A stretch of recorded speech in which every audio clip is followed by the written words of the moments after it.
Hello, and welcome to Gildstone Gazette. I don't know what you were saying. We're having an intellectual discussion. My name is Dom, and this is the 4th stream of the Rubian Strife. Ooh. So let's go around the table and introduce ourselves. Hi, I'm Kit. I'm playing Quincy. Hi, I'm Colton. I play Havroon. Aiden. Silas. I'm Jacob. I play Pierre the Donut. I'm Lilli. I'm back. Hi. Lilli's back. No longer dead. I'm no longer dead. Back from the dead. But I Keep play an eye on Celestia. how's the audio? Aiden, audio. Okay. I can't get into character under these conditions. Hi. I can't work under these conditions! Is your name spelled right this time? Yes, I'm Cade. I play Guillaume the Gnome Mender. What? And I'm Dom. I'm the DM, and I put up with them for clout. That's crazy. Quarterback through Kane University. Guys, we're revolting. Let's go. Aw, shucks. What the fuck is the question? We also just want to say thank you for the support. We've actually gotten a lot of views on our shorts. If you haven't checked those out, please check them out. Follow us on all our socials. Instagram, Reddit, TikTok, YouTube. YouTube's where our shorts do best. And anybody else have anything? Blue sky? Blue sky. Blue sky? We do have a blue sky. Yeah, we have a blue sky. We have everything. We have a threads too. We do have threads.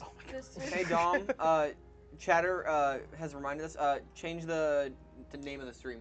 Oh, what is it? Session 3. It says Session 3. Oh! No! Yeah! Let's go! We're getting an active chat! This would have solved so many problems last week! Hold on, just give us a second. Give us Who's a a second. buzz monkey? That's one of my friends. Yes, a buzz money is one of my friends. Does 4. Alright. Aiden. Alright, edit. Does our yelling sound okay? Huh? Does our yelling sound okay? Okay, good. Just want to make Because sure. we've been yelling a lot. Because it's not just like, Hey, yeah. the monkeys from Hey, Buzz Superman, Monkey, where you're in the charge helmets on of and they making just sure type we on don't Twitter. sound like crap. Aiden will keep an eye on you. It's a real thing. Appreciate it. Hires monkeys. What are you talking to about? type about Superman on Twitter. Should I let him talk about Probably fine. That is a real thing, and I love it so much. He says, yes sir, Dom. Sure, no. You're So- the guy. alright, It's like a alright. Shakespeare thing. Without further ado, let's get into the 4th session of the Rubian Strife. I don't remember that character.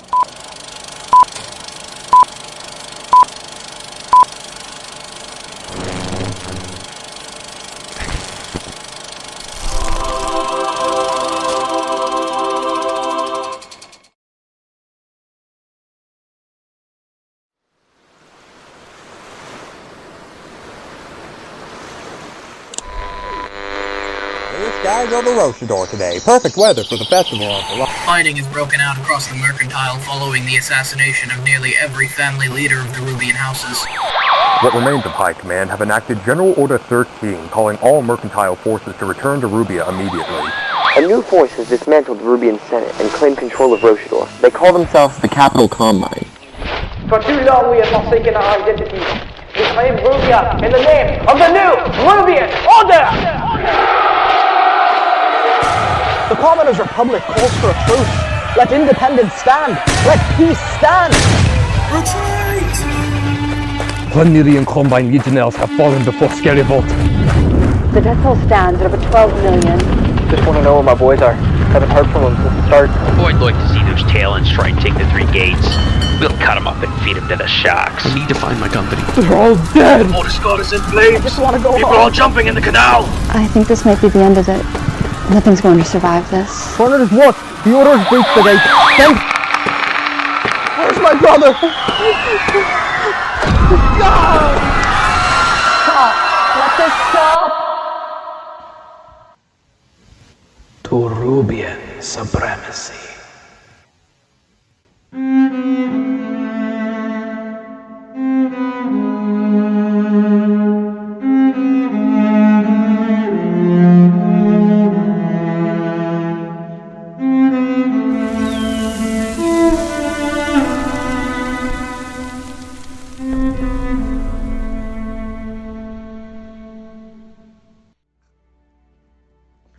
So, why did it flip? Oh my god, we're gonna switch to that immediately. So, last we left off, our party was in the wastes of an enormous battle that left millions. We can see you right now. So, we began last session with a aerial voyage to Rochador, which was swiftly and quickly and Lilli, interrupted by Combine forces that were protecting the northern province.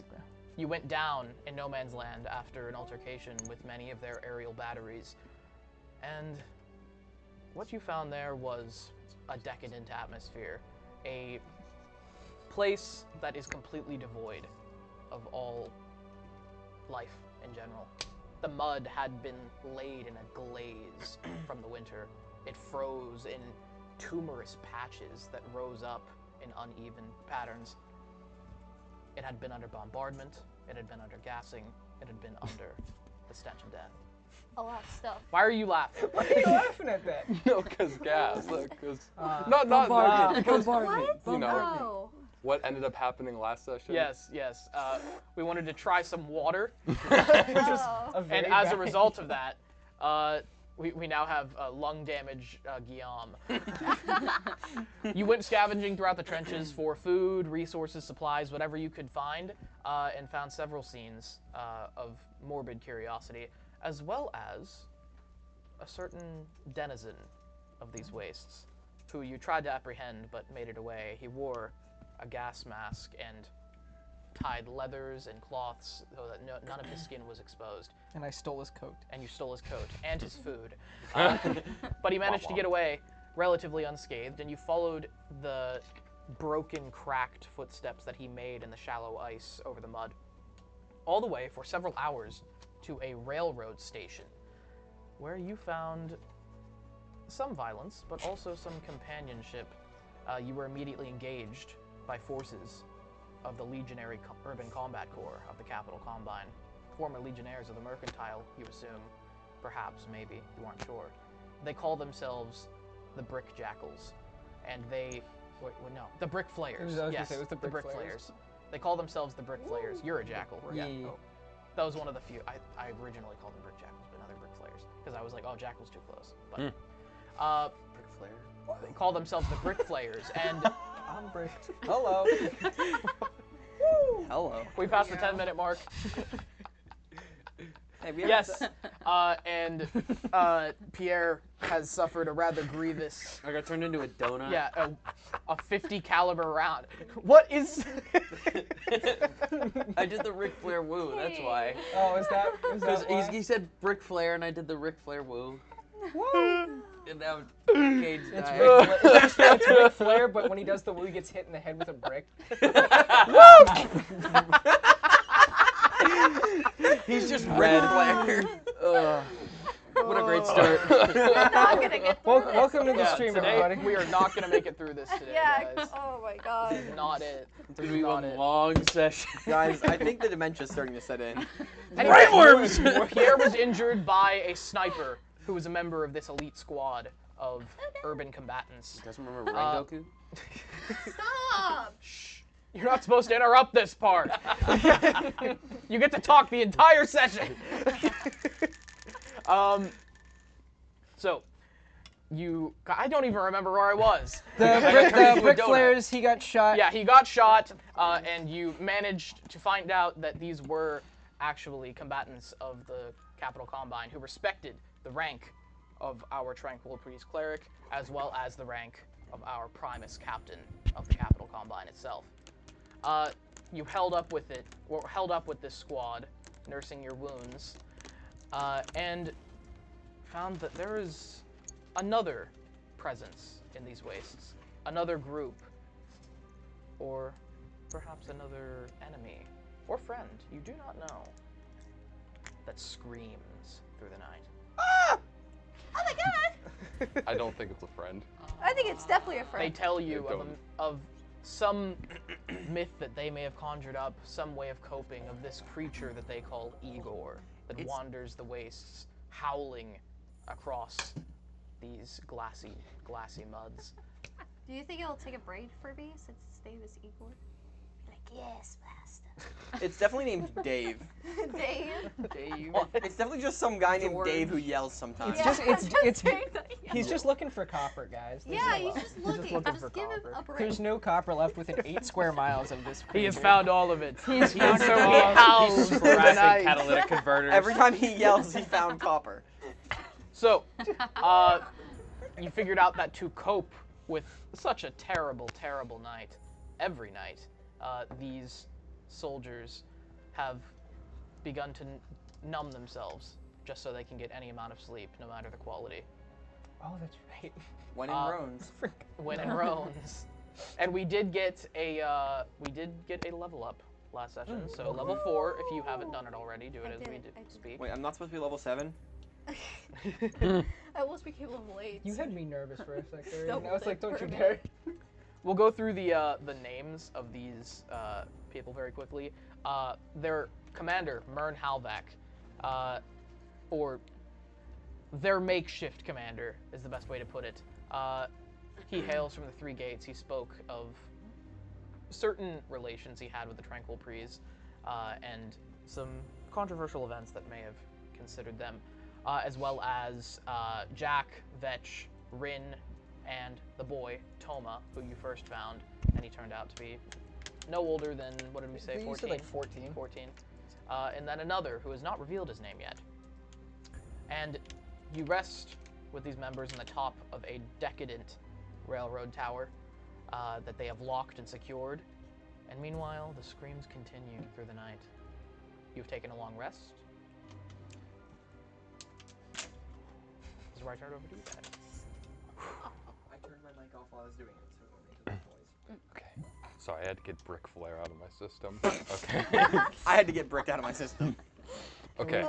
So. I'm sorry, Dom. It's gonna be one of those sessions. So, anyways. All right. So. I will punish you. Are we currently long resting? No, punish me.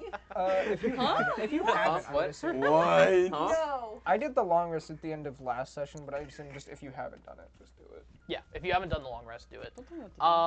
Thank God The way that we're spells. dealing, by the way, for the viewers, the way that we're dealing with absence of players is that they just tag along, unless they're going to be for extended periods, which we'll do our own thing. So in this case, Lilli's character, Celestia, has just come along, and now she's there. So, anything you do during the long rest? I'm gonna kind of just take note of looking at the new sword, the fancy sword, since I finally bothered to make it. That's in my.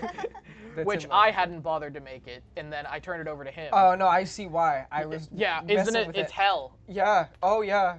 I just took to putting stuff in the item description. And I bet trying you. to make it work mechanically. You know what? That's fine. And you didn't. The coding of D&D Beyond, like. It's awful. Yeah, it's terrible. It's terrible. Homebrew items are a pain in the ass. No, they're awful. But so I'm kind of just taking a note, like inventory of how this works in like various applications of it, and making sure to reload it, which it can hold 3 rounds of ammo at a time before reloading, and reloading costs an action. So that's my whole thing, is just kind of putting that as a notice for you, the DM. Okay, cool. Anybody else do anything special in this long rest? So, Quincy's probably decoding like the journal more. Okay. Rewriting it. And having more time to look over this, and this is the presenter's journal, I assume.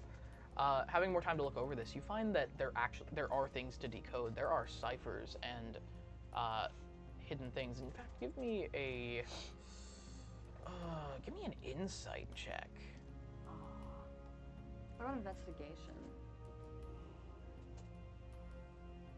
What do we think? Looking for something If it's specific? looking for something, You're trying to it be a mixture of wisdom and intelligence, though. I feel Combo it? Yeah. Yeah, we can combo it. All right, History? Religion? Yeah. Religion too might okay. Then we got like Religion and I think- insight. Yeah. Oh, okay, wait. What was Those it are 2 first? wisdom rolls. Religion. No, religion is that. Religion's religion is int. intelligence. Oh, is it? Okay. Yes. I didn't roll good though, but I got a 10 on religion, and then insight is a better 17. A 17? Okay. So the story is making all kinds of references to several figures that you aren't familiar with within Rubian mythology, or faith, depending on your disposition. There are things that you can't translate exactly, words that are not familiar to you, but one comes out to the forefront, and it is in Rubian, which in our universe is basically French. It is La Dame d'Acier, the Steel Lady. And that doesn't mean a lot to you. You think that you've translated it incorrectly. You think that that's not what it actually comes to. And this has never been mentioned in any other Rubian accounts. It simply has not existed until you just now have read it, and it confuses you. And that's where you fail your history check. And then with the insight, you're able to see that the story it shifts positions of characters. Things that certain characters do are not necessarily their actions, but their, how do I put this? Their orders from something else. Okay. You can see the sense that they are not acting of their own volition through like the hesitation of certain, like the subtle hesitation of zealot actions. Hey, turn your notifications. Turn your phones off. I am. Turning it I'm gonna off. turn mine off, make sure. So, that is what you discover. And actually, we're going to add something onto kits. This is going to become a continuous theme. Every time you take a long rest, Quincy is going to look into Yemen's journal. And oh no. I was going to do that too first. yeah. Quincy is going to look into Yemen's journal and continue reading. And one passage catches her eye. Number 27. This is the 27th day in the service of the Capital Combine, as well as Professor Lavelin. Lavelin? Yeah, Lavelin. Okay. Lemon. He writes, I find myself pondering the denizens within the war, the ones caught in the insane between, the ones that we have forgotten. I question Professor Lavelin's position. She is rude to the soldiers, and she does not really understand what they have been through exactly. Being a former zealot myself, I can see how they are blinded by their pride. But I can understand her perspective as well. They are but pawns in a greater game, and that is not respectable, but it is pitiful.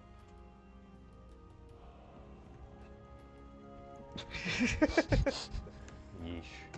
That's great, Yemen. That's great.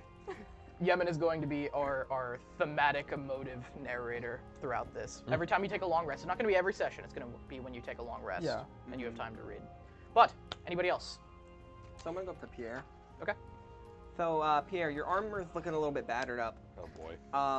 If you'd like to hand it over to me, I can work on some improvement for it. I mean, yeah, I suppose. Okay. And then I'm going to give it enhanced defense, so it's just a +1 now. Okay. Aiden, you're scooting to the left. God damn it. Oh my goodness. Continue. Oh, is that it? Yes. Okay, cool. Anyone else? Pierre? I am also gonna ask him if there's any way to, like, is there any way you could possibly change it? Like the appearance of it? Mm-hmm. Yeah, I can get that done for you. The armor itself? Like the color, I mean... Like, anything to, like, stop the... Like, I... Discuss it more in depth. I'd like to keep the... I almost want to keep the design, but with the, you know, very recognizable aspects of the armor. I'd like to change it if I could, to avoid situations like this again. What does his armor look like again? So, what does your armor look like again? You're still scooting to the left. I'm not moving. You like turn your body entirely and you like lean over. Because I'm speaking to him. I know. I just don't go off camera though. You're very close to it. So, The Purgator plate, as it has come to be known, is this black steel that has a purplish hue to it with like white accents, as well as a red cape hooked to the shoulders that comes with it, and his has become quite torn and tattered. His plate is also damaged. It has a large hole here that is extremely recognizable if he does not wear anything over it, and then also the point where he threw away a part of it. And then you have your helmet, yes? Yeah, I grabbed another helmet. The helmet is a graded mouth, as well as narrowed eyes, and a flatter cap that comes up into two wings, almost Viking-like, but more like triangles. And it is a menacing figure. This visage has become the face of the new Rubian Order. So do I think I could alter the image of it so it looks less recognizable then? You can try. Okay. It'll take time. Okay. Multiple rests, I'll say. And actually, you can't do this in the field. Okay. You need a place to do this. I need a place to do this? Yeah, you need a forge. For now, I can only really improve the armor. It would take me some time, and I would need better equipment to be able to alter the appearance of it at all. And any alteration you would make would most likely weaken it and bring it from heavy armor to medium armor, possibly even light, depending on how far you go. Okay. Cool. Celestia? She's just like probably kicking her feet, looking around. I don't know. Okay, we'll come back to you in a second, actually. Well, first thing is, I guess hold on, I have his name. What? Why are you Chuck Schumer? The glasses. The glasses with the journal going. Oh, you gotta get into character. Oh, look. This is an avocado. So. He's channeling him. Yeah. You Method said. acting. Was it Mern Halvik? Mern Halvak, yes. Halvak. He has actually stayed mostly awake. He's in a slumberless state, but also kind of aloof, because they did inject themselves with some sort of depressant. Okay, I'm kind of going through like my inventory, my empty like vials and bottles, and I come across Halvak, so he's kind of in a, out of it state. Not too terrible. Okay, so like just simply a pressure. The most cognizant of all of them. Okay, well except Vetch, who stays up in the radio tower above.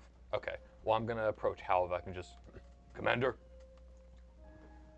I was simply wondering if you had any open bodies of water, specifically ones that aren't contaminated. What do you mean? Well, I intend to make some holy water, and preferably a source that isn't contaminated by any of the gases outside would be nice. Well, there aren't exactly any open bodies of water anywhere nearby except the ocean, and I don't think that's exactly what you're looking for. Doesn't need to be drinkable or clean, just something I can work with. I'm sure you have a stash here of something. We have some. We could be convinced to part with some of it, but I might ask, what's your plans with holy water here? Holy water is one of the most versatile items within a cleric's inventory. There's no shortage of things I can do with it. I'm sure a situation will come about when I can use it to benefit both myself and you.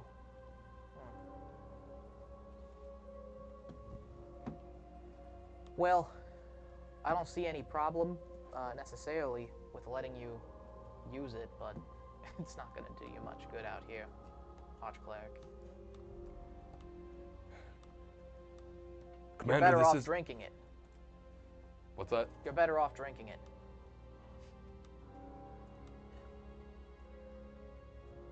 Commander, I appreciate your concern, but this isn't my first time outside of Roshador. I understand we are in desperate times, but I'm equipped to handle these things. Do what you will. And then he kind of takes to himself and points over to a large, like, almost jerry can, like, apparatus, but it seems to have been, like, modified for long term, and that's where they keep their water. Seeing this, won't take much.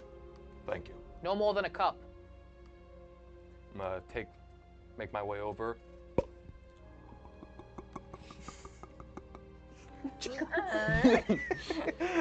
The speech sound effects are wild.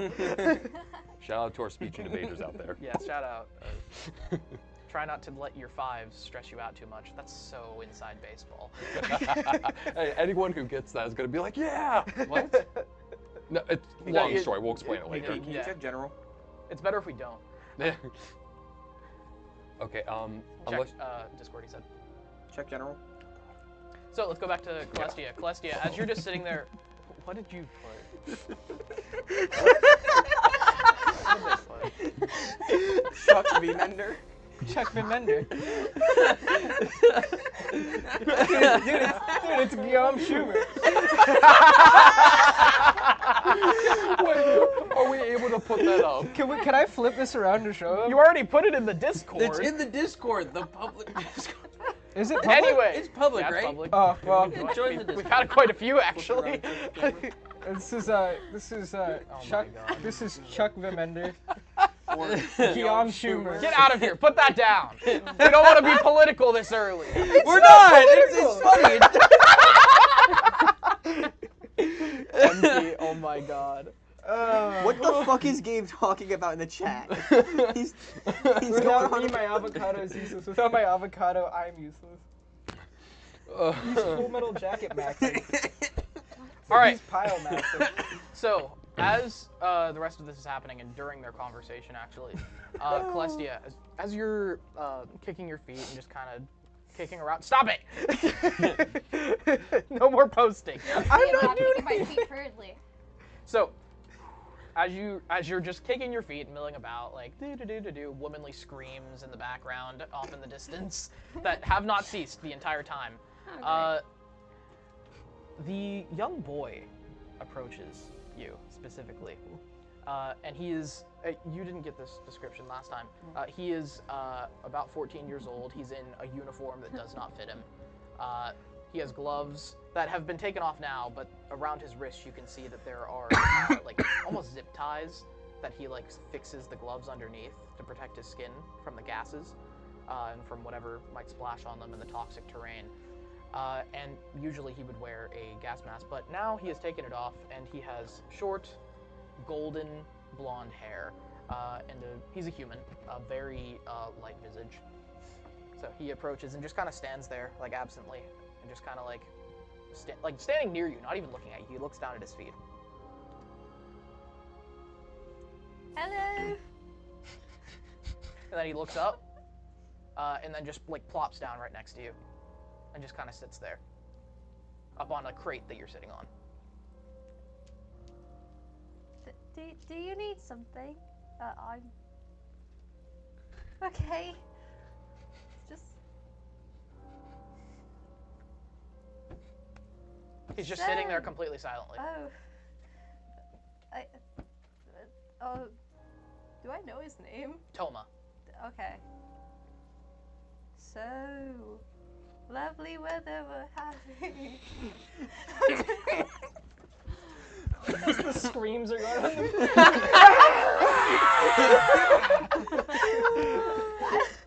Like, she doesn't know what to do. She's never interacted with someone besides everyone. She's just like. So, do you need something? Just gonna chill around. Then he looks up at you and says, "Where are you from?" I don't know. Where are you from? Mordiscard. What's that?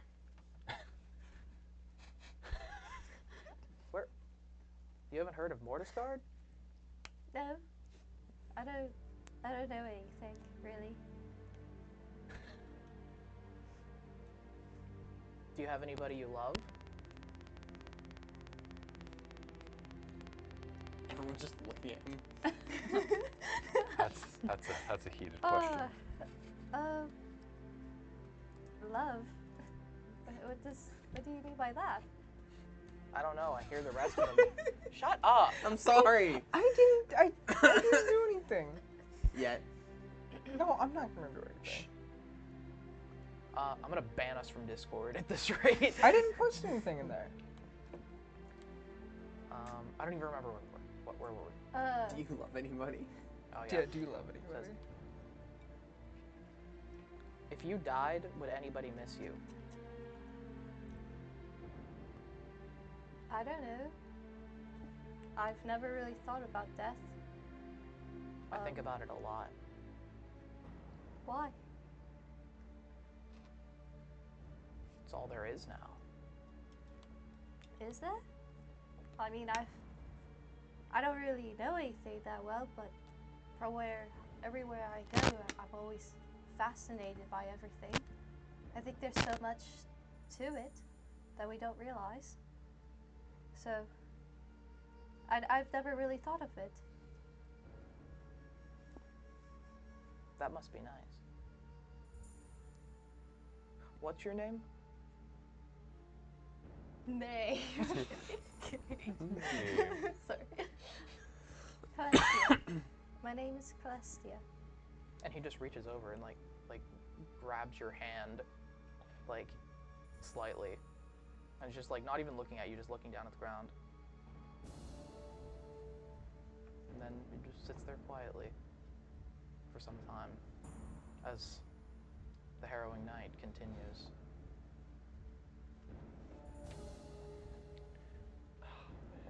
I actually did plan on going up to Celestia later in the night, unless someone else had something to do first. You can do it though. You good? Okay. As the night goes on, he actually falls asleep on her shoulder, if you allow him to. I mean, I don't. Okay. So I'm gonna kind of like make my way towards Celestia. Honestly, not even Just like waddling over. waddling over towards her, like kind of like my nose in my book. Just like, Celestia, I did a little bit more digging through my journals, and I decided that. No, not the brainworms. No, it's okay. That was a ration. The boy wakes up. Okay. Just go back. I'll admit that was a rash and unfounded theory, and I apologize for that. But Quiet. He's trying to sleep. is he awake by now? Yeah. Oh. And he's kind of like scooted away now. Oh. Look, I apologize, but this takes. And you look up and he's gone. All right, makes my job easier. I'm gonna plop up. I'm gonna plop up exactly where Beyond he was. the Mender and his talent with he's really good with kids. He has like 12 children. Oh, I wonder if we'll explore that later. So I can't just. So. A little plop. So, going through some of my notes and I'll admit, minimal experience with amnesia, I feel that I may have something in store that work if you'd be willing to try it out with me. No, I kind of put as I'm saying this, I'm opening up my badge and I see her kind of Joel. I'm like, no pliers, nothing like that. Okay, it's a spell, if that makes you feel any better. A spell? Yes, no tools required. Promise?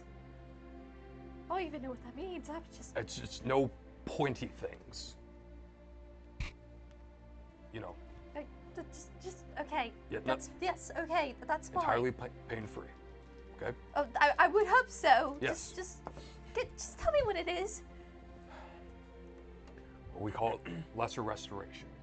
I used the same thing on Pierre after I removed the silver, which I applied to his eyes. But point being, it removes lingering illnesses, both of the body and the mind. With any luck, it could have some type of temporary effect on you, maybe allow you to recall past events or information that would be useful to us. Is this something you'd be willing to try? Useful to you? To us, the group as a whole. Okay. Yeah, that's fine. All right. Just remain stationary, and like I said, this won't take a minute. So as she's just sitting there, I'm simply gonna kind of cast my hands forward, probably just right along her. Actually, with something like this, I'd probably do something similar with Pierre, where I kind of just place like my fingers along like the temples of her head, And as I do this, just say... And before you do this, as you have like studied the spell a little bit more, because you aren't exactly sure it'll work like this. Oh, no. You continue. Like I said, I kind of just cast my 2 fingers along her. Why do you have to hook them like that? It's getting into character because Guillaume has. It helps. It really helps. Okay, all right. I'll let you method act. And so I cast my fingers along the side of her head, and I just cast. That's there. And like I said, just small little light emanates from both fingertips, kind of along the temples of her head, and. You regard nothing, but Celestia. You find Toma in the room.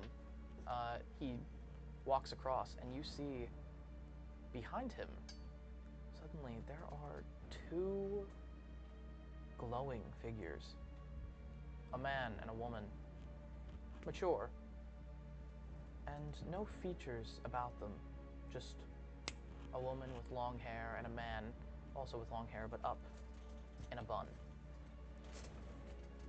And they just walk behind him. He seems not to regard their presence. And then almost as quickly as you perceive them, they're gone. And it is a flash before your eyes. I take my fingers away and did I notice any, was there like a dramatic shift in your facial expressions as you saw that? Were you rather stoic as you? I think I was... Constitution. See if you can hide it. Or do you want to hide it?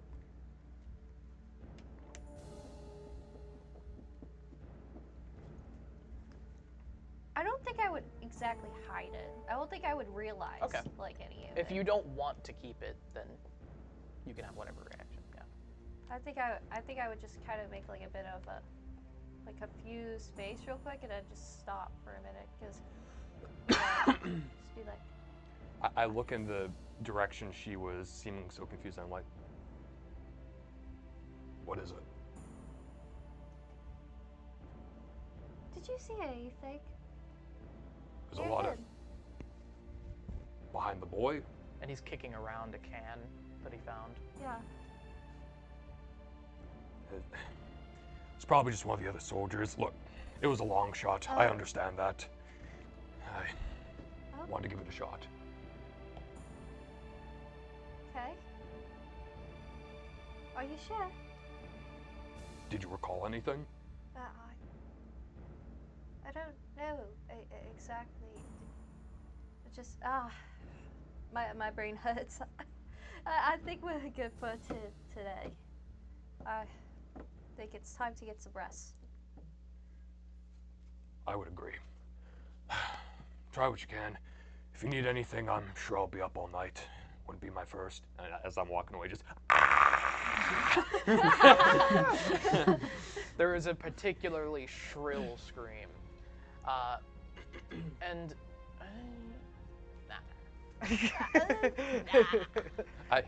as I walk away, I say, I will be in my quarters. It's just like a little comfy corner he made. Like with a blanket, no, it's a blanket, and then he's kind of like put the dagger up on the wall with the tip of the blanket, so it makes kind of like a makeshift cot. It's like a cardboard I feel box. like I don't know why. He stands up in it. He's able to close still.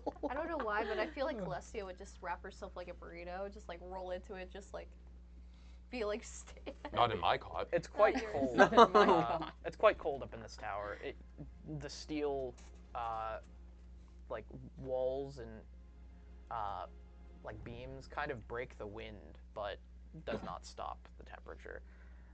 And there is the fire that was used for dinner was immediately doused, and not with water, but with dirt. You get the impression that they're hiding from something.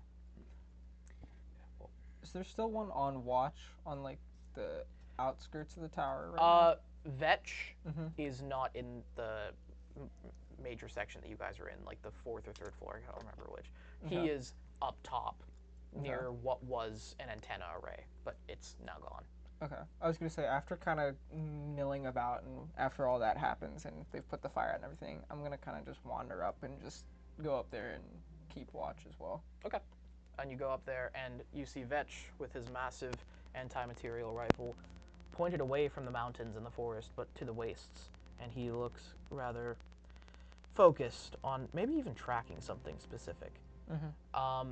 And as you step up, without even taking his eyes out of the scope, he says, "So, we winning?" Hard to say. What do you consider winning anymore? Making it through the day. Well, at that, we're winning. But in terms of the NRO, who knows? It seems like every day Marrow's got more and more young men willing to sacrifice their lives for him. And he comes out of the rifle and sticks down the butt. And what's your take? And kind of just lean up against the wall and put my arms together, like looking at him. Just that sounds like some kind of report. What I'd hear in the Gildstone Gazette. If you want my honest opinion, completely unfiltered, I think this conflict is a waste of Rubian life. And I think it is because petty squabbles between the military brass and the houses are putting more lives at stake, even more so than when the mercantile was in control. What do I think? I think I can't wait for this entire thing to be over, if it ever is. And by over, you mean a combine victory? I mean a victory for whoever won't slaughter civilians in the street and won't make life even more miserable than the mercantile. I'm not naive. I've seen my fair share of cities fall and, people be put to the sword, but I've also seen justice happen. The commoners, they're keeping to themselves. They can do whatever they want for all I care, even if the Combine is infatuated with trying to take their little republic. Well, from what I hear, as long as they pay their tribute in the yearly wheat stores, they'll have their independence. Aye, they will. Until the military brass figures out how to take the city by force. Exactly. Lochwin won't be much of a meal. No. And I'm sure the fields will be rendered useless in the fighting. I'm sure, or I would hope at least, that the brass know that. The brass know a lot of things. More than they tell us, anyway. You just have to think to yourself, what do those who sit around a round table in Roshador care about more? Do they care about soldiers? Do they care about their lives? Do they care about what you're all doing here, just trying to survive? No. They care about territory and lines on a map. I wish more of you understood that. You need to remember I was a soldier before I was ever an officer. De Malo. And De Malo is kind of it's almost like the Semper Fidelis of the Rubian Legion. Mm-hmm. And it means forever angry. But that's the direct translation. Angry means like angry about injustice in the original Rubian. So forever like fighting for justice kind of thing? It translates badly, and that's why they say it in the original. What is it again? De Maldo. Or De Maldo. De Maldo. I'm just gonna look back at him and say, De Maldo.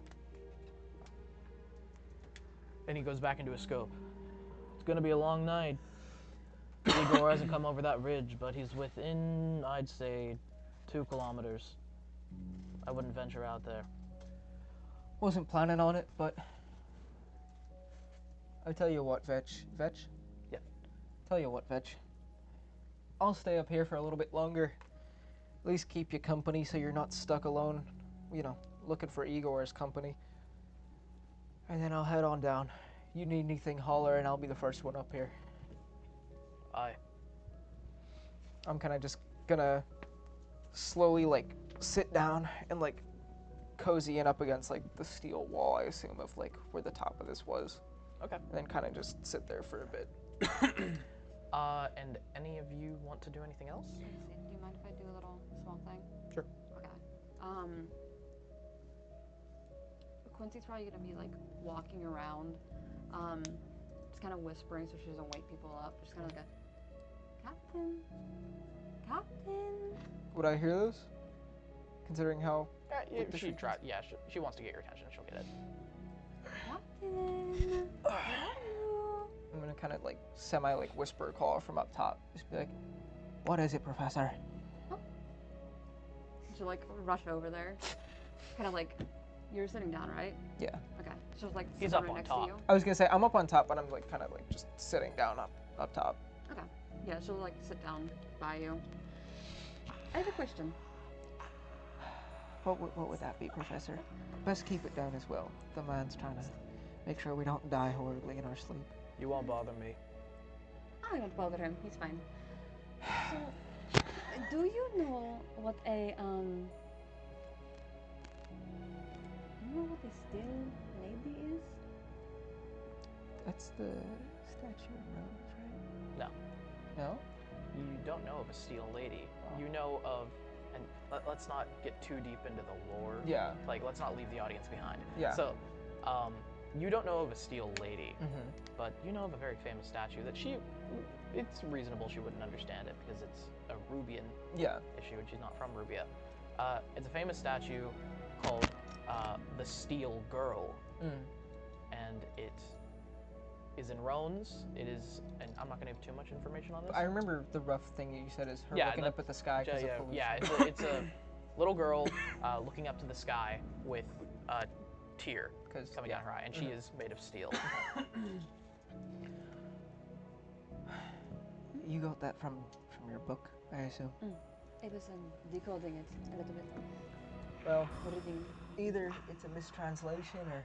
That's what I thought, maybe. But I know of a statue known as the Steel Girl. That's in Rones. Do you not know of it? No. Little girl looking up at the sky, single tear down her face. Mm-mm. It's symbolic of that being the capital of production, so to speak. But I don't know of any steel lady. That's wrong. And you're just looking down a scope. Come again, Vetch? The Steel Girl is not about production.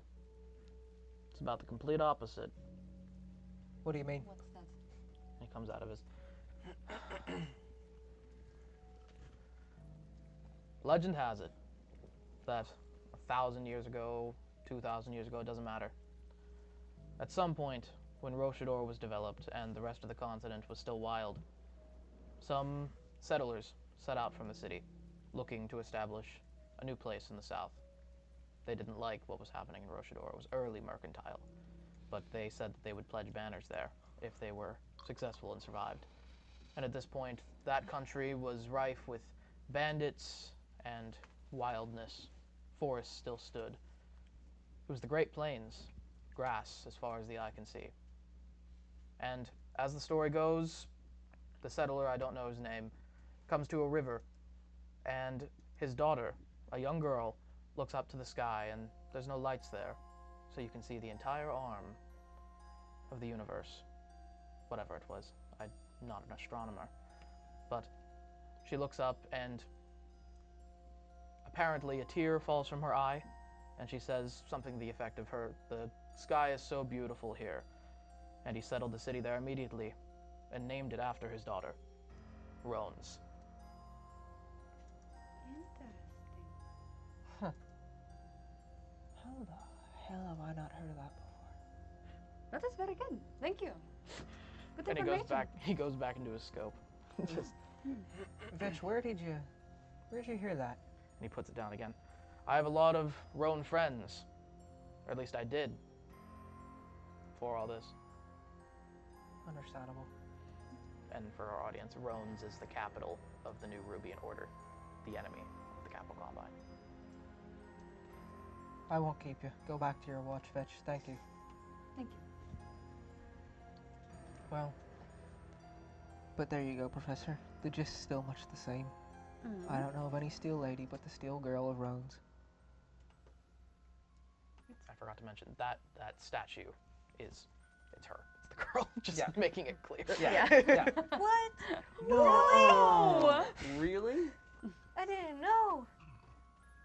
That is good to know, though. I will keep that here for later. Keep at it, Professor. You're doing a good job translating it. Thank you. We'll I need know. most of it uncoded by the time we get back to Roshador anyway, so keep at it. I did have another question. I should probably like look out. I'm assuming there's probably another scream or something. Oh yeah, it's constant. It's there's no breaths in this screaming. Oh. That's horrible. Yeah.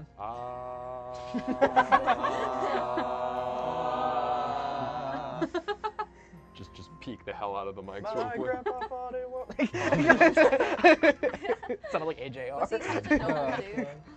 Actually, did not peak at all. Oh. Grandpa fought in the Rubian Strife. He was Muslim. Was he a noble guy? My grandpa fought. My grandpa fought in Mordescard. Nah. My grandpa fought in Mordescard. He said it was really hard. He didn't come back. He didn't come back. I was really scarred. It's terrible. Anyway. And I did have one more question. And what would that be? Do you mind if I stay close for the night? Just cause I didn't like the thought of what's out there. Is there a second, like a floor just below where we're sitting? It's like okay. There's the main like upper floor that's inside the tower, and then you went out on one of the the catwalks outside, and then the stairs lead up to the roof. Yeah. And there's like a bent over radio tower. Yeah. That like an antenna that Vetch is actually like posted up inside of. Yeah. To And get has his rifle like on the wreckage, and Okay. then there's like stairs and Professor, you were the only person able to decode that journal, and you're the one carrying it. Yes. If you need anything, I'll be up here. I'll be inside in a minute. Go inside with the others. You're safer there than up here. Up here, a lone shot could take you out. Isn't that right, Vetch? let's hope I get him first. I have faith you will, but still, that's not a risk I want to take, Professor. Head inside. I'll find some corner then. Okay. And as the night carries on, if there's nothing else, One thing. As she's walking back, so I'm guessing you're walking back from there. Mm-hmm. Oh, he turned you down.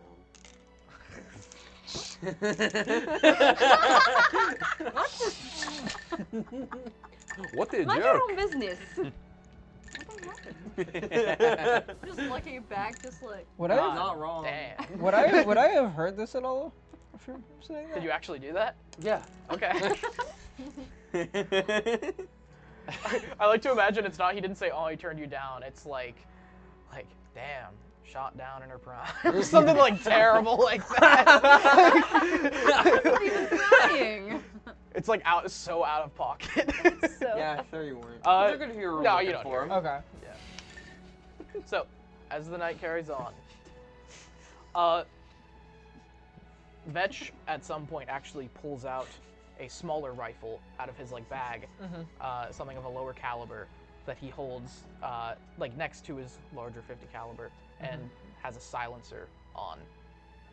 And you are suddenly woken by and the rest of you don't hear this. You hear it, and it takes you back a little bit. The whipping sound of the bullet breaking the air. Vetch. Sorry to wake you. I'm honestly surprised you did. I guess my ears aren't failing me as much as I thought they were. And you can still hear the screaming, but it seems much farther off. It's been some time. From the sounds of it, Igor hasn't broken the ridge yet. No, he's making his usual pattern. He's down by the coast now. I take it that's why you're using something with a bit less kick, so you don't bring him back. Of course. Smart. I shouldn't have used the 50 caliber rounds on your friend down there. It's foolish of me. It's probably why he was so close tonight. Aye, but let's just say if we were an NRO, you know, scouting party or remnants, you'd have turned all of them into Swiss cheese. Just did. And he hands you a pair of binoculars. And you look out and you see, like, on a hill that's about like 2,000 meters away, according to the radial, that there are like 4 different corpses of NRO purgators that were just wandering the wastes. And they very fresh. Fucking hell, bitch. I'm glad you're on our side. Luck of the draw, I guess. Well, that or, I don't know, divine providence, whatever you think. You don't actually believe in all that, do you? He's still in the scope. I believe in whatever gets me through the day. Whether it be divine providence, whatever dipshit nobles leading the regiment at that time, or whoever I gotta help to get by. I believe in keeping me and my men safe and getting us home. How noble. And you sense a tincture of sarcasm. Yeah. In that. Kind of just, mock all you like, Fetch. I'm a man of principle, if nothing else. Maybe a bastard, but principled bastard at that. And he's silent, he keeps looking down the scope.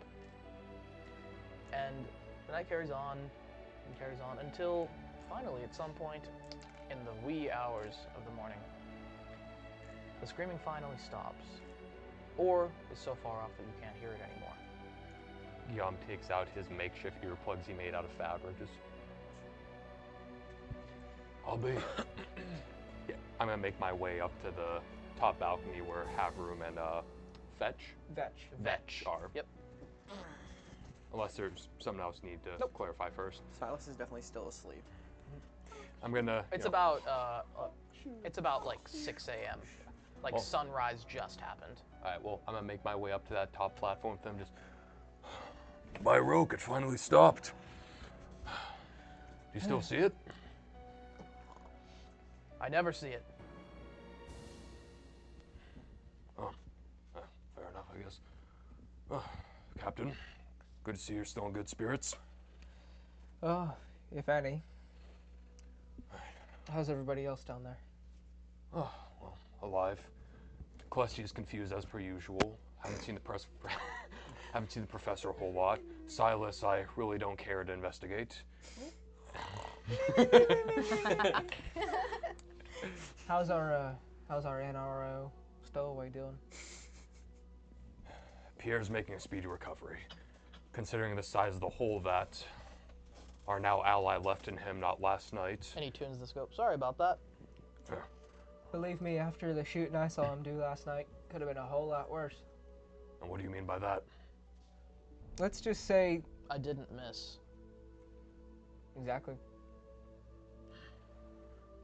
Add them to the pile, right? And he kind of sighs and doesn't pay it any mind.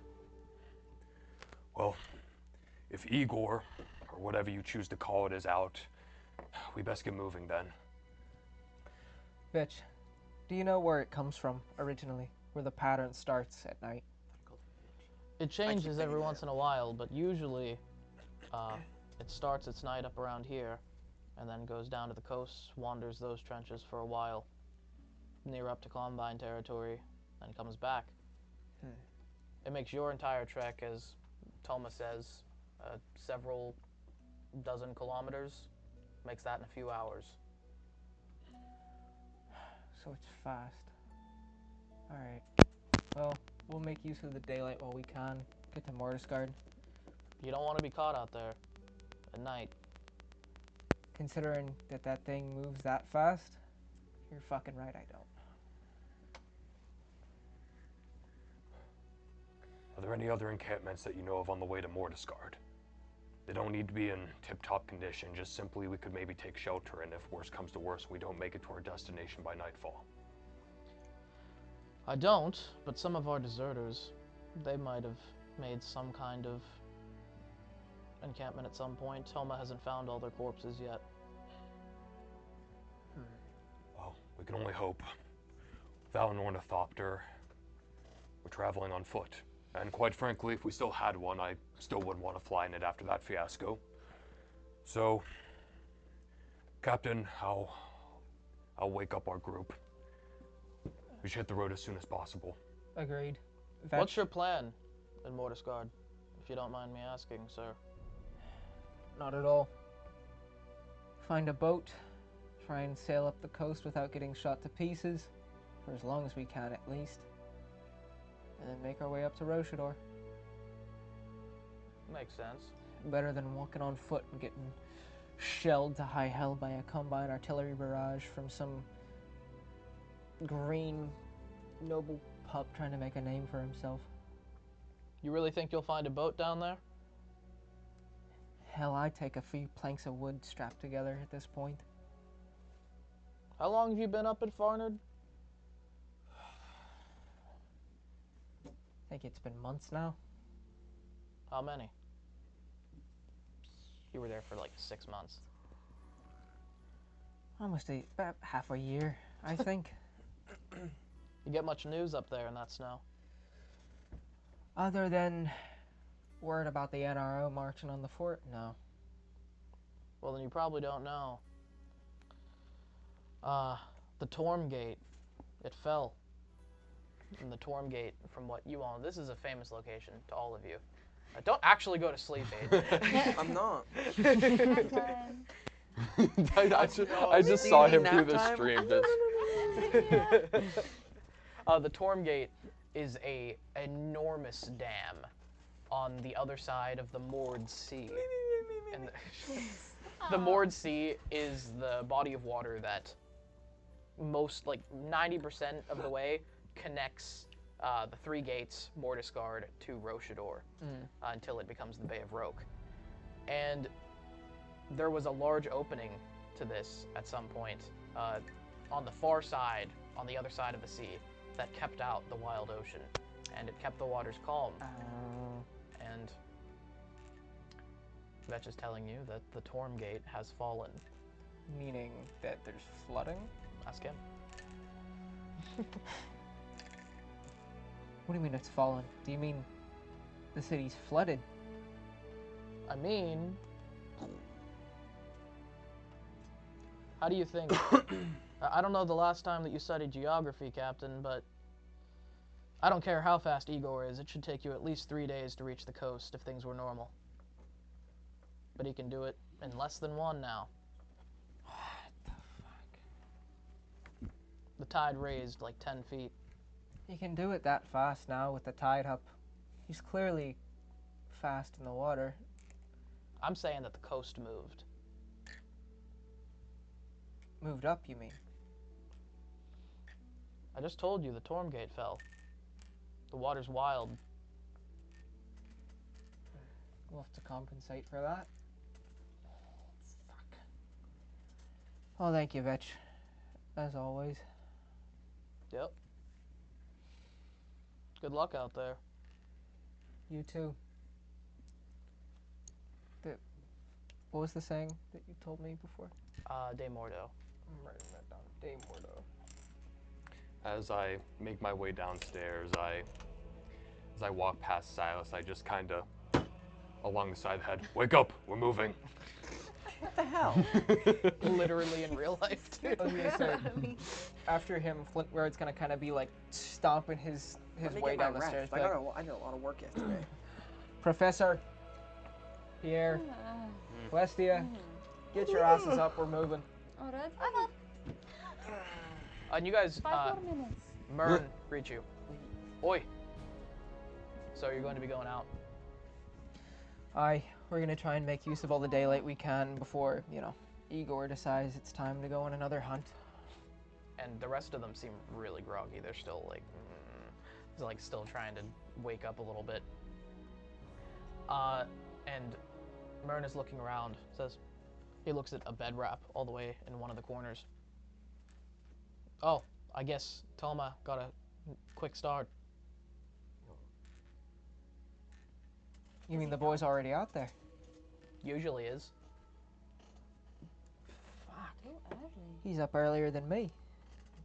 Well, He's gone. for the day at least. He usually makes it back.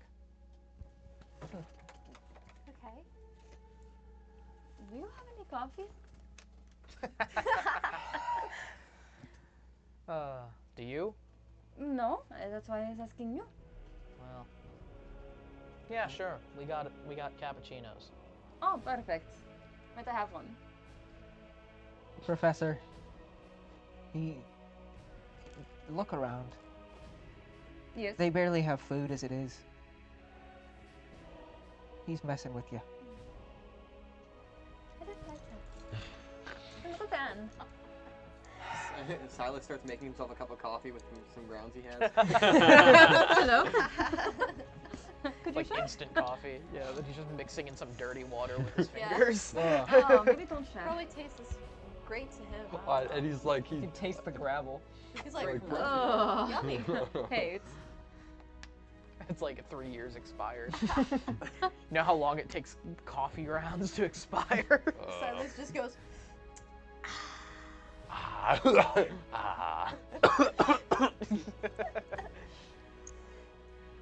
Downs the entire cup. And then he's got a bunch of like grounds like stuck Ah, to his. stop! He didn't actually make coffee. He just took some coffee grounds and put them in some water like sugar. Wakes me up. Clearly it Oh, woke you up. God. great for you. So you guys pack up. Anything you want to do with this group before you leave? Kind of just before we go, kind of look at, what's his name, Mern? Yeah, Mern Halvac. Mern, thank you for your hospitality. You very easily could have shot us where we stood, even with, you know, me being dressed as I am. Did. I'm pretty sure Vetch did. Well, hey, Vetch,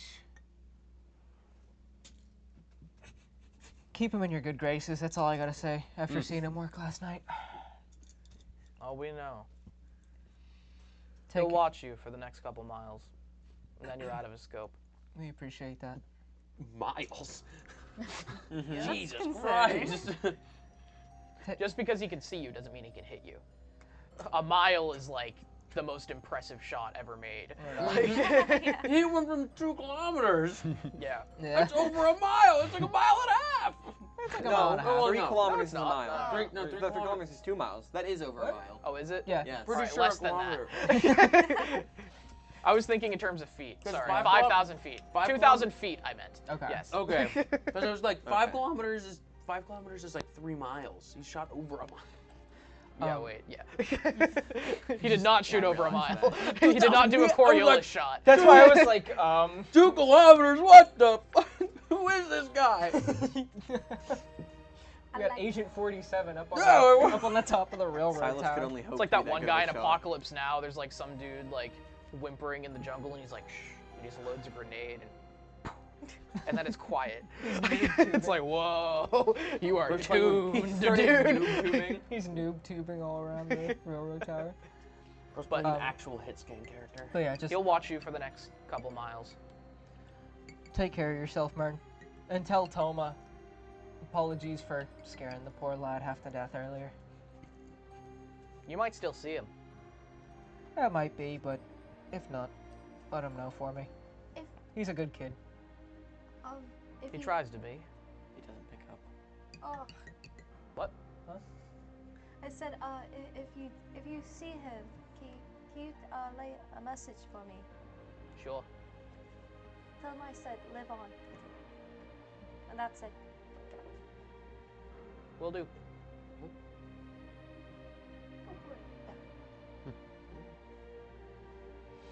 Well, De Mordo. De Mordo. And he carries on back into the tower. As he's doing that, I imagine we're probably getting ready to head out. You guys are outside the tower now. You guys have packed up. I'm gonna kind of sneak towards Havlik for just a second. I just say, Commander. He stops in his step. You recognize my attire. Have you, by any chance, seen other members of the Tranquil Prees out here? Potentially donning my colors?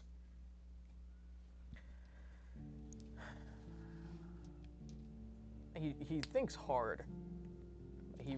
It's difficult to remember all of the times. Last one I saw was a good 7 months ago.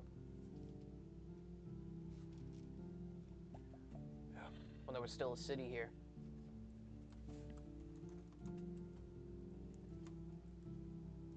How much have you actually seen of my order out here? Not a full contingent, I can tell you that. Handfuls. Don't know if that's common. All right. Well, this much I figured. I appreciate your help, Commander, and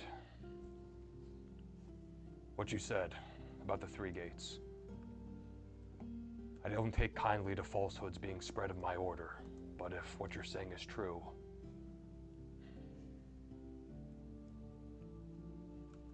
I will look into it. I'm relieved. And then he turns his back and heads into the tower. And I'll join the group. Waddle back over. Yeah, I'm just... And Pierre, you have a large bandage that has been affixed. And your arm, it was your left side, I'm pretty sure. Yeah. Yeah, it was your left side. Fix this way, then.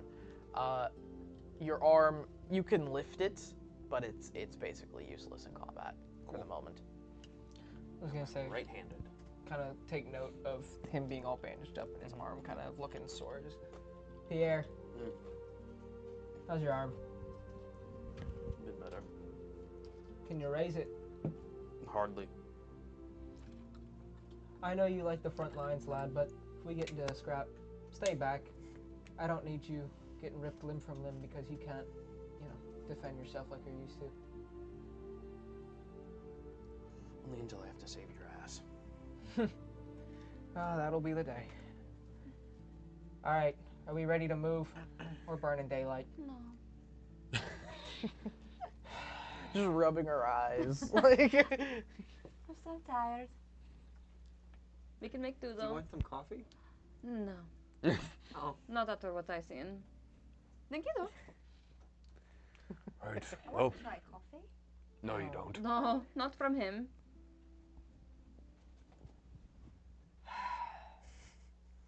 you can smell his breath. Actually, I think I'm okay. You wow. What's the risk to take it? Yeah.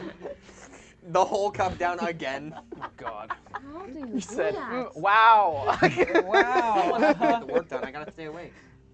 Oh, that's funny. You doing work? Always. Are we ready to move? As he sees the patch job in my armor. You did patch it? Always. It's I'd say that your armor, take a -1 to your armor class. Well, it's just a -1 natural to the now. +1. It's not -1 then. I've repaired it. Oh, okay. All right, well, yeah, make it, yeah, sure, okay. Wait, so he repaired it and then... Nah, just leave it as is. Okay, and then he gave it a +1. Because Yeah, I leave it as repaired it that, and then yeah. I gave it enhanced defense, which is one of my abilities. Oh, So okay. going it's a up from +1 now. 17 to 18. The +1 cancels out then, if it's a different thing than patching it. Because it Unless lost, he cast, like, mending. initially it lost some of its integrity. I have mending. Did you mend it? I said I was going to repair it and then give him enhanced defense. All right. We're quibbling over a +1. Yes, it's To an AC, it important matters. +1. AC do matter. AC do matter. So, you begin your voyage southward, yes? Yes, to Mortisgard. And from what you can tell, these railroad tracks should lead there. You're not totally sure, but they're torn up and destroyed. And you begin following them down to the south. And you travel for several hours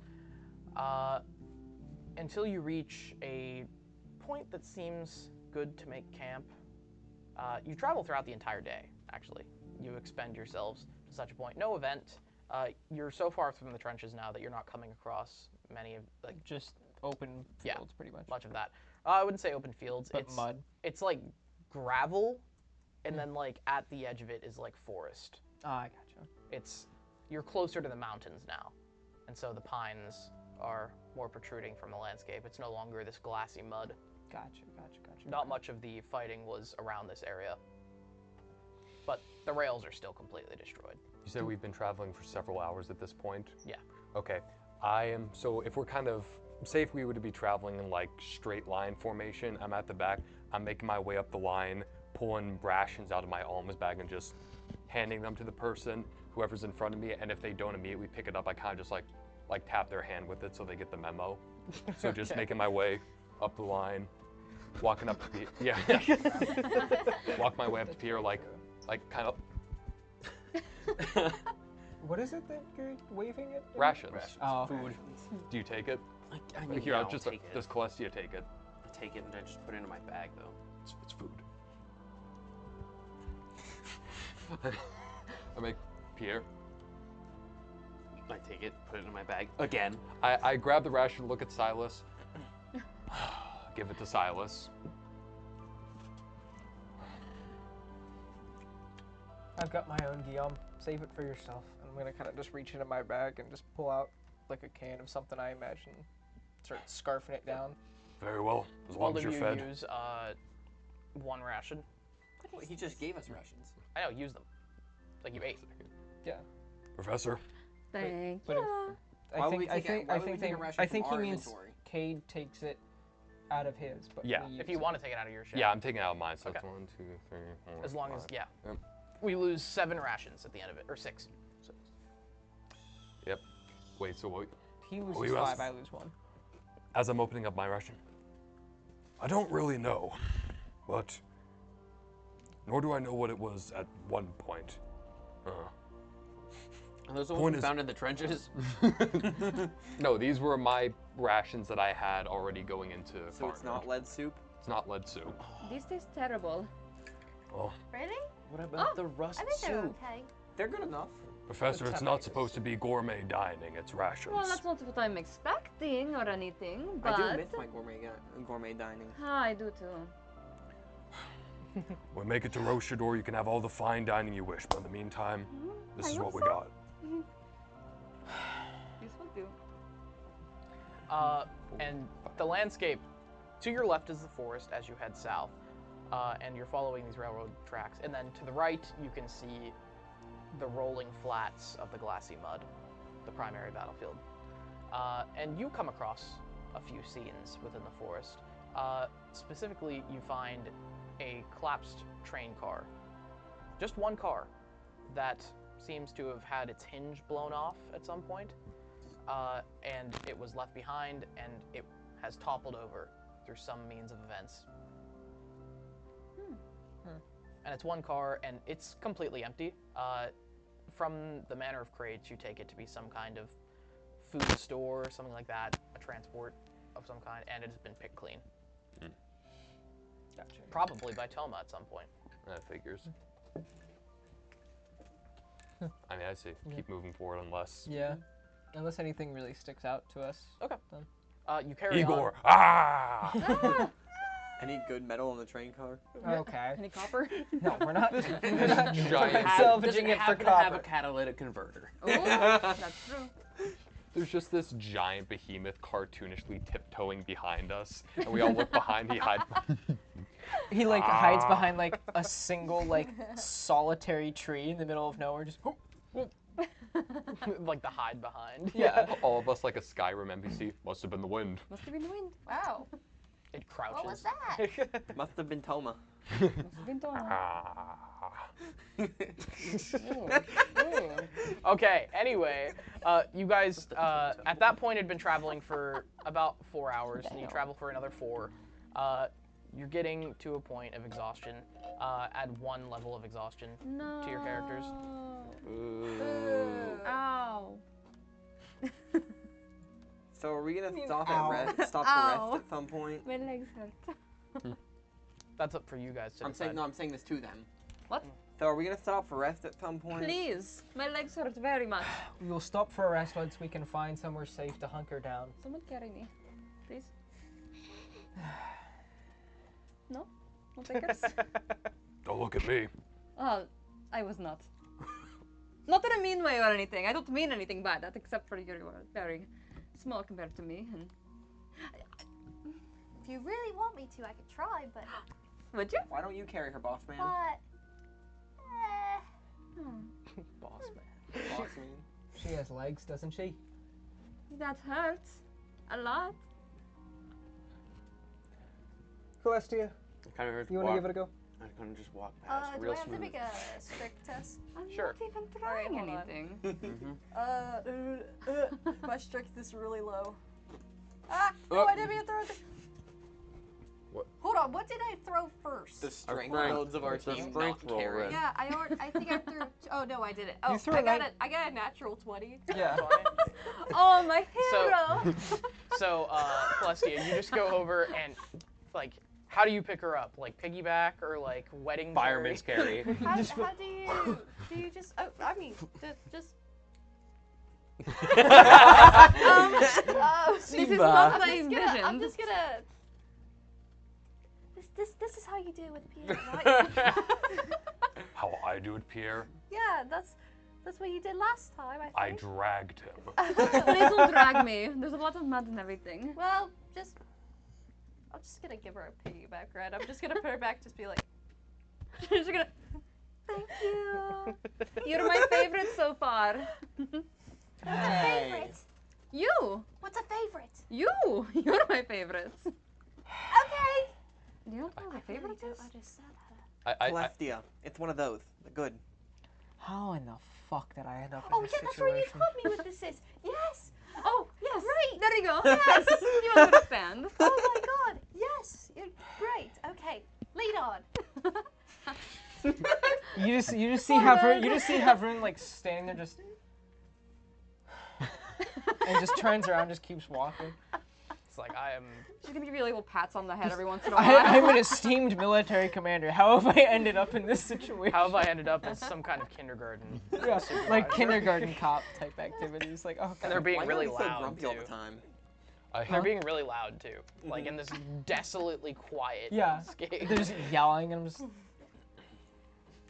All I know is how to do is yell. As I mumbled to myself, like, I'm the one with tiny legs. You don't catch me mumbling about it. Oh, do you need a piggyback ride too, Guillaume? Oh, you should get one. You could use it. It feels really nice. Well, you should have asked. My goodness.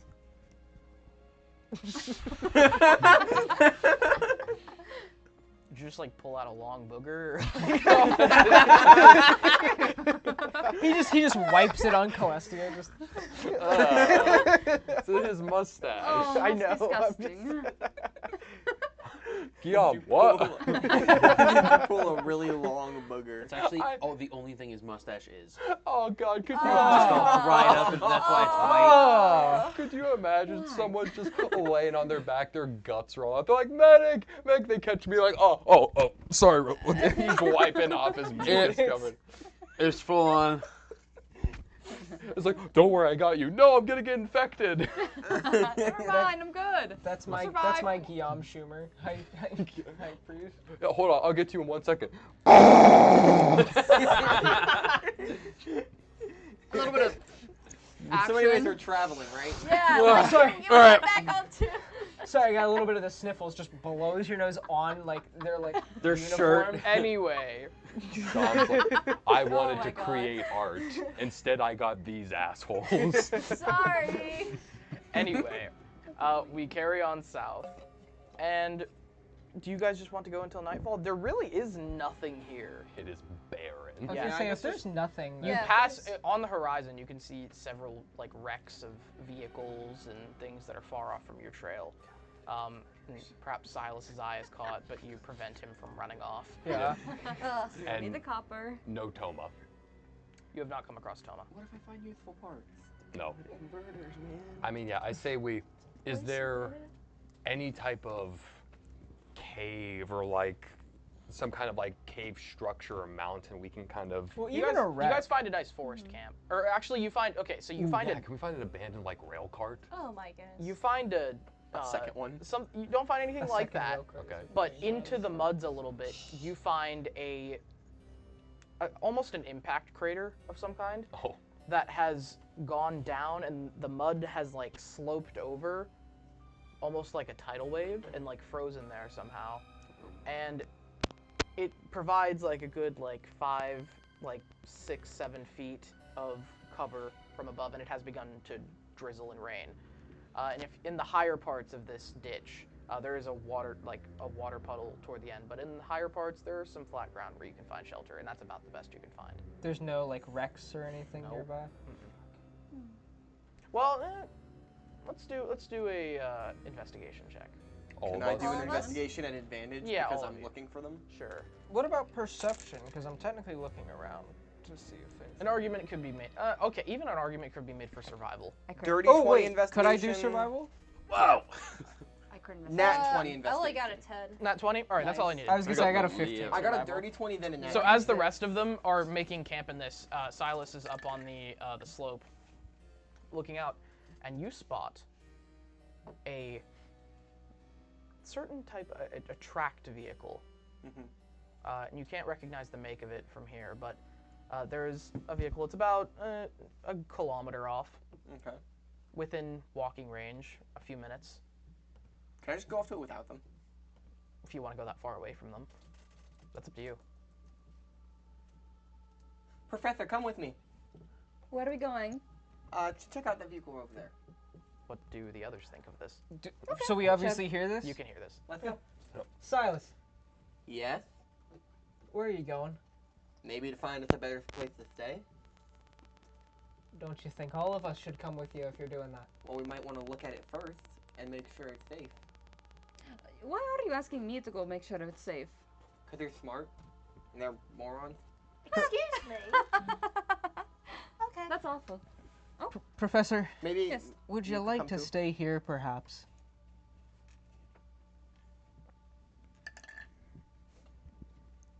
Pierre. You're gonna threaten me with the crumble? I'm sitting there like just kind of Yeah, I don't want to I'm be next to smiling him. to myself at this situation a little bit. Pierre, Hmm. you could easily crush him like a bug if he acts up, correct? That's Not rude. at the moment. Down an arm. Well, you come look You could over both come too. with me. Oh no, Yes. the old man has to get off his ass. I don't like him. He's rude. Guillaume, if we aren't back and you see him again, do me a favor. Put him under. Is he going to try to kill us? No. You guys are keeping me Right. alive.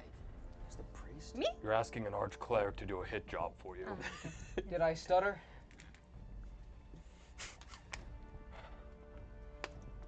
I'm not saying I'd make an exception with Silas, but for the sake of the argument, sure. Lead on then, I Silas. have done nothing but help. Lead on. Lead them That's why I towards the didn't- vehicle I saw. Okay. go You to approach actual it to it. from the, what would it be? You approach it from the east, Mhm. and I like it. it is almost like a Warhammer-like tank with these like angled like Landship Mark V, like tracks that go up in a slant angle like this, and at the very top you see a small turret, but it's a strange turret. It has two, and it's a rare make of tank. There's one in the front and one in the back. Are they separate seats? Yes. Two separate turrets, one that they both rotate. They're So they're back to back with each other. yes, and they're rotary turrets. I see.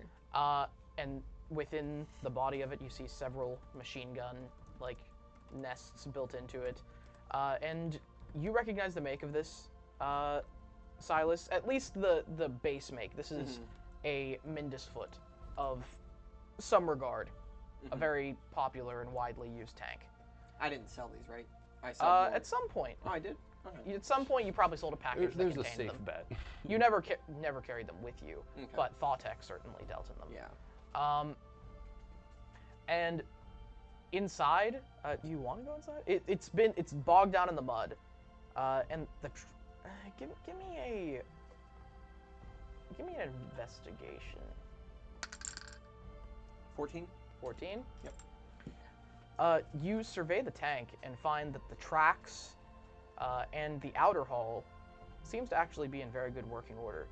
And you can't exactly, you can tell that it has not been compromised, actually. Interesting. It hasn't, usually these tanks would have been taken down by some kind of heavy ordnance, but there is no evidence of an impact, except from small arms fire. I'm just kind of looking at it like. Thoughts? What's your take on it? Pretty untouched. Really? Other than a few bullet holes around. Not even holes, just just bullet dents around. Yeah. Is the way inside like shut? On top. So you've dealt with these before. Yeah. They were widely used in the Great Desert. Yeah. The way in is not a hatch on top. It is a hatch in the back, underneath the back rotary turret, and you go in and you try to open the door, but it is locked. Fuck. Out of my way. And then I start trying to pick at the lock. Okay. Out of my way. Out of my way. And I want to say that this tank is actually kind of at a obtuse angle, where its right track is buried quite deeply in the mud, and there's it's actually in a over top of a collapsed trench. So like its right track kind of like fell in and slid in with the mud a little bit, easily moved out. Yeah. But it's at a strange angle. Interesting. Thieves' tools is sleight of hand, correct? Yes. There is no. I should say there is no lock. Like, oh, there's no like lock. Yeah. I'm just trying to break into it. It's just a hatch. It doesn't have. It has a handle, and then it's barred from the inside somehow. Okay, so is this just me trying to get into it then? Yes. 15. Well, what are you trying to do? There's no lock to pick. Oh, yes, there's no lock to pick. Yeah. Just shut the door. You think you can break that door down?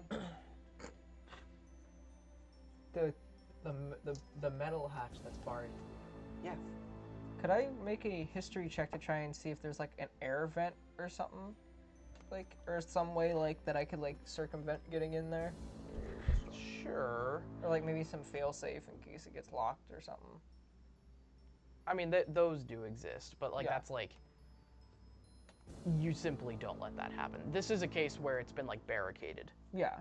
Like this is like the bolt lock that they put in on the outside so that nobody crawls in while they're in enemy territory. I mean, I could try and break it down, but I don't know how well that's going to go. This is Roan steel. That's exactly what I thought. Okay. Well, I swear I thought you were going to say, can I do a history check so if I can see if I can remember how to kick a door down or something like that? Like, Roan steel is incredibly tough. You said blueprints.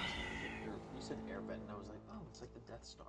But there are vents, like obviously for breathing and stuff like that. But up top, most of the vents are covered in like some kind of heavy grate that is built directly into the armor of the tank. So it's not like they're screwed in or anything. Do I think an explosive can open this hatch? Maybe. Okay. So we're gonna back up. Stand a little clear of the entrance, please. Oh, Lord. I'm sifting through, checking if I have any explosive rounds. Hide behind. If I have any explosive rounds. Nice if. Let's pray. And I fire. Okay. So do I roll to hit, or do I just go and we roll the D100? You're able to hit it. We'll do the D100, yeah. Let us play. Whatever. 72? Yeah, you're good. Yeah, you're good. I rolled a 2. Okay, cool. And then do I roll damage? You don't need to. So what kind of round did you use? Explosive. Okay. Oh, just like your alchemical bullets? Yes. Okay. So you fire it at the tank, and immediately you can see that the metal of the door at the hinge of it has been bent back in both ways, and you can see that there is a heavy steel bar across it. But now you're at such a point that you can probably use your various tools to try and nudge this like barricade out of its socket. Okay, so then should I do sleight of hand with proficiency to do that? Yes. And then as you're doing that, Havrun, after covering your ears, the rest of you, you're back at this other place? Yeah. Your attention is peaked. You hear an explosion. 15. And the way that this Silas. echoes over the terrain, Havrun, you take your hands out of your ears, and you are kind of actually very perturbed by the fact that it echoes for a very long time.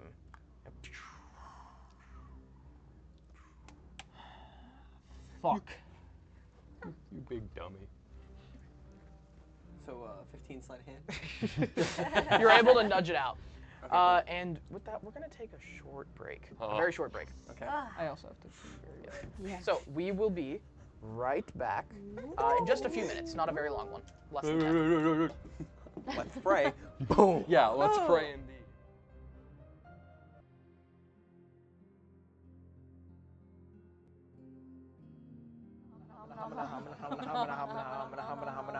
Mics aren't even on. Oh, wait. Mine is. Wait, mine is. Yeah. Oh my god.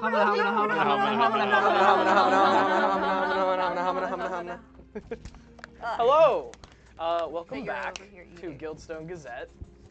I gotta fix my chair. Woo! So, last we left off. I'm coming through, right? My mic's Silas on? was hijacking shit again. So, last we left off, Kaboom. you had departed from your crew of Urban Combat Corps people. Oh my god. I'm not saying anything. I'm listening. All the bags and the snacks. Hey, listen. You guys are the kind of people to bring like a whole turkey to a movie theater. Yeah. I ain't giving them any money. Hey, listen. We're hungry folk. Tupperware, like Sorry, full of don't look potatoes. at the brands. Being your actors is very tiring. What do you think it's Oh gonna my be? gosh.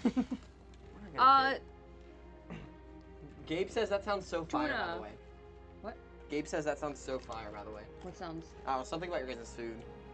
Oh, bringing a turkey to the movie. Oh, yeah. I just, like, honestly, when you started doing that, like, pulling it out of your bag, it just reminded me of the Good Luck Charlie episode from, like, forever ago, where they, like, eat the entire feast in the movie theater. So, our D&D set. Yes. Yes. Last we Yes. left off, you departed from your group of legionary combat, legionnaires, or urban combat legionnaires, and left them for not greener pastures, but more southern pastures, I guess. About It's the not same. greener. Not pastures at all, actually. Oh. Just Gravel. endless wastes of gravelly mud. And you came across some railroad cars, nothing really of interest until you sat down to make camp and found a ditch with a good overhang that would give you some cover from the rain that has begun. And Silas got bored. yes, Silas got bored and looked off into the distance to find what is a tank, a heavily armored vehicle with two turrets, one front-facing rotary turret and then one backward-facing rotary turret. And you managed to break into this vehicle using a mixture of explosives and sleight of hand, and this explosion seems to have echoed across the landscape. And as Silas begins to rummage inside the tank, what you find, Silas, is a crew wearing the coveralls of the tanker corps that they usually have. Rather, it's a little different than what the legionnaires wear. They don't wear armor. They wear these like jumpsuits basically inside of their vehicles. And you find a crew of 6 that one of them managed to get a mask on, but the rest of them, their bodies have been quite well preserved from the elements inside of this. And it seems that there was some kind of gas attack and they simply did not react fast enough. But the vehicle seems quite intact. So outside, Havrun, what is your reaction to this echoing shot? Silas hasn't even recognized it. He went straight inside. He went straight inside. He started throwing skeletons No. out. Fuck. This is perfect. Silas, is there room in there for us? Of course. Alright. Aw. Professor, as much as I hate to say it, stay here with Silas. I'm gonna go get everybody else. I'm not gonna make any more noise, because God knows that anyone and anything within a couple of miles heard that shot. Be quick then. I'm gonna kind of start, like, hastily, like, making my way back over towards them to let them know what's going on. So you run over, and this is kind of a scary trek where Silas and Quincy are remaining at this tank, and then it is an open, straight shot to the other point. And about halfway through, you stop in your step. Do we see him walking towards us and then stopping? Yes, the shot got your attention, Yeah. and you're seeing, and you stop in your step, and you begin to feel a rumbling within the ground. A minute one, but it reverberates through your boots. And you are stuck about halfway between these two. And about 500 meters from each. Was I running before, or was I walking? That's your choice. Like, before I got there? I'd say running. Running? And when I stopped, do I notice any difference in, like, the rumbling? Like, as if, it is like, extremely subtle. Okay. I'm gonna kind of notice it and go, Guillaume! Yeah. Yeah. Do you shout this at the top of your lungs? Kind of, how far am I away from them? About 500 meters. Far enough that you'd have to shout.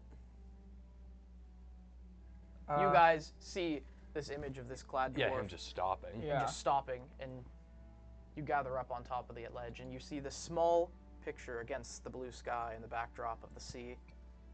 Am I able to look around and notice anything? Perception? You feel the rumbling as well. 15? Wrong. 15? Yeah. Okay. You can sense that very slightly. You don't see anything, but the rumbling becomes slightly more intense. Just slightly. It is like you can feel it.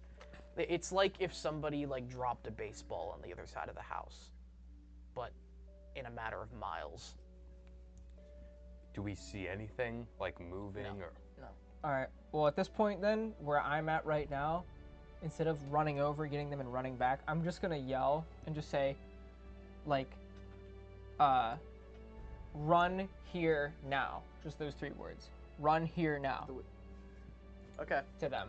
And they still echo across the terrain, and you see him like waving you down. And then I'm just gonna, as I'm waving them down, kind of just turn and start heading back over towards the tank. As he's running, does the rumbling increase? Not more subtly than it already was. Or not more than it already was. Okay. It's slightly becoming more intense, but it's still incredibly soft. Should we start going? Yeah. Yeah. All right. And I just kind of wave us on. All right. Boy, you good to run? I suppose. Well, be good enough. Come on, go. And So do you wait for them, or do you start back? To I'm the gonna tank kind of yourself? wait till I can see them start getting up and moving this way, like after I'm waving them on. And the second I see them start moving like towards me, I'm gonna turn and just run back towards the tank. Okay. So you're carrying on, and as they're about, let's say, 30 to like 50 feet behind you, you start on your own, and they slowly catch up. Guillaume lagging behind, and you feel the rumbling becoming more intense, so much to the point that you can start to see slight microfractures begin in the muddy ice.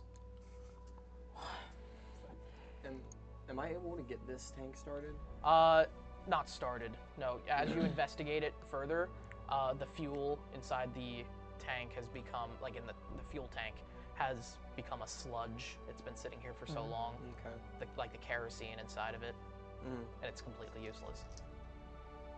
How far am I from Silas and them at this point at the tank? You guys are moving toward, and eventually they catch up. Celestia is actually running the fastest out of all of you. You catch up to Havrun as he is hauling back to the tank, and Quincy, I assume you're just waving them down. Are you inside the tank? Ship. No, she's probably waving them down. Okay. What exactly is going on? I don't know what's going on. Something big is coming. I don't know what. Get everybody inside the tank now. Where's the tank? The big metal thing right here. I mean, yeah. Yeah, valid, yeah. So are we still running up there? Because obviously they've gotten to the tank. Yes. So you run and run and run, and to the point that this vibration has intensified that the pebbles that were slightly on top of the ice begin to like bounce slightly. And to the north, you begin to see the best way to put it. You know what? You don't see this yet, actually. Oh no. Oh, no. Man. You don't see this yet. So you all make it to the tank, and you meet up. Silas, you're trying to get it running, but it's not going to work. You're investigating all the spark plugs and like the transmission and everything to see if everything's in working order. And it seems that the tank itself is actually quite well taken. It's just the fact that the fuel is useless. And it is now inside the tank. It's like you can't. You'd have to get out the sludge somehow to use this vehicle. Don't look at me, I'm running. So you guys all get to the tank. Quick question. Yes. If I make an unseen servant, can that try to get out the sludge? Because it basically can do like any human task. What exactly does it do? Well, I cast it, and it does whatever task I tell it to. So if it's just like, oh, you get out the sludge, it can clean out the sludge just like a normal person would, while also being unseen and not us. Okay, that's strange. I've never heard of this spell, but do you want to read it to you? Does it have time requirements? I can cast This would take several hours. I was like, oh, well, it has the duration of an hour. It's a ritual spell for me. So yeah, the ritual takes 10 minutes. Yeah. Well, that's a good point. So you can begin to cast this if you would like, but it's going to take you 10 minutes. That's fair. It's it's unseen. It's not one of us. It's still doing the job. So have the conversation. You don't exactly know what's going on inside. So everything in this vehicle should be operable. The fuel is... There's something wrong with it. It's probably dirty from sitting for so long. It's just become, like, you know how gasoline sits in a car for too long? Yeah. Okay. So if we want to get this thing moving, we'd have to find a way to remove it, and then find some more fuel. Silas, we came across this one tank after how many miles of travel? I don't think that's quite an option. Are we all in the tank now? You can't. Well, I was imagining you outside. That's up to you guys. You need to. Like, Probably would have hopped in at some point. Cause it sounds loud. Well, at that point, as soon as we get in, I'm gonna try and bar that door off from whatever. It's coming from the sound's all coming from like. Is it just like the way you rumbling? came? It's coming from the north. Do I see anything up that way? Not from the ground at the very least. Either way, this is shelter. Better than what we had before. Fine. Commander, can you barricade that door? I'll try my best. I could put the lock on it as well. Well, give me like a spell. Yes. I'm gonna put the bar across to back where it was, and then let the professor. Okay, so you all get in, and it is kind of a musty atmosphere. It smells terrible. There were several corpses in here entering black putrefaction. And did you remove them? The corpses? Yeah. I think, yeah. Okay. Yeah, you had time to do that.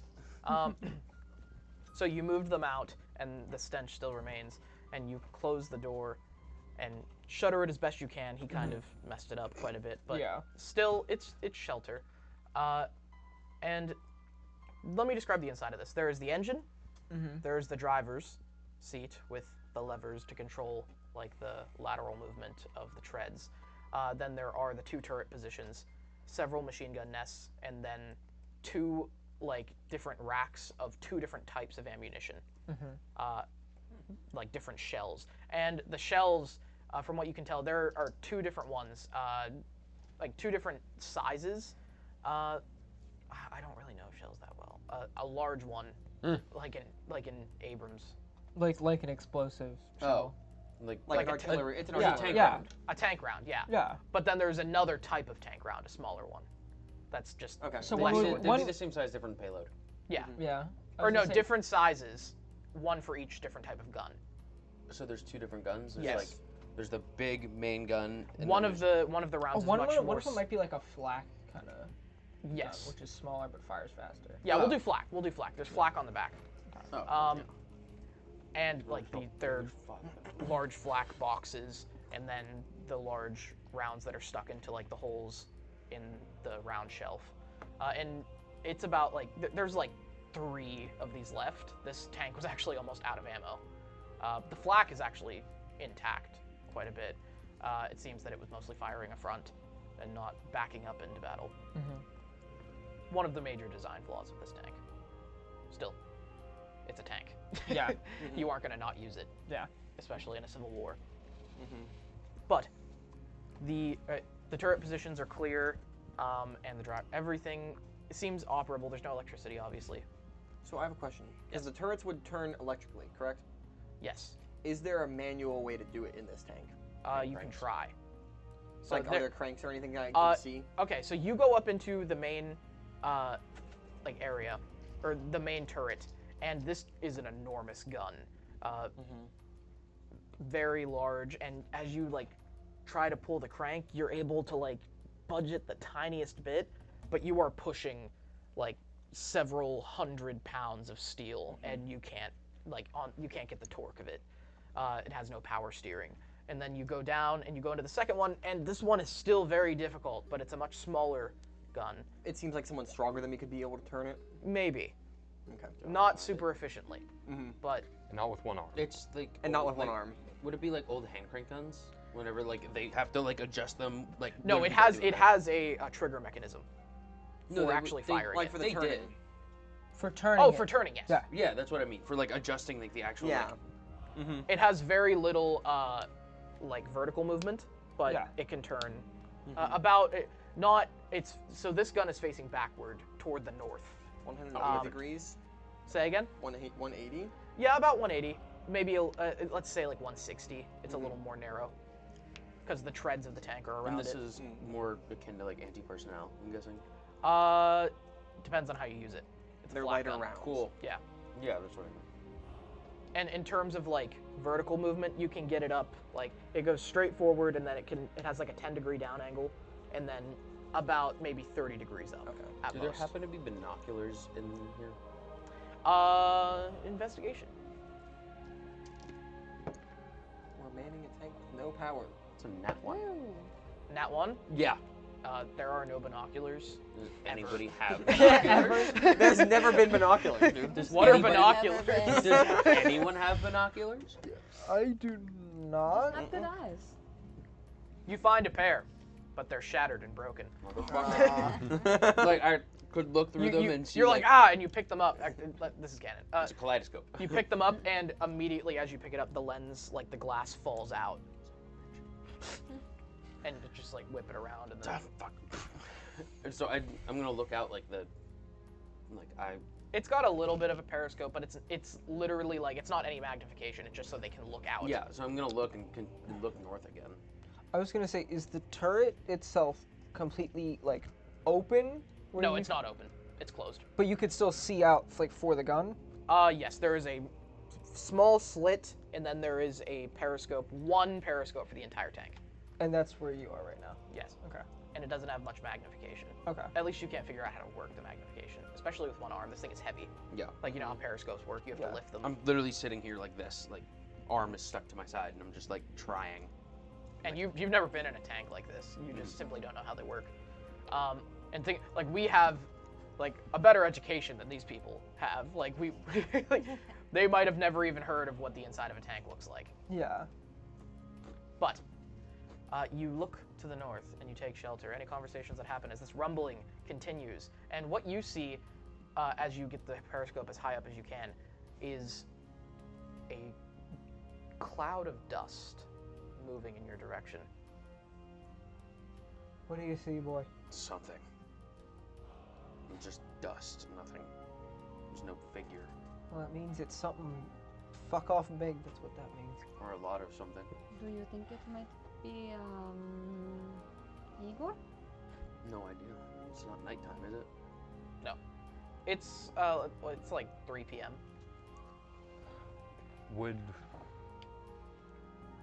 Are we familiar? Are we still in like a relatively snowy climate that like blizzards could be commonplace, or? It would snow and sleet here, but that's kind of breaking at this point. You wouldn't get anything near what you saw at Farnard. Not this far down low. From what I can see, it might be the rock slide even. It's moving across flat land though, which confuses you. Oh, I thought it was coming down a hill. No. Oh, it's moving across flat There land? are several like hills, and you can see. But it's coming from the north past where we the were. hills. Could be another vehicle. I don't. Well, whatever it is, I don't want to take the chance of finding out if it's friendly or not. And the rumbling continues and gets more intense. I'm still gonna cast Arcane lock on the door just in case. Okay. So she'll probably like rub her hands over it, and then like it glows like a greenish purple. Did you ever cast the ritual, or? No. Unseen servant. Because if we need fuel too. Yeah. That will at least keep the door a little bit more secure. It takes some time for this to come to fruition, so. Could I at least see through where he blew the door, like the hinges back? There's a slight crack that you can see through now. I was gonna say, while he's poking through the periscope, I'm gonna kind of just post up and try and see if I can see anything coming down from the north. Okay. It continues to get slowly more intense, and you're there for like 20 minutes. And it is rumbling louder and more intensely than before. But Does it ever get clear, or is it always just dust? The dust is getting closer. There is a large hill right in front of you that you can only see the dust over. We are doomed. We are doomed. It was great meeting all of you. Was it? So I have an idea. How big do I know the fuel tank is on this? No. Guys, listen. You don't even know what I'm gonna do. Don't. Yes, we do. Yes, How we big do. do I know the fuel tank is on this? I don't know cars and tanks. Gallons. Like length. Length? Oh, okay. It's vertically held, so it's about 4 feet tall. You know, Dan. How much It's does it about say? 4 feet tall. 4 feet tall? Yeah. Okay, then can I do... I want to cast a cantrip. Oh no. Oh. Oh no. What? It takes 1 action, Oh no. but it's a cantrip and it's a duration of an hour. Okay. Would I be able to use prestidigitation Prestidigitation? to clean the fuel? I have no idea what that is. Oh. Guys, I did a non-combat build! Presto. So basically, it purifies the fuel. And it would make it Read the start. spell. Okay, you create a magical effect within range. Choose the effect from the list below. If you cast this spell multiple times, you have up to 3 of its non-instantaneous effects active at a time. And I would be choosing clean or soil. You instantaneously clean or soil an object no longer larger than 1 cubic foot. So if I casted it 3 times, Well, okay. I will say that you can see on the gas meter. Actually, no, it's not powered, so the gas meter wouldn't have power. You don't know how much is in there. I'll just say that, just so you know. Okay. Okay. I'll reward creativity. All right. That doesn't make a lot of sense. Well, I guess cleaning. could we say that I'm gonna let you do it. because of how my spells work, it's a solution that I put in that cleans the fuel? Yeah. You like Okay. mix it up in one of your canisters. I have one last idea. To describe how you put this together. So And it takes you some time. What's the time to cast? 10 minutes. 10 minutes? Okay, so yeah, you Oh, start wait, working on no, this. 1 action, sorry. One So action? it's just Just one one action. action. 7. It'll take a second, but you'll be able to do it in time. Yeah. You whip out your like alembic or whatever it is, like the small So- like, chemistry set, and start mixing stuff up.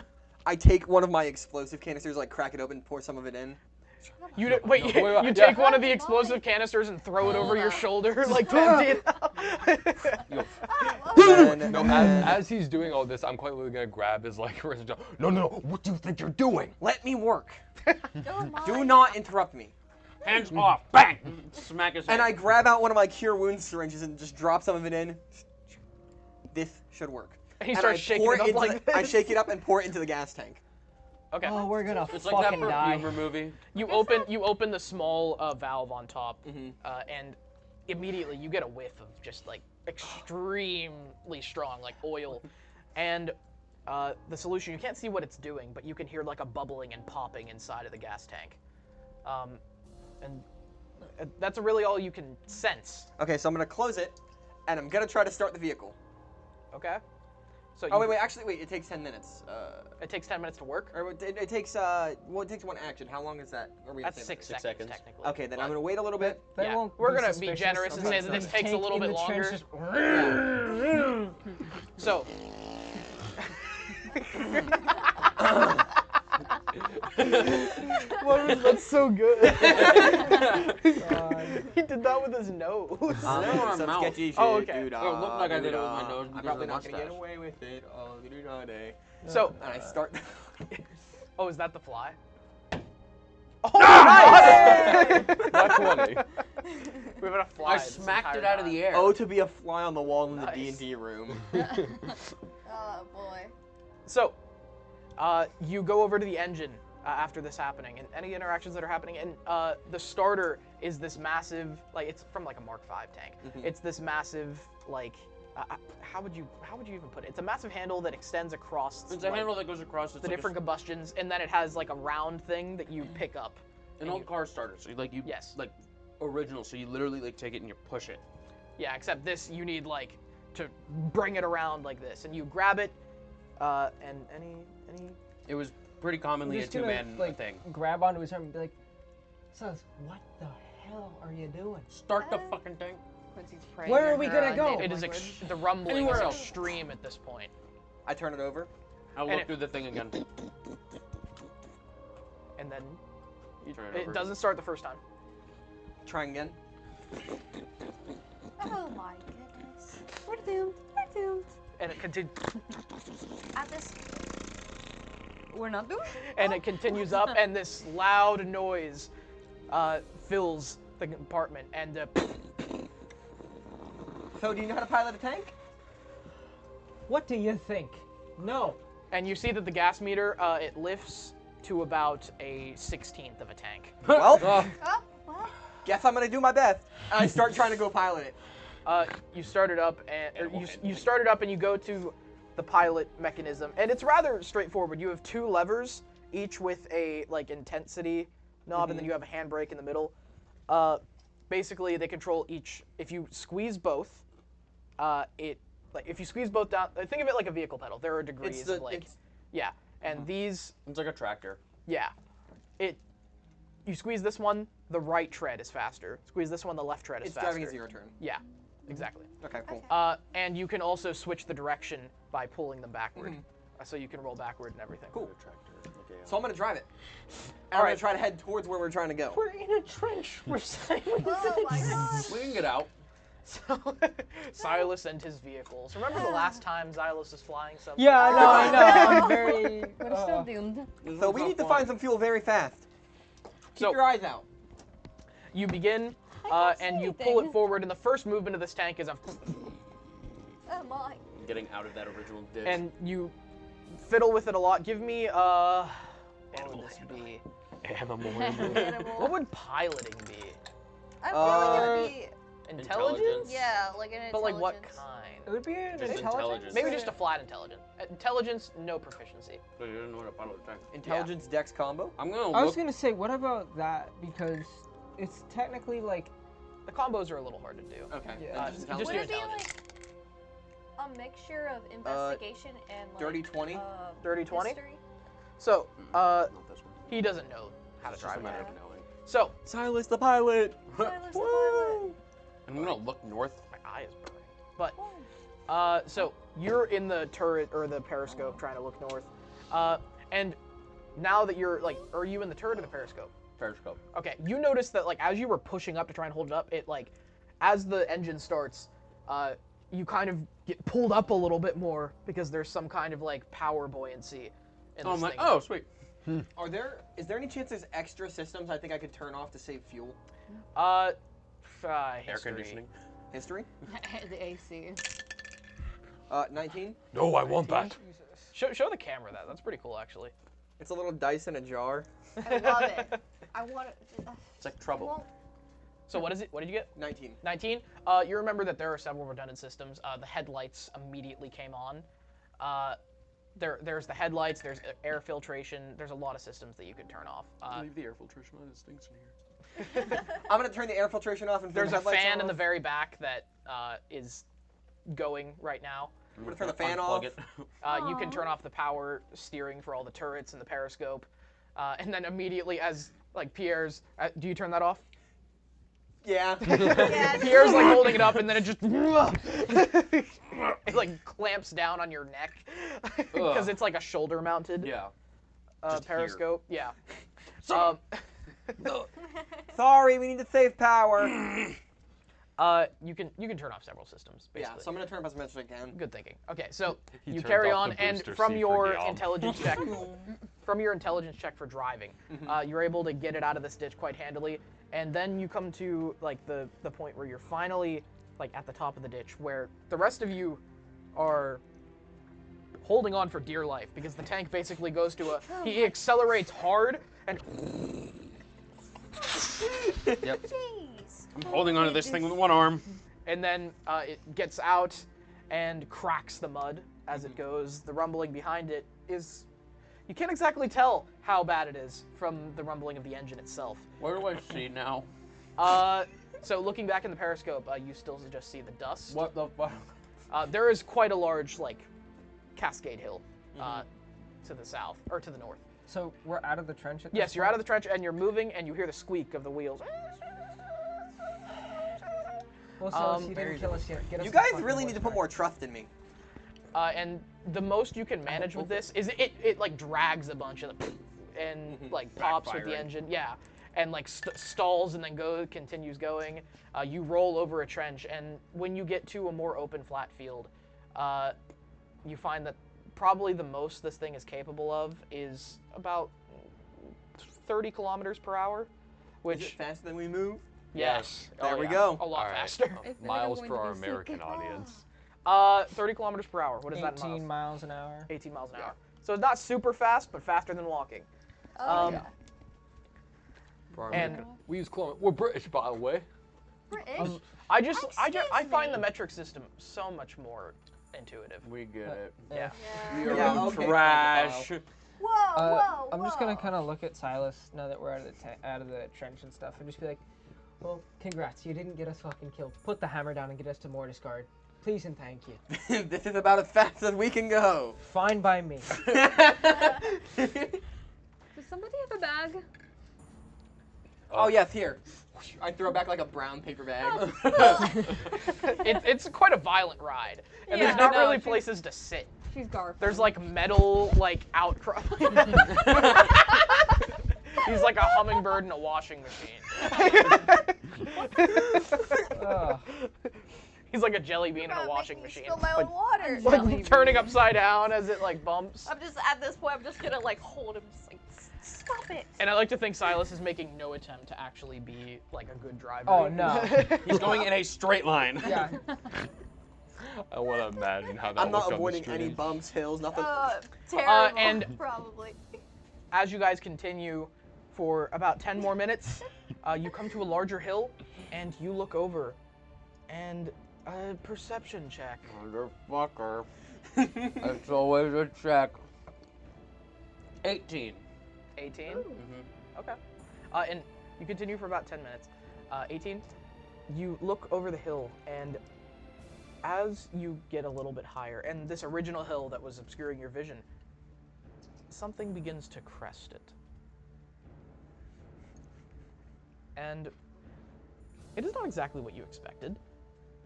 It is a hard exoskeleton of some kind. It's a big bug. Say again? Is it big bug? Big bug. No, And not then bugs. another. Anything And then but another bugs. in galloping sets of 6 hooves. Oh, shit. Ugh. It is, and then you look to the top, and you immediately when you recognize this as a carapace, like an insectoid mount horse. That is the best way to put it. These are signature beasts of the mercantile, used for cavalry, for as long as anyone can remember. And you look up immediately, and you find no riders. Simply wild beasts, a number of at least 100 moving in a herd formation. Some of them have saddles. Some of them are covered in long leather dresses with goggles to protect from gas. Chat, I think we are booked. In character. I shout back. I go. We actually have a chat.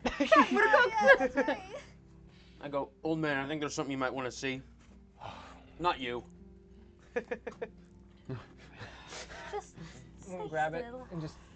Hearing him talk about bugs before. What No. do you see? You've gotta be fucking kidding me. That doesn't sound great. I don't think I've ever seen a stampede of carapace in the wild before. And now, of all the times. Have I ever seen a carapace in general? Oh yeah. Oh. Yeah. They're a very common animal. They're almost more plentiful than horses in Rubia. Well, some of them have saddles. Are they moving faster than we are? Oh yeah. Oh, yeah. No. You said there's like stampede gallop. You said there's like 100. Yes. Are we near the top of this I'll hill? start walking towards the gun. You guys are down. at the top of the hill, and you could choose to stop here, continue. I'm just gonna kind of yell back and say, Silas, whenever you hit that downhill stretch, go as fast as you fucking can. And I'm just gonna say, Pierre, hold this. Just hand it. And then, is the flat gun on the back? Yes. I'm gonna kind of position myself on the flat gun and check and see if it's loaded. I'm like, if they get too fucking close to us, I'm blowing as many of them to Kingdom Come as I can. Aim for the ones without saddles. History check. What? It's an 18. 18. So one of the primary features of the carapace that makes it superior Their armor? to yes, they have an extremely tough exoskeleton. Is it underneath? Are they susceptible? It's so they actually have kind of evolved through thousands of years of being used in warfare by Rubians, and perhaps through some genetic modification from Rubian scientists.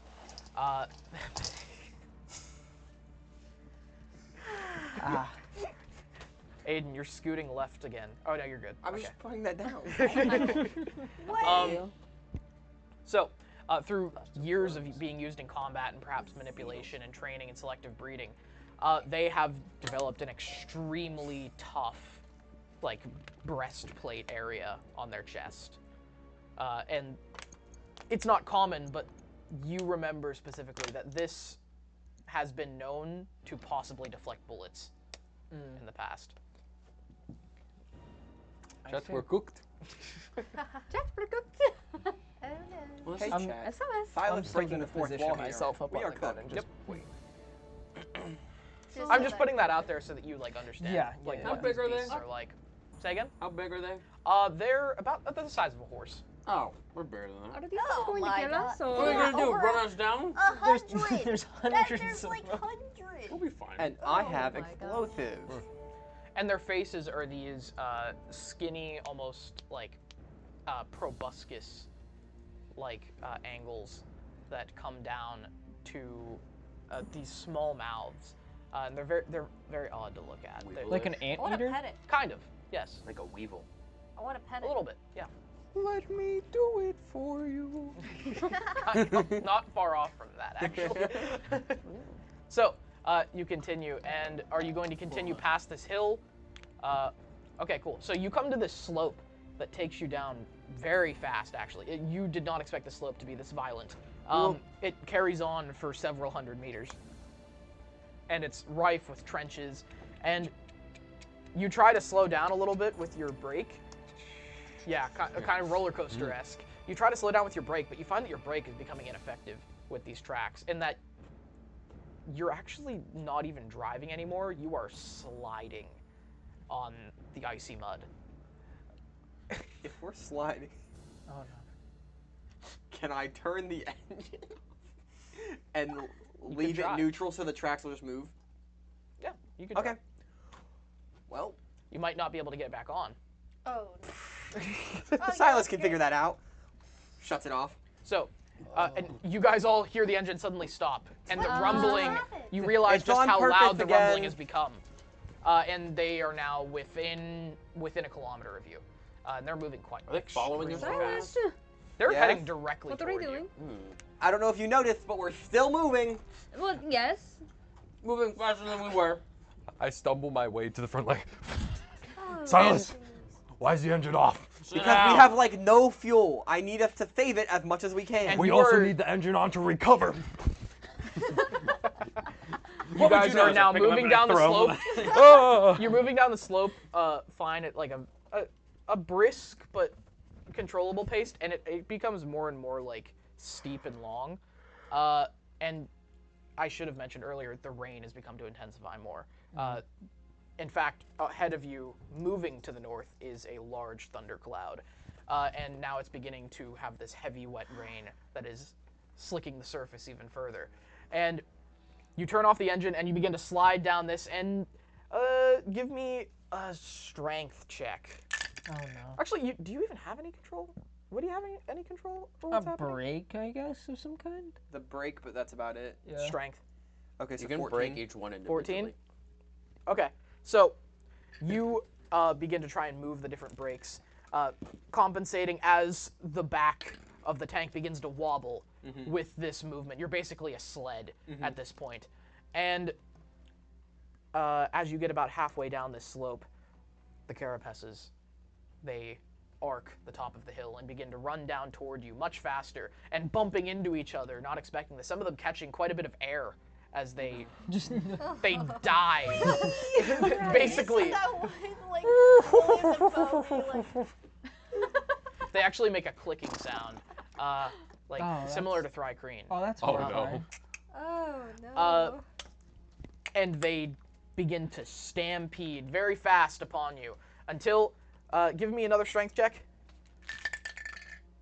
Oh, 4. 4? Oh. So as you're trying to compensate for this wobble that you're getting in the back, trying to make sure that you're staying front head, you focus too far on one, and you pull that, and then you neglect the other one very accidentally. And you try to pull it with one hand, and then you move your hand too slowly, and this one goes out, and then you go into a tailspin. And you are now spinning your way like Toblerone style. Oh, great. Like tubing style down this slope, and the carapaces catch up to you. And out the windows, some of you that can see windows, the periscope moves in a complete circle, and your acceleration, the engine is off, so you can't see how fast you're going, but it's at least triple what you were moving with the engine on. Quincy is throwing up again in this Progress. bag. It's Spraying around the tank. No, in the back. Going like 60 miles an hour down this hill. What the fuck? And those of you that can see outside the tank, you just see hard hides moving past and the stampeding. Does it seem like they're paying us any mind? So you can't exactly tell what direction you're facing. Yeah. But you do hear clampering of hooves on top of the tank. Ah, okay. Oh, my. And this continues. Give me a dexterity saving throw. All of you. Oh no. 21. 21? 3. 19. Nat 20. 7. Nice. Nat 20? 7? What'd you get? Oh, 19. That'd be a 4, Chief. A 4? Okay, so we got 3 low rolls. So as the tank continues to spin, some of you, it's pretty violent. It actually starts to generate some centripetal force. Several of you, especially you four, are thrown against the walls and really don't have any autonomy over, you can't move your muscles at all. You Just in pain. At the fair where Yeah, you lay exactly. back and you're like, I'm just in pain. And Silas, as you're able to stay in your seat because of your roll, Give me a disadvantage sleight of hand. 14? Wait, no. Sleight of hand. Hold on. He's so smug when he uses the 2. 16? Say again? 16. 16? That'd be 14. You try to regain some control, but you don't get it. With disadvantage. Yeah, that was okay. You aren't able to get control of it again. You manage to stay straight for a little bit, and then a carapace jumps over your viewer, and then actually all of you are thrown up as it falls over the front of the tank and gets chewed up by the tracks. And then you are thrown into another spin. Oh. Silas, I have an idea. If you just keep running them over, maybe we can stabilize the tank enough to get... Would I be able to, since I'm still holding on to this flat gun, and that's kind of how I've like stabilized myself a little bit, yeah. Would I be able to try and make my way over to Silas to try and help him? Give me, if you really want to do that. That's going to be difficult. Yeah, I know. I would recommend not doing that. I'd say like acrobatics, disadvantage. Athletics? They're interchangeable on preference. Yeah, okay. Athletics disadvantage, you said? Yes. Ooh? 20? Nice. Dirty 20? Dirty 20? Yeah. All right. You're able to navigate around using the periscope, and Pierre has now abandoned the periscope, and it actually it spins in the center slowly. I'm kind of just like climbing my way across, like, yeah. Fuck. It spins in the center, and you grab onto it, and then as you let go of it, you duck quickly as the handle comes right over your head, and you make your way to Silas. Silas, what do you need help with to get And then this thing another back under control? another carapace jumps over the tank and. Could I see this from here? Yes. Just fucking hell. Get to the ignition so I have some power. Crank it. Crank that! Crank that hog! Jarvis! Sometimes I crank Jarvis, crank it, hog! Jarvis, start cranking that hog. I cranked my hog today. It would be easier to crank since we're in motion. It would actually. It would. Why'd you do like that? Hey, believe me, folks, I can crank it. Believe me, it'd be easier. We're in motion. Crank. Pranking's easier when you're already in motion. When you've got that momentum. An object in motion stays in motion. I've got motion. Okay. Anyway, but so... We've made fun of both parties now. We are politically neutral. Anyway, We're back so, to Yeah. whatever, say your thing one more time. Crank the hog. I need some power. I need you to crank the ignition right over there. I'm pointing to like the thing that I cranked. Yes. Yep. So another athletics check to get over there. Regular? Yep. 17? 17? Yeah. Okay. You're able to get over there again and dodging some things, and you hit another dexterity saving throw. What? No. Just for the fun of it. I like bullying him. Okay. 17. Go fuck yourself. Okay. Well, don't say go It's fuck actually yourself. an 18, so... The DC just went up by 2. So, you hit another carapace and then a large stone, and the tank is actually thrown almost into a like 90-degree angle sideways, and then comes back down. And with that, one of the rounds out of the shelf like shoots out when it goes down, and then starts to roll across the floor. That's fun. Those things are like 150 Hey, one of you guys should grab pounds. that. Dude, I'm gonna try to like What do you want to do? That round that's like rolling stop around it. on the ground. Okay. Sleight of hand. Sleight of Disadvantage. hand? Yeah. Something hits the... Sleight of hand? There is a Guillaume-sized bullet rolling around in this Yeah. tank right now. Yes. I am It's about Guillaume. a 30. You shook the fucking table, you dickhead! It was on a 19, and then you shook it and it went to a 1. Oh, Oh, come on. Cope and calm, seed. calm. You did this. These are definitely like... That's not enough to... These are That's definitely not archaic enough. rounds, Yeah, too. look. Something hits it yeah, and these goes. are old I rounds. don't know. These are like the With type this that one, like you breathe middle on it of wrong and it's like- going on. These It's ones like are it's like coated in a jelly. Oh, no. Okay, yeah. It's like nitroglycerin. I hate, Oh. I hate these ones. I didn't know where Like you were going really with that round for a ones. second. I was like, It's a 1. Get your minds out of Yeah. the trenches. We're in We're the in the trenches. trenches. really We're in the tank that You're white. quite literally in the trenches. Not anymore. No, we've driven like through 5 of them. So, what'd you get? A 1. A 1? So you try to grab the shell. The dexterity saving throw. Disadvantage. So the Guillaume-sized Guillaume Yeah, getting for hit by a shaking my Guillaume dice. bullet. Bye, Guillaume. Uh-oh! I'm just being mean at this point. Guillaume's gonna like lose a limb at this point. What would win? One Guillaume-sized bullet or one Guillaume-sized Guillaume? We'll find out. 100 bullet-sized Guillaumes. Ooh, what would win? 100 bullet-sized Guillaume. Give me the roll. Or 100 Guillaume-sized bullets. Or 1 Guillaume-sized bullet. 11. 11? What? Wait. Okay. Wait. We're gonna do this differently. Actually. You're Can I welcome. luck point him? What? Was that No, disadvantage? luck points only work myself. Okay. What's your AC? 14. Okay. All right. I rolled really badly. So, all right. Oh, You got an thank 11. Okay. Okay. So, Pierre scoops up the round, and you lose your as the tank hits another carapace under its wheels.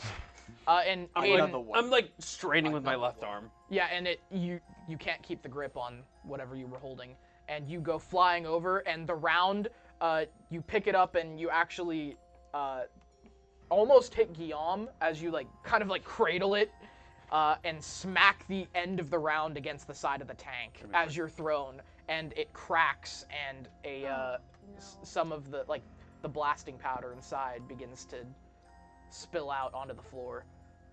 Is there a window I can put this through? Wait, no. Wait, no. Wait, can I move? Or am I still like... Dexterity. Dexterity or strength, whichever one you like. Oh, Neither. Dexterity. I have a slight advantage with dexterity. Yeah, that's 7. 7? No, you are pinned. And yeah, you're just cradling this round, and that's starting. Your hands are getting stained with this black powder. I'm just gonna. Colton, stop photo editing. Wow. Stop it! Shut up! Why are you ruining the surprise? Oh, but Lilli can do art. So what were we doing before that? Oh yes, Colton, you're trying to get over, and you jump over Pierre as this is happening, and another carapace is ran over. They're literally, at this point, there are 3 of them that are right ahead of the tank, running with it. And you are staying in a spin, but leveling it out and then back into the spin as you're getting rammed by these things. Do I have power now? Not yet. Right now. So Colton, So you get over there. Yep. Yeah.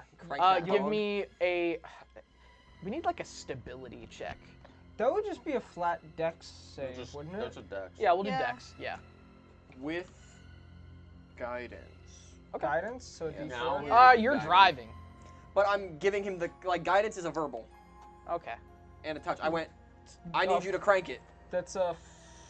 Crank that hard. Smacks him on the ass. I hate you guys. Oh wait, no, you. That's a 15. A 15? 15. Okay. You're able to.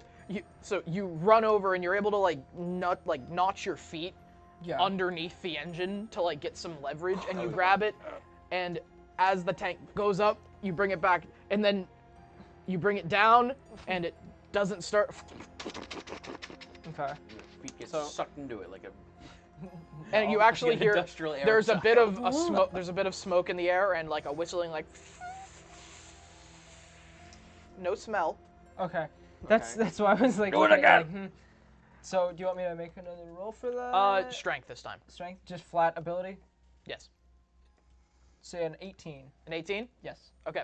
So you unnotch your feet and you pull it again, and the tank hits a massive hole that it goes over. Oh yeah. And so it just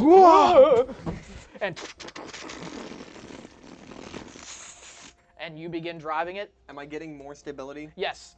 You have a lot more control now. Okay. Now that these are no longer, they have power steering. Now that I'm no longer free spinning. Yes. Yeah. And you're able to. How do you want to do this? How do you want to do Yeah. So, How do you want to? You are surrounded on all sides, and there's a few in front of you. Does there happen to be a compass on this dash? Yes. You are headed almost directly south. Okay, I'm gonna keep straight forward and just try to trudge through them. You okay? Yep, that's. I'll keep in mind you don't know how many are behind you. I'm just putting. I'm gonna throw it in reverse and trudge through them. Okay. No, I'm keeping forward. All right. I'm trying to keep us on track. You continue forward. Give me an intelligence roll. Just base intelligence? Yes. What number is that? I can't see what's right on top of the 2. 18, so 20. 20? Mm-hmm. All right. So you're able to keep it going, and you actually get to a point that you are stably moving with the herd. In fact, you can actually somewhat steer their direction a little bit. Huh. And you all kind of calm down as the terrain levels out and you gain control. Animal I'm gonna pick up the thing. I'm a carapace. I'm one of you guys. I kind of pick up This the round. is wild shape I can get behind. Yeah. I actually have proficiency in animal handling. I get Do you actually? Yes, I do, which is really Animal weird. handling then. Yeah. This is probably one of the more apt uses. Another 20! All right, so Nice. you actually have an immense amount of influence over the direction of this herd. Let's go! Me and the herd are cruising then. Part of the ship, part of the crew. I was gonna say, are we just kind of chilling out now? Like, what the fuck? A little bit. There's a stability. He's still driving the tank haphazardly. Yeah. There's a bunch of animals ramming against the sides and everything. But They're also kind of like pushing it at the same time. yeah, a little bit. Am I moving faster than I should be? Yes. Yes. Oh. In fact, your speed gauge is slowly going down because you're losing the momentum from the hill. And you can see now you're moving at like 60 miles per hour. I bring up this round and I'm like, "Hey, Silas!" And I take my hand off and it's just spilling out, spilling gunpowder. I see this and I run over. Sit down. His entire chest and arms are like covered in gunpowder. Yeah. No, I run over to him like, put it down, put it down. Nope. I can fix it, you idiot. Put it down. He likes black powder. I don't care what he. Put it in the bag. Cover it up. Don't let it fall out. My hand is on it. I can fix it if you put it down. Put it. You can't. Let him fix it. Fix it. I'm gonna cast mending over the cracked shell of the bullet. So. You Cool, that real happens. magic. I use funny powder. Funny powder. I'm handling funny powder. I was gonna say, if I'm gonna kind of look over it. So if you want to handle that, I can drive for 5 seconds. Yeah, I've got a hold on it. We're fine. Oh my. Cool. Oh, speed bump. It's a carapace. Actually, one of the carapaces, it's a younger one, comes right in front of the tank, following its mother. It's about half the size. I'm gonna steer and away it is from not keeping up. And it's like, it's literally inches away from the Can I treads. actually try to steer around it? I don't want to kill a child.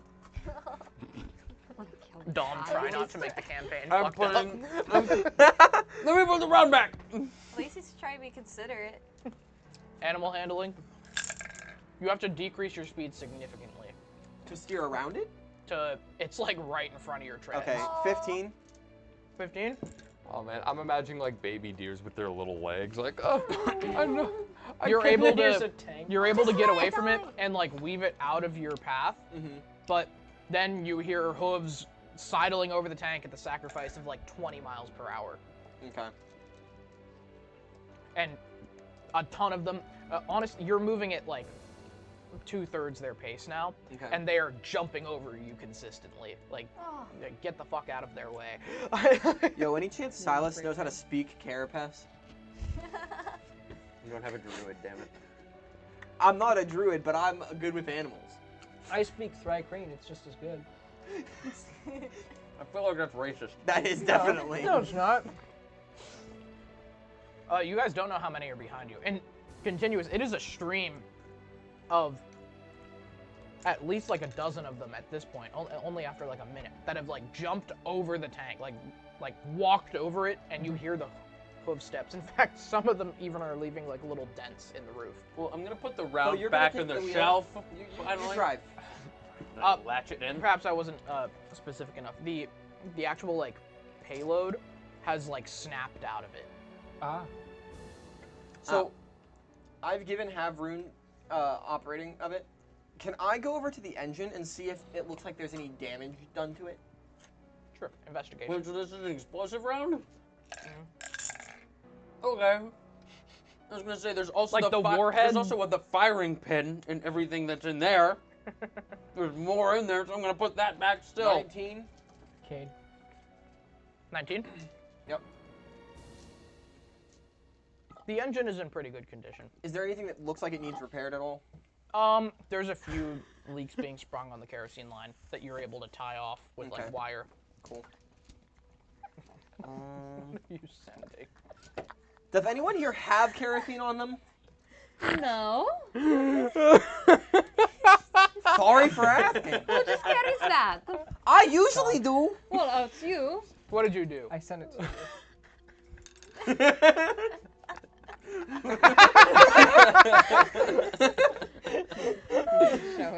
Oh my god. Can we put that as a thumbnail? Yeah, the thumbnail for this movie. What kind of round? Where did you find that? That's like a World War II Soviet era tank round. So for our viewers, I can't put it up. Do you want me to just put it in general? I don't think I can zoom it in really anymore. Oh yeah, there we go. It's Guillaume versus his arch nemesis, the Guillaume-sized round.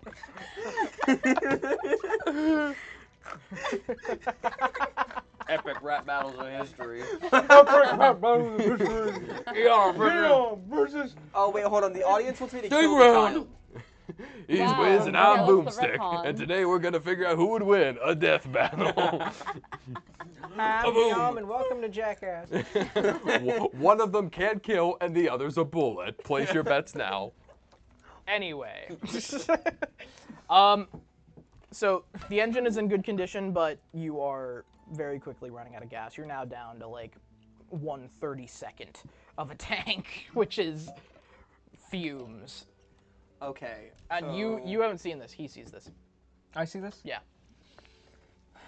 Silas, we have maybe a breath of fucking gas left in this fucking tank. And it begins to stall more and more.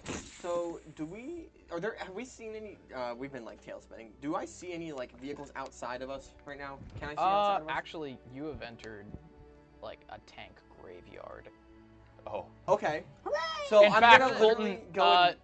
another some kind of tank of some kind that you actually haven't seen before. Oh, okay. One that has flat tracks and no turret. Just flat. It's kind of, it looks like a. I don't know how to put this. It looks like a boat, basically. Huh. Oh. But instead of ailerons, it's an amphibious vehicle. A little baby. You can't exactly tell what it is, but it is right in front of you. Like D-Day landing boats? Can I rush into the driver's seat and push Havarun out of it? I'm resistant. Or like, are we talking ducky boats from like water and like river tours and stuff like they have them in Pittsburgh? A mixture of them.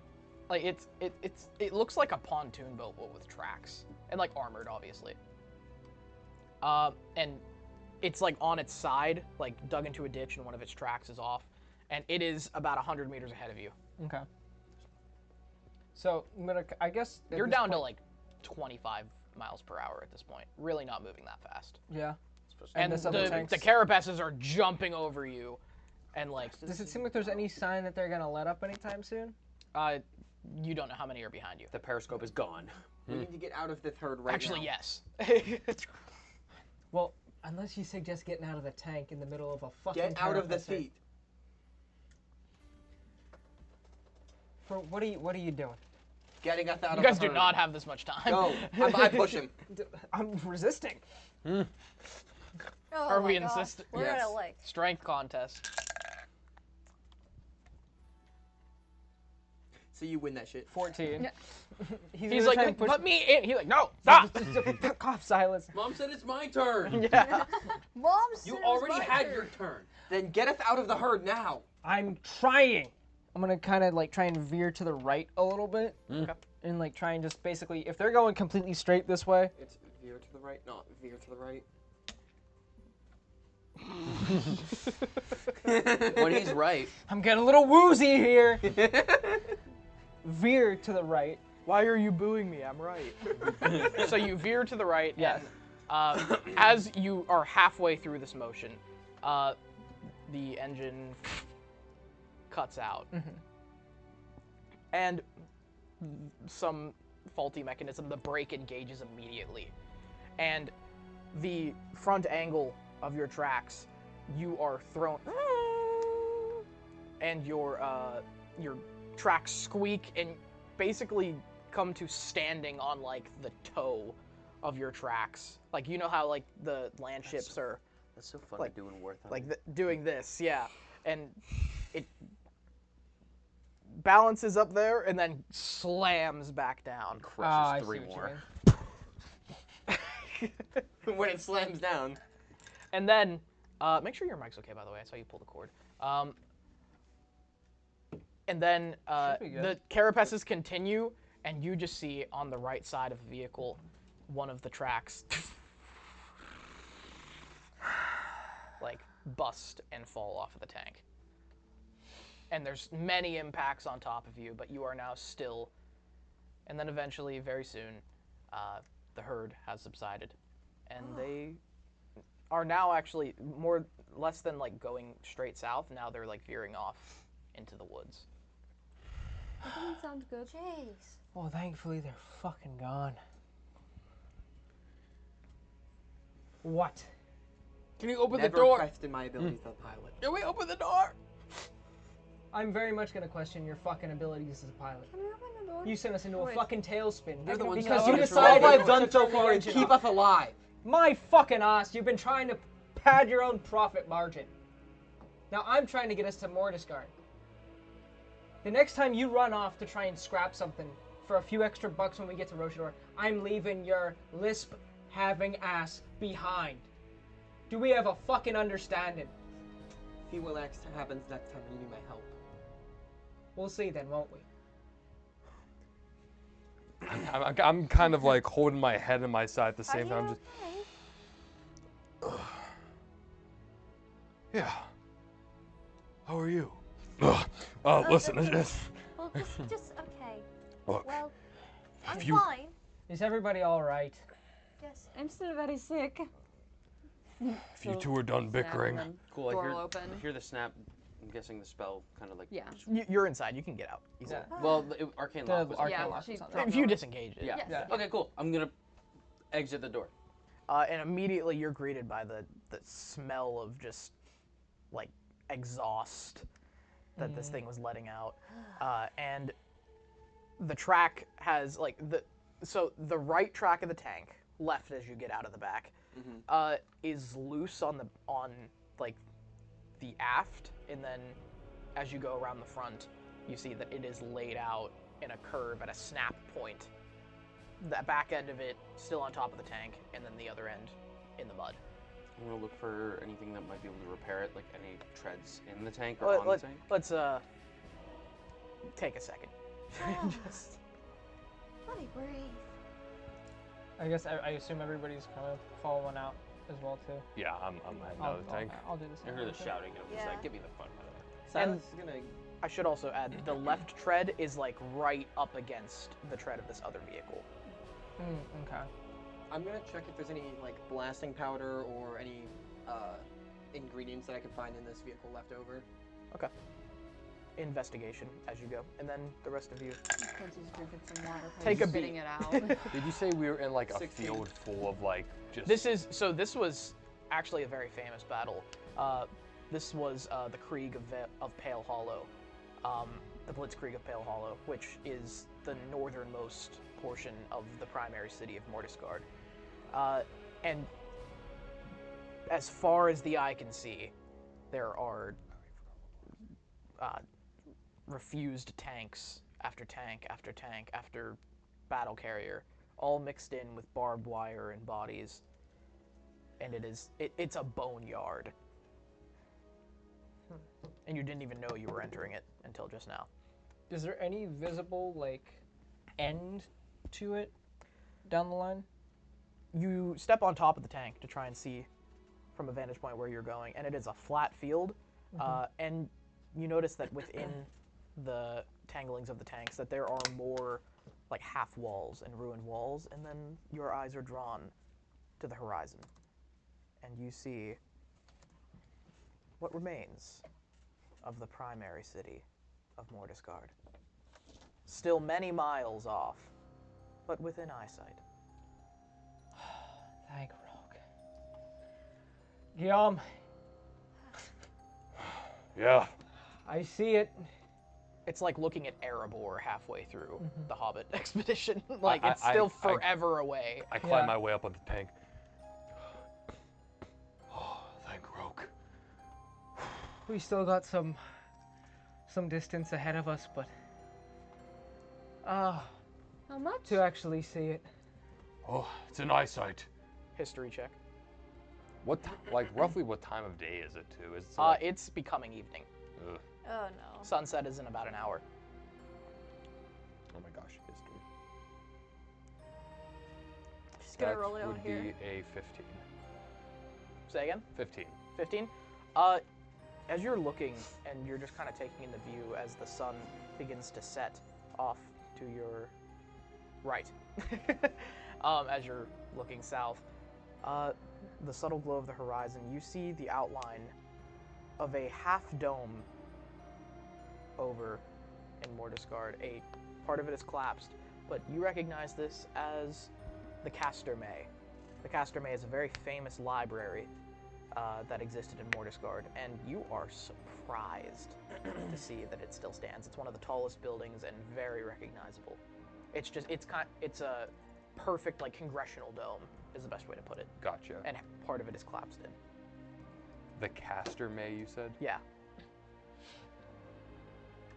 I don't believe my eyes. See, that dome structure, it's like in the walls of Mortisgard. Surrounded by buildings, actually. Okay. More of the city remains than any of you understood. So, like, I assume after he points it out, I kind of notice it. Yes. The way they were talking, I was under the impression that Mortisgard was eviscerated. As was I. Vetch in particular said that with the Tormgate being gone, or being taken, or whatever he meant by it, that the city was basically, from his implication, hell on earth. Well, we won't know for sure until we get there, but it may be in better condition than we once believed. And if that's the case, it gives us a better chance of finding a boat. Even if I have to strap fucking planks of wood together to get back to Roshador, I'm doing it. Still leaves the issue, though, of we're not getting there by sundown. Well, we're in a graveyard full of hollowed out metal giants with doors that lock. I don't know if that Igor creature goes out this far, but I think it would be best to play it safe. Take up camp in one of those godforsaken pieces of metal, and then head out first thing tomorrow morning. I agree. I think we get Silas to check and see whatever one's in the best condition, pile us all into there, and hunker down for the night. Even if we do call it early, we get up earlier.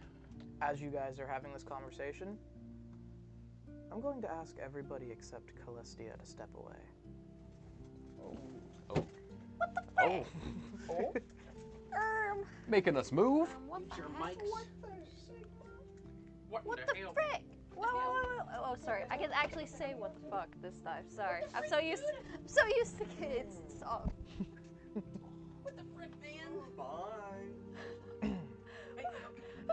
you later. No, don't leave me. Don't leave me. Put it around your neck. Like, I always, like, drape it around. No, not that. The cord for the computer. Oh, yeah. Laptop charger. Be careful of the laptop. That's what I don't know why it is getting wrapped Y'all around are my foot every hating on me. No, now you're making my heart go. Bye-bye. Oh, I'm nervous. Don't go. What? This is really awkward for me. Hi. Hello. They're all going upstairs. I'll send you guys, keep an eye on Discord, okay? You want us upstairs? Yes. What? So. What is going on? They're struggling. I don't know. They climbed stairs before? I don't think they have. So, as the rest of them are beholding the distance, you are brushing yourself off by the side of the tank, kind of finding, like, stumbling away a little bit. You can hear them speaking, they're on top, and you wander in the boneyard a little bit and just trying to find your way. And as that continues, you see another of these golden spectral figures. It is a man. He sits on an invisible chair. He plays... I'm not sure that showed up in the mic, but somebody just flushed a toilet. He plays a banjo, and no sound emanates, but this is the first time you see one of their faces. It is a blank expression, as if there are no features at all. And you can tell he wears a newsboy cap and a heavy leather and jean jacket, some worker of regard, and he rocks back and forth.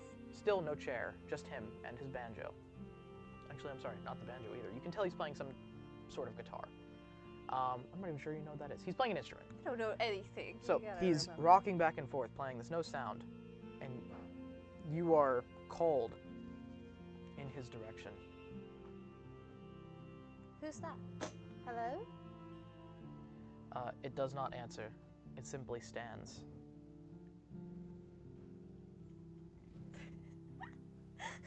What are they doing? I don't know. Oh. Okay. So he rocks back and forth, holding some apparatus in his hands, and no answer is given. Just sit there, or whatever you're doing, just playing, or I don't even know what you're doing with your hands. Well, do I just leave you there? I'm gonna kind of go a little bit forward, try to inspect him, just try to understand what he's doing or something. Would that take an investigation? No. Okay. So you move as close as you can, and you even reach your hand out, and are surprised to find a solid form. He does not move, and it's as if it's like a machine or an animatronic moving. If you can touch it, but your touch does not hinder its movement. In fact, you are moved by it. Oh. Are you not human? And he just continues playing, and eventually you find that there's really nothing to gather from the specter, and you turn around, and behind one of the tanks in the boneyard, deeper in, there is another, and it tucks away very quickly. I'm gonna run towards it just to because I'm curious of what that one is, because, Okay. So you run toward it, and you arc around, looking for these golden people. And then you look to your right, and leaning against the tank, in a crouch pose, is a young, small child with a large leather mask with opalescent goggles cut where the eye holes are, and a large rebreather.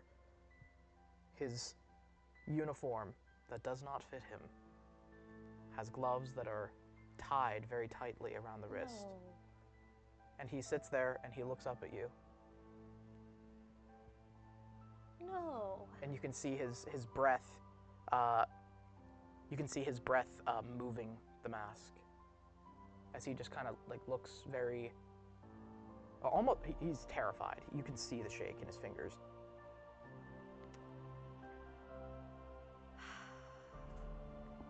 Why you gotta do this to me? It can't be. I'm just gonna go closer and look at him and be like, Is that you? The boy. And he's just breathing very heavily. You can see his, like...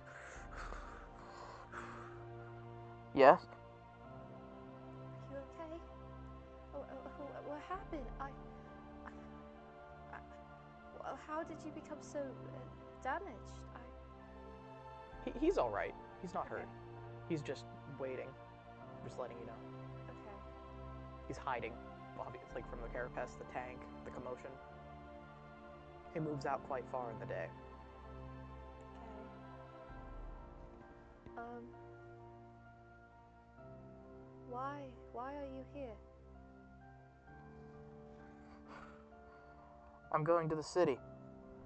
To the city? Why are you going to the city? Because I need to find one. Find what? One for him. I need to find a present. Please, can you go into more detail? Present? For who? What are you trying to find? And then he stands up and he tucks around and he looks at you. Come with me. And he like grabs you by the hand and starts to lead you deeper into the boneyard, away from the rest of the party. Okay. Well, I'm following, I guess. Okay. He pulls you in a maze of interactions and weavings until you are completely and totally lost with this boy. And how shall we do this? I don't think it's a good idea for me to be astray from my group. Don't worry, we'll be there soon. He's waiting. Okay. And you carry on, and then at this point, we are going to ask everybody else to come back. My goodness, you made my heart like race for a minute. I was like, oh my gosh. I'm not done. Oh no.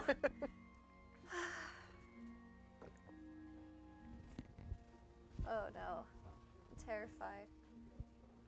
The party approaches. And we'll just keep you here so you're not the only one off camera, but you are not with them. Okay. That's fine. And I'm the only one that listened to what happened. I know, right? You shouldn't have. You shouldn't have. I didn't want to go upstairs.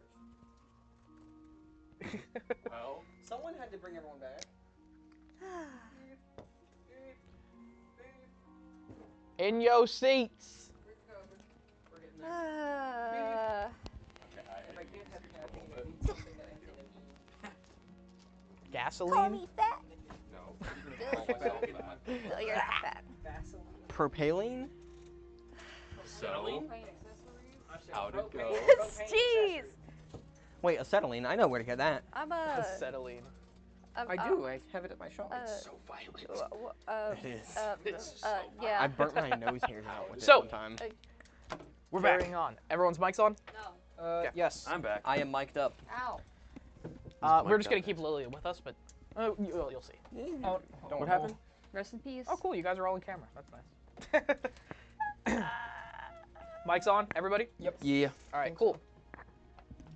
So, we return to our scene of Guillaume and Havroun standing on top of the tank, beholding the Castermay in its dark complexion across the golden horizon. Well, I'll prep the group. I'll ask Silas to eye out a good tank for us, and we'll get set up for the night. You spot anything, let me know. I'll stay on guard. I'm just gonna kind of stay on top of the tank and just kind of like see if I can keep an eye out for anything, I guess. Okay. Oh, I also... Do I have a spyglass? There is a fast wind, and it is still raining very hard. Yeah. Never mind. No, you Spyglass don't would be useful. Or Or you useless. don't have one. Remember, I asked. Does anyone want to Oh, stay in yeah. the same tank? I could put another arcane lock on one of them. Silas has actually already gone back into the tank and blocked it up. Not that long. I've gone back into the tank we were just in and blocked the entrance. Okay. Wait, like, Like you guys are all outside. Yeah, he locked everybody out. Okay, before... He doesn't want to go to the doctor. You're gonna give him a shot. He's locked the mom out of the car. Silas I don't care if we go for ice cream after. Before real... Wait. You didn't So, like, okay, just plug your okay, mic you in. guys are on top of the tank, Yes. and suddenly, as you're just beholding the horizon, having this beat of just... Never mind. And you two are outside, tending your exhaustion. You hear the... Just me? Just me or all of It's us? quite obvious. You Okay. can feel it through the tank. Professor... Wait. I look over and see the close... Silas! And I'm just gonna start beating. Open the door! I'm not even listening. Commander, get down here! I can assume what he did. I'm just gonna hop down and just go. Well, what do you want me to do? He ain't gonna listen to me. That's for sure. Silas, can I come in, please? Silas, by Rogue's might, you head out here right now! Good luck out there. What are you, his father? Whoa! Good luck out there! Okay. I cast Spiritual Weapon. Cast heat metal. Whoa. I want to let you know, if you open that door, I'm launching one of these rounds at you. Why are we doing this? I know things are heated at the moment, but we all need a safe place to stay for the night, and then we can talk it over, either inside, comfortably, or in the morning once we all get to go to rest.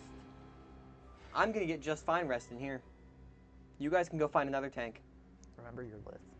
Oh yeah, you guys can go find another tank. Another. I dissipate the Hi, Mom. Make sure the cats don't come. You guys were recording. I was trying to be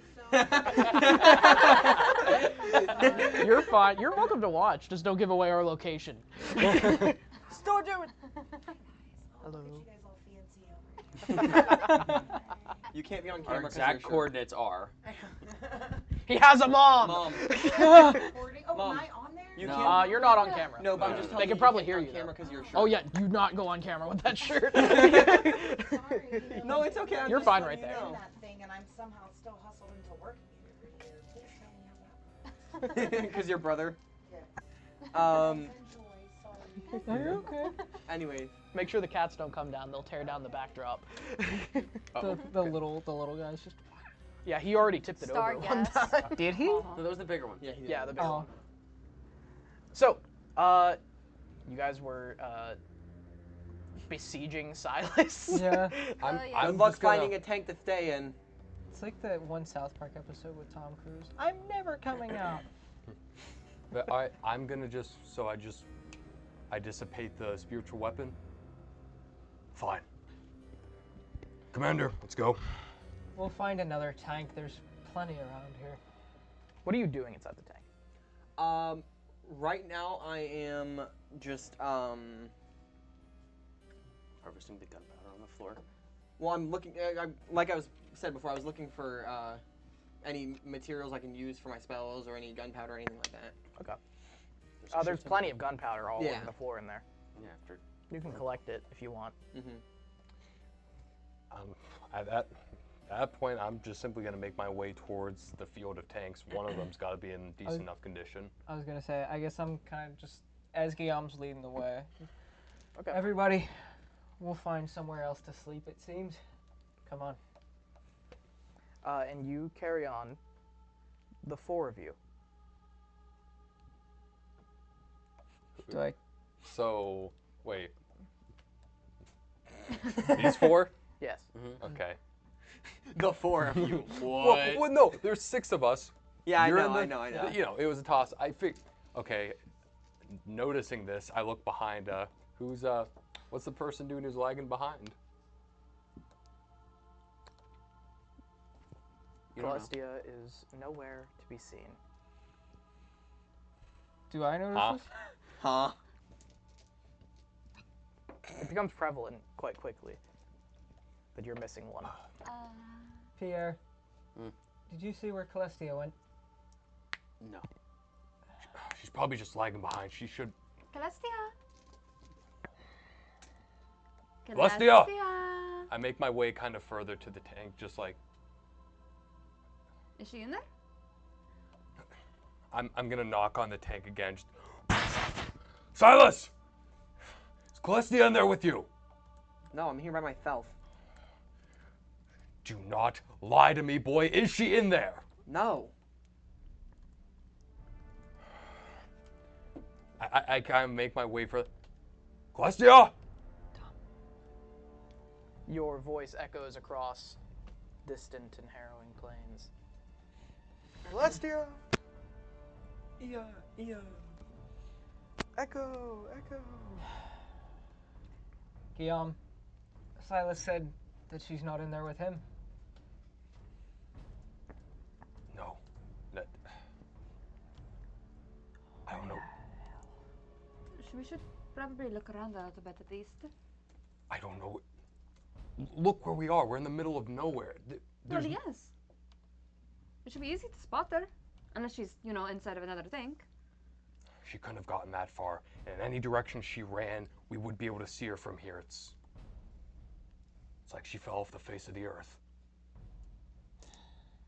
Ate her. Planet. The world. Yeah. The world. Well, we can either find a tank, claim it as our own, and then go look for Celestia, or go look for Celestia first. I say we look for her first. If we wish to do so, fine, but once it gets too dark, we meet back up and hunker down for the night. I'll start searching for a tank. Half of us can look for a tank, half of us can look for her.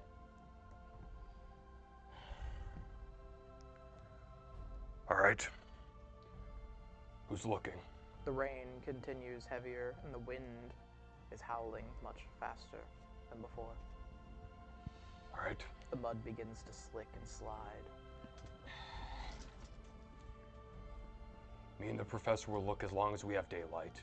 You two, scout out a location for us. See if you can find a tank. We won't be long. If we can't find her within the first hour, we're not going to find her at all. I wish you the best of luck. Who's going after her? Those two? Okay. Please no. Survival skill. Disadvantage. While they're all searching, would I be able to sneak out and try to siphon some fuel for my tank? My tank? This Crazy. sleazy scum. Yeah, this guy's just like, it's mine. And repair my tread while I'm at it. Sleight of hand to silently unlock your door. That loud bar. What? How does a What? 18 sound? What? Where? Ooh. Aiden. Oh, the kitten. Oh, the kitten. Can you get him? Since you're on the outside. We have little cats, and we would let them roam, but they have a tendency to pull down the backdrop. He's by the behind me. Oh, I see him. He's on the back side of the couch. Honestly, I think He's hard to too- catch. Well, I think he's too skittish to even come over here. We don't want to risk it. Yeah. All right. So, sleight of hand. 18. 18? You're able to silently, over time, crank it out. Or maybe not even silently, they just are too far away to hear it. And you can get out to siphon some fuel. And repair my tread. Yes. Will you notice this at all? The tread is going to be a much harder deal. Well, I'll do that later, and I'll just get some gas right now.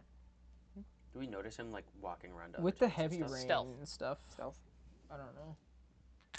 What? Hey guys, I hell dropped was my that? jar. I dropped my jar. Not the jar. A Kid man in is his chasing, hurting cats. 16? Say again? 16 on my stealth. 16, you're able to evade them, generally. Okay? What? You keep track of the Purgator handily, and of him. What's your passive perceptions? 11. 11. Yeah, he succeeds. Okay. So we're making the rounds to try and find a tank. He's Scavenging siphoning for copper. parts and shit. He's stealing catalytic converters. And gas. Sometimes. Mostly gas. So, survival check, Cade. Survival. Didn't you make one already? Oh no, that was Kit. How was Kit faring? I think she got it. She's trying to get the cat right now. Kid made an 18 on a survival check. 18? Yeah. Yeah. Okay. Kid did. Well, that's 6. Aiden. It wasn't my headphone. Or it wasn't my mic. It was my headphones.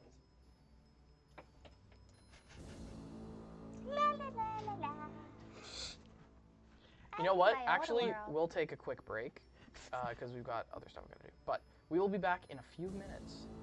Not very long, just a little bit. Herding cats. Yeah. Herding cats. We gotta herd cats. Yay.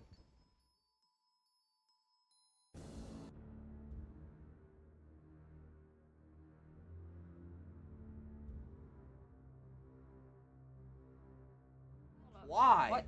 Jacking it. Hello. Welcome back. We're gonna get right back into it. So, that was a short enough break. I don't think we need to do a recap. Yeah. You two were looking for Celestia, who has disappeared.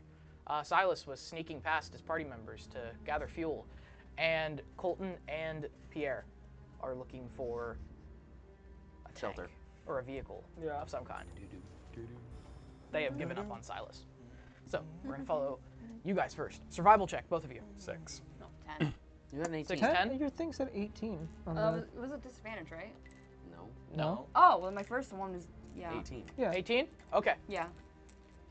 Actually, an argument could be made that you have advantage. You've spent a lot of time in I'll take tracking. All right. I'll take it. Really, I should just give you your proficiency bonus on that. Aha, 15. Nice. 15? All right, so the rain has actually made this easier for you. Bless you. What would have been like glossy mud that was not easily permeated by footprints now has turned sodden as the rain softens it and then freezes into it. And what you see is a pair of light, like skinny boots moving in an easterly direction, weaving through the tanks away from Silas's tank. So like in the big field of tanks going south or? Going east. East. East and south. All right, so we both spot this? Yes. All right, seeing this, I'm just... Celestia! Celestia! No response. Where are you? It's gotta be her. Come on. Yes. And you follow this through, and it is extremely winding. And then you get to a point that one pair of boots turns into two. Can she make double of herself? No, she cannot make double of herself. That's what you can do. I'm just asking. Doc, perhaps just... These look heavier. I don't Heavier, but with a small gait. It's quite strange. And it's still like raining and everything? Yes. They have deeper impacts. Oh, so we're not like seeing someone walking, these are just like the tracks. Mm-hmm. Yeah. Mm-hmm. You said boots. You didn't say Yeah, prints. the boot imprints. No, you said boots. Oh, well, You Boots. see boots. Boots. Stop. I meant Okay. boot prints. Yes. All right. You're tracking somebody. Well, okay. So we see 2 tracks going now. Yes. All right. And they head directly east, and they overlap each other quite a bit in kind of a tangling motion.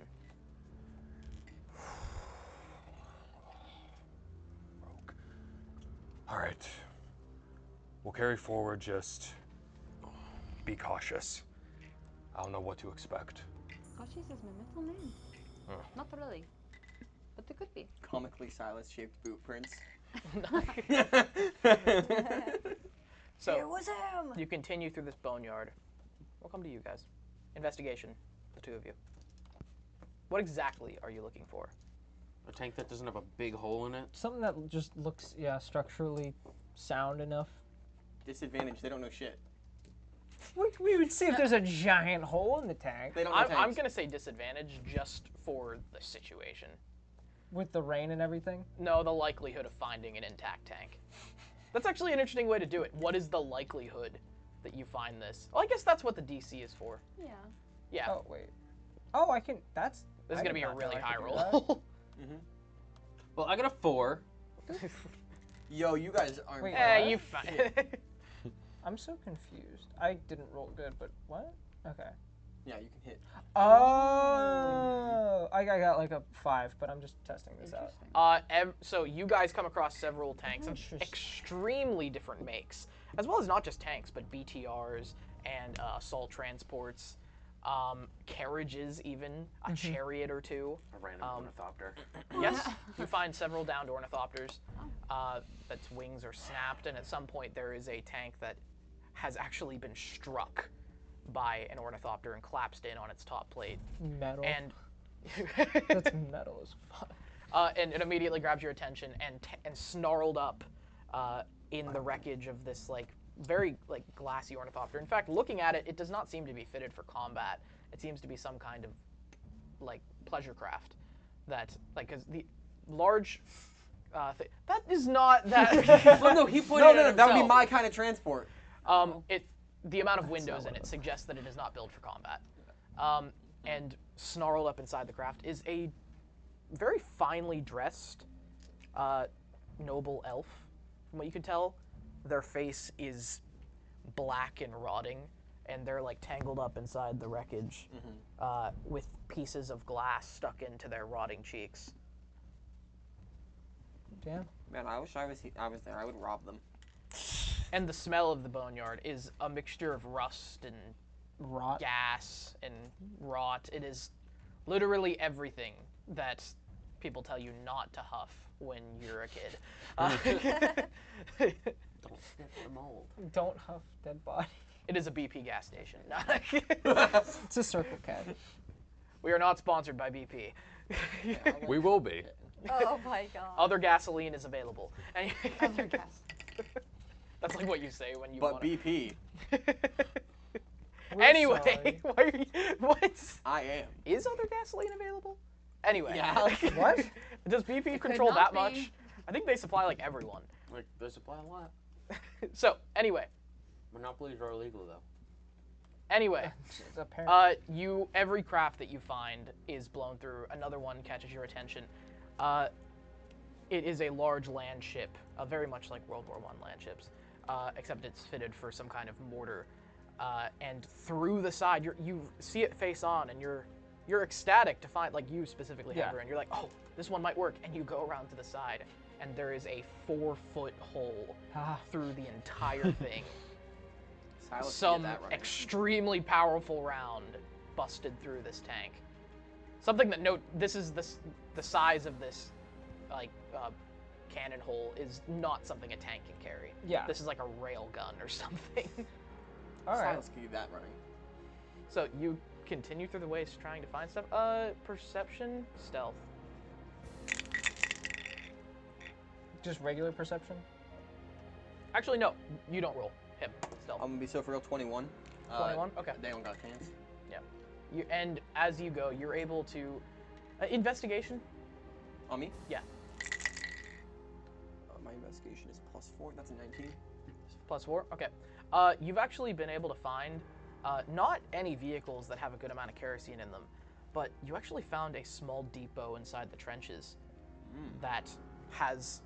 You go down and it is a pit at this point at 2.5 feet of water up to your waist, and you are trudging through, and you find this outcrop area, and underneath there are several different petroleum canisters or kerosene canisters. Okay, I'm gonna try to get as many of them out as I can. Okay. They weigh 30 pounds each. Okay. God damn. And just because of their unwieldiness, you can only carry 2 at a time. How many of them are? What are they? There's 6 of them actually. Okay, so I'm just gonna take 2 of them with me. Okay, you have 2 hands, and you could maybe sling one on your back if you really wanted to, but that would take more time. I'll just take 2 with me. Okay. 50 pounds of kerosene. Yep. It's not bad. So, back to Cade and Kit. You follow this for some time until you come to a crater that dwarfs all others. The footsteps lead to the rim, and you get the sense that maybe you can't see past the upheaval of soil and mud that this has pushed out. As you approach it, what is your choices? The footsteps lead up to the rim from what you can see. Like going upward and... Yes, like a tidal wave. And I should also add, the mud is now mixed with brick and rubble. So it wouldn't be that hard to just go up into the crater. You could make it up there, but I'm letting you have a decision before I say that you've made it up there. What in the world is she doing? And is it both sets of footprints or just one? Yes. In fact, separately. She seems to be moving willingly. Do you have any idea why she would walk away from us? I have no idea why she does anything she does. It's just... Look. I will not stand for this Celestia slander. I don't know if she's... The footprint Really quick, Kate, I just want to say sorry to the stream for, like, sloshing that water around in my mouth. I just saw it in the playback. That was really gross. I'll clip it, don't worry. Oh, nice. Disgusting. Anyway, If one of these sets are her footprints, it seems like she's going along with this willingly, which... She might have gotten, mind taken over.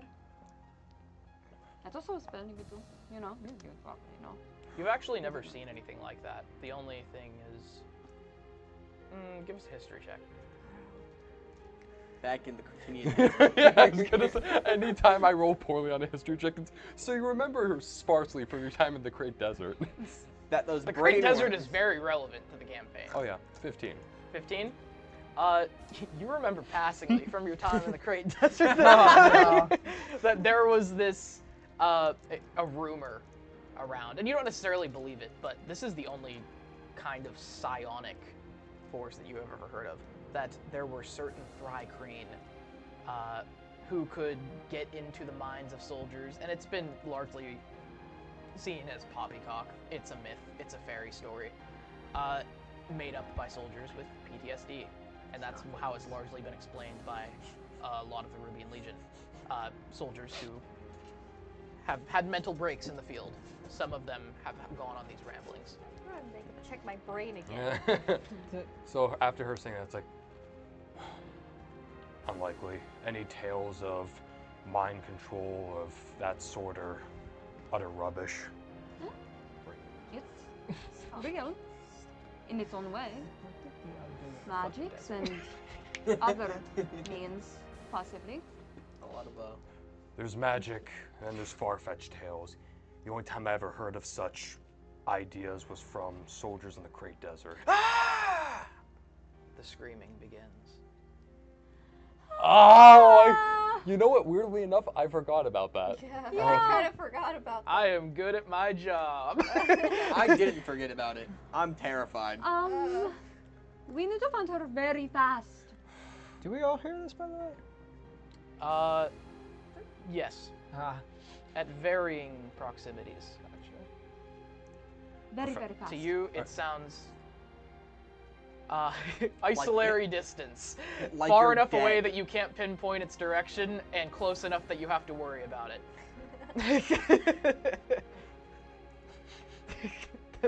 Shatter we cooked. That is a literary. That is a literary and filmographic trope. Isolary distance. Okay, what direction are the trail? Leading into the crater, right ahead of you. Can I'm gonna point and just send message. See if I connect. Do you have to designate a target for that? You don't have to You point to a designate a certain target. direction. You point, at it. Okay. All right, we can do that. So, Celestia, are you there? Do you respond? So she does hear it? Yes. I want to point out, you don't know your state yet. I haven't told you. You're okay. I'll say something. I'll say Okay. so. I'll just respond. How much can you like? You can just how long? say whatever. Okay. It can't be like a whole paragraph. Like Okay. that. I'm okay. I'll be back. Where are you going? Back? Come back? What happened? It's directly ahead of you, in the direction of the footsteps. She's How do you know that? I sent the message. You sent... Later. All right, let's go. Okay. You begin to climb up the rubble and crest the hill as the screaming continues. And you push your way up to find Celestia in the center of the crater, chained to a tank. I'll be back, she says. Like, and you see, this crater is at least like 300 feet wide. She's in the very center of it. And there is some tank that rolled through it and got taken out, and that she is like bound to it somehow. There's like chains and handcuffs that are like wrapped into the tread. You're like, what the hell is going on? Do I see them? Wait, do I see them? Or no? Yeah. And you're fine. Hello. Oh, hello. I'm sliding down. I'm like, I'm gonna look around to see if there's anyone. Perception. Hello. Hello. 18. 18? You do not see anyone. She's gonna slide down after. So I run up. I'm like, what? I don't even know where to begin with this. How did you get down here? Perception on the chain. Because you're looking at it specifically. I like that. That's gonna be a 22. Nice. Inside the hinges and the chains, you can see that there are red stains. Like, what do you mean, like, in what part of the chain? Like, stained into it. Pretty much all over. Like, Blood. little splotches of red. Well, I got that much. That are, like, stuck in it. Like, they've been there for a while and crusted over. Oh. There's crusty blood on these chains. Nice. So, I don't even know what... And then your eyesight is drawn up to the crater, and you see enormous prints that lead to and away from the chain.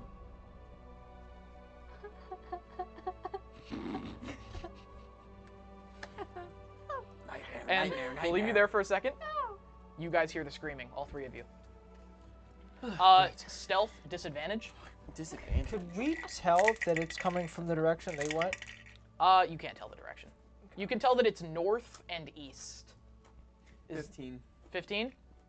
He still succeeds your guys' Yeah. passive. So you're able to get back to the tank. But, so annoying. And you guys don't find any other vehicles, but you hear the screaming, and sun is setting.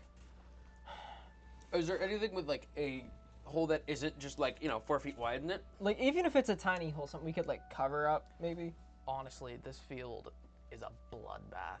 There is, like, you would have to take this part and that part from every tank. You find one that has its hull intact, and then you look inside and the engine has been ripped out by scavengers or otherwise. It would take you hours to put together a workable vehicle. Shit. Could you tell where that scream came from? That way. So, Dom, Looks around. Over there! All right, hearing the scream at this point, do I know what direction they are in from me? You've been like noticed like seeing Perception. Have I seen them? I would assume Perception. What's my perception here? Let's see if you're hiding somewhere. Perception, I got a 12. Well, you can tell their relative precision, not Cool. exact That's position. all I needed. Okay. They're away from your tank. Yeah, I'm gonna put down one of the cans real quick, and just find a little rock, and I'm going to use my. No, not that. Something else. Oh, I know what you're doing. Infuse item, and I'm gonna put a message on it. Yes. Ah. And it's gonna say, listen, just come back to the tank. Bring me parts of a tread for like the tank, and then I'm gonna throw the rock in their direction. The screams have the screams have made it a little more reasonable. Like, wait a minute. Do we see the stone? Does he like throw it at us? What do you do with it? I'm throwing it in their direction. Okay, so they're a stone's they're loud. Dexterity saving throw. But it's like making noise. Dexterity saving throw. The Both two of of us? us? Yeah. Is it gonna hit us in the fucking head? Do I have to I make a got dex a throw? 17. I got a 16. 17, 16. It hits him in the head. Okay. Suddenly, you guys are you meet up You hear in the the middle Doppler of like effect. a triangle of 3 tanks that have been downed, and suddenly you're just figuring out like, oh, the scream's coming. You're having a conversation, and then into the mud, and you shit your pants. Just when this happens. And it's screaming a message, so it's just repeating It's itself just too. slowly until, like, getting louder. Yeah. Just have your conversation. Well, so from that way, yeah, that's fucking helpful. Fucking whichever way. Jesus!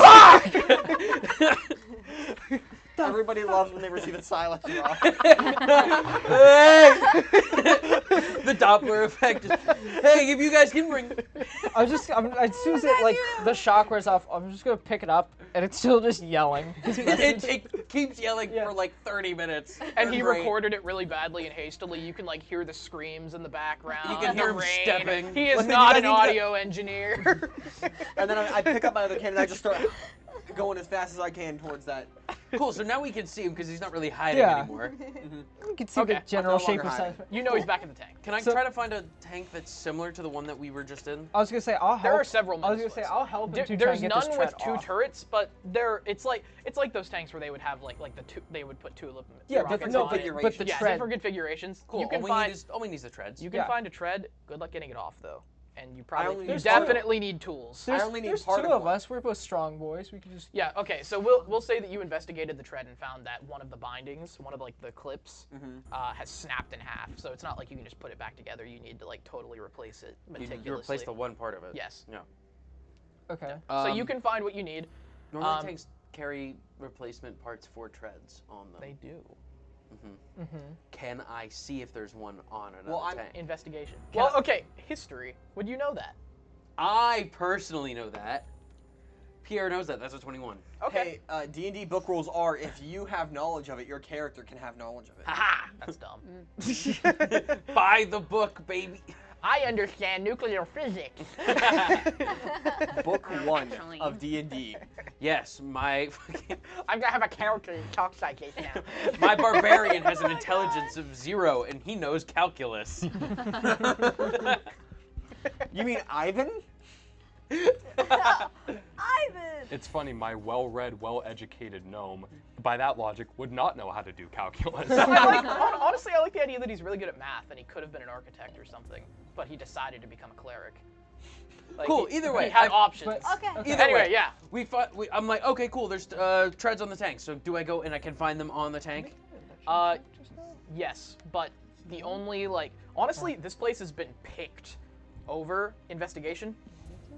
They're usually like right on the back of them. You're really close to Mortis. God damn it! People have been taking stuff. That's a 8. 8? 8. Wait, you what? find one, but you have to travel quite some time for it. Fine. What was the check that you just made? Investigation. Could I also make an investigation Sure. check? I'll tell them what I'm looking for. Well, you guys know what. I'm looking for 16? 16? Yeah. Aha! Okay. You're able to find one Okay. together. Cool, and you see him, like, running off in a direction. You can get his attention. Just Pierre. Go! Right here. Finally, some help. And you get back and you start getting to work on it. Back to you guys. Glestius chained to a tank. Go. Wow, okay. And scene. And see, that's it. Isn't that fun? It is fun. I don't even know where to be. What were you thinking? Professor, do you have any tool magic that can... You don't actually see the footsteps. She sees them. You, like, the footprints. Oh, yeah. Professor, what... Huh. What are you pointing at? Look! Do you see those? Yeah. What brought you down over here? Or what did you walk over here with? We followed 2 sets of tracks here. Not those ones. No. What are those? This is a lot of questions. This is not the time for ditzy behavior. What happened? Okay, be nice a little bit more to her. The screaming is becoming, at this point, close enough that you can tell. Can I magic missile the things? The chains? Chains. Okay. You know, like shooting a gun, you know, sometimes it opens a lock. Do you still have a gun on you? No. I never had one. Yemen did. Yeah, Yemen did. You didn't And then he have tried to Yemen's shoot gun. me and I kicked him in the head. I thought we gave Yemen's you a faulty flip-flop. pistol. Did not No, it was to expect Yemen. Yemen to become an organic thematic narrator. Yeah. Yemen. Okay, just But then he died. All right, so do you want to try magic missile? Yeah, I'll magic missile him. Okay. I'll try to. You don't need. Can I point out like a weak spot in them? No. No. So, Fine. They're chains and he doesn't want you to. Okay. Yeah, no, I'll just magic missile. Roll damage. You don't need to roll to hit, right? Yeah, no. No. Professor, what are you thinking? I'm going to try to blow them up a little bit. You're go. Not to blow them up. That's, yeah, okay, Hit so that 4. Samus Four? style. 4. That's it? All right, It's magic Celestial. missile. Don't you get 3? Oh, yeah, I do. Yeah. Listen to me very carefully. okay. You are going to pull on that chain as much as you can. Pull on it. Pull on it all the way. All the way. Yes. And then you are 11 going to altogether. stick your body as far away from that chain as It's the humanly only damage spell possible. I have. I don't think I was allowed to leave though. Well, And then you notice that she's on Levelin is fire. already charging I up, also and only have one you just combat grab spell. her See, and you pull get her it. away, so that the chain is taut and it hurts your wrist. And you zoom 3 of these red balls of energy, and the rain, they hit the chain, and it remains intact. But red hot from the energy, and the rain actually mystifies on it. Can you like hit them? In fact, at this point now, the rain is making a puddle in the center of this crater that is That's actually like up to your shins. That's actually a good thing. Flash heating metal makes it weaker. Yeah, can you hit them? All right. Keep doing what you're doing. I'm gonna cast. What's it called? I would find it Do really you not have a funny weapon? if she would be Yeah. able to I have just a, come I have out a, of it. well, I have a dagger, but Welder I knowledge don't. coming I know what in you're handy about to with cast. magic. All right, I'm gonna cast spiritual weapon, just in the shape of probably just like a massive, just pick, I would say. How big is massive to him? Shut up. Wait, how far Average is the size. water up on Guillaume? Actually, it'd be up to your probably your belly. All right, I'm gonna cast spiritual weapon. Someone give him floaty staff. And the rain is so heavy Get at this this man point some that it's like floaties jumping up from underneath, Puddle jumper. and your Wow. hair is completely sodden. If this is it, I'm gonna say it. I did not care for the Godfather. Oh my god, I hate you. Didn't care for it. Did not care for it. Careful what? Okay, The well, Godfather. all right. While I still have the ability Family to Guy do this, like I reference. said, I'm gonna cast spiritual weapon. Should I roll for damage when it comes to that, or roll to hit? For spiritual weapon, you can hit it, roll damage. Doesn't have an Would it high have- AC, but it has a very large. So would it have like a advantage or something? Not advantage on the damage, but like more impact because of like it just getting heated up and then what cooled off or some shit. Red hot, flash heated. Yeah. Okay. 9 damage. 9. You strike it in the same place, and the sparks fly off of it, and it has a small effect, like the tiniest dent. All right. Can I do an Arcana check to see if I have an idea of what this is? What this is? This clearly can't be some normal chain. It's a regular chain. Bullshit. No roll. Hit It's a it regular again. chain. It's steel. At this point, I'm like Magic. realizing- Wait. Dude, Bullshit. If you flash heated steel and then struck it with a hammer, it would crack. It would bend. If it was red hot, it would Yeah. bend. Not if it cooled already. I mean, he's the It'd be brittle. metallurgist among us, but I don't know, man. If you just hit a steel chain that's heavy and meant to keep things in place with just Well, how a thick sword, is this? How thick is it? it's like each chain is about an inch thick. Like the actual like The links, yeah. yeah. What they made That's it it. out I'm of. buying an could inch cut thick off your chain, hands. flash heating it and hitting it with So a hammer. the actual diameter of each of the links is like. We are not starting a theory channel for Gildstone Gazette. Was this realistic in Dom's plot? So when they were making a chain, the rod that they made it out of is Gildstone an guesses? inch thick. Yes. Jesus Christ. Okay, then that makes sense. It's an inch thick. It's Yeah. a huge chain. That's a mass. You didn't say that. I thought it was just like, oh yeah. It's Oh like no, a- it's not like a like a chain. it's not like a necklace, you know. No, It's- I'm thinking like chain. this is like oh, a the ones boat that you chain. use. Like this is meant to like. I thought you meant like a a junkyard dog like type of chain. one that you 3/8 No, like- heavier chain. than that. Yeah, one that Like you an just average find chain. around there. closing off a This fence thing is type meant to like chain. moor in boats. Since I'm Just because you need so much context No, that on would the make- chain. It makes more. That makes it make sense. I'm confused if it wasn't. What were you saying? I was saying, since I'm noticing they're trying to get me out, I don't know if I want to try to break out. Well, yeah, maybe I should. Maybe I should. It might get a little wet do I have here. to do like a strength check? Try to like yank my hand Oh out? yeah, no. Take your time. That's fine. Yeah. No, it's hold our hand out. Oh, great. Okay. Well, do I do a strength test? Do you want to try and break out? Yeah, I'll try to break out. Okay. Mr. Frank. Okay. 17. 17. Yep. You pull on the chain, and the chain doesn't break, but the treads on the tank that you're chained to do break, and you actually pull the whole tread off of the tank. So wait, she just has. And then Yeah, and now she's got a longer chain because she it's has a a tank really tread. long, really heavy chain at that point. Yeah.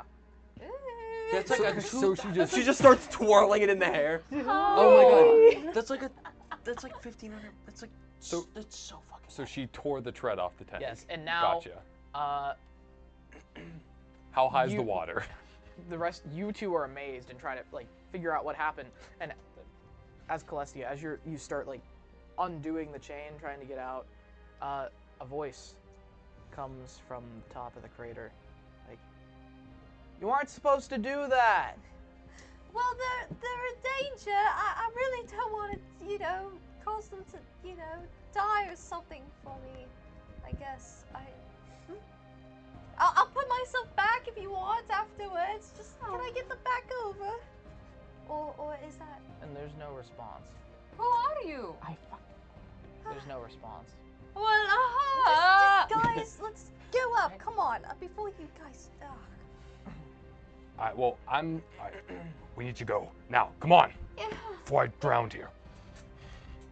So, Just we're gonna... Quincy might like try to like lift you up since it's in the water. So, like, Fine, no, fine. No, I'm turning around. You're still connected to the tank. I am. Yes. You're still stuck on the tank. I'm trying to pick And him the up so he isn't screaming around. is directly upon you to the north. Shucks. Okay. Should I? Quincy's Can probably I do crying a little another? bit. Can I do another strength test of trying to like yank it off, or? Okay. You stance up to do that, and then the voice comes back. "I thought we were friends." I mean, we are, but I really think it would be important for me to, Stay. get out. Stay? He doesn't like it. Who? I really don't know who you're talking about. Does the voice sound familiar? Did you just figure out who it was? Oh! Me? Oh, okay. Well, what? Yes, I feel like if I'm gonna stay, I'm I'll sorry, die. Celestia. I'm gonna treat you like an NPC and roll persuasion. Oh my gosh. Uh-oh. What's your intelligence? Uh, What's your my- wisdom? My wisdom? My wisdom is Oh, no. 16. you got a 19. Fuck me, right. Okay. You don't want to hurt his feelings. Okay, I'll stay. I'll stay. Just, it's okay. Okay. Yes. And you two are just mystified by this, and the screaming is directly upon you, almost at. Really, honestly, you can tell it's almost at the crest of the crater to the north. Celestia, we really need to go But- back now. But It's life or death, and we don't want death, do we? No. I don't really. You have know. seconds. I just. Professor, just go. hide!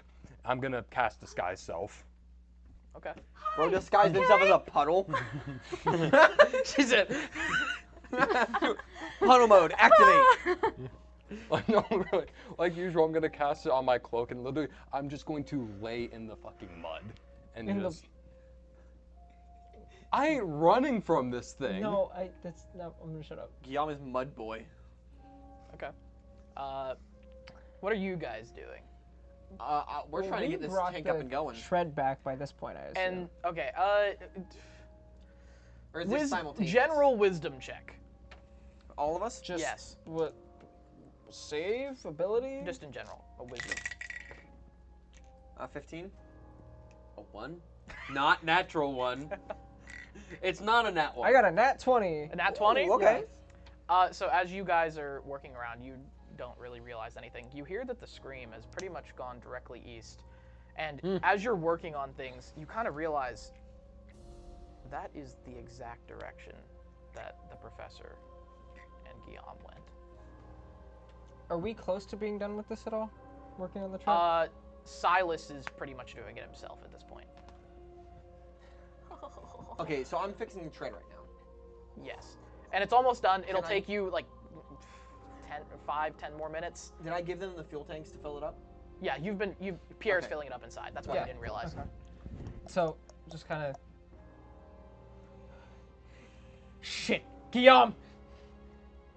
The thing, Igor, it's on him! Fuck!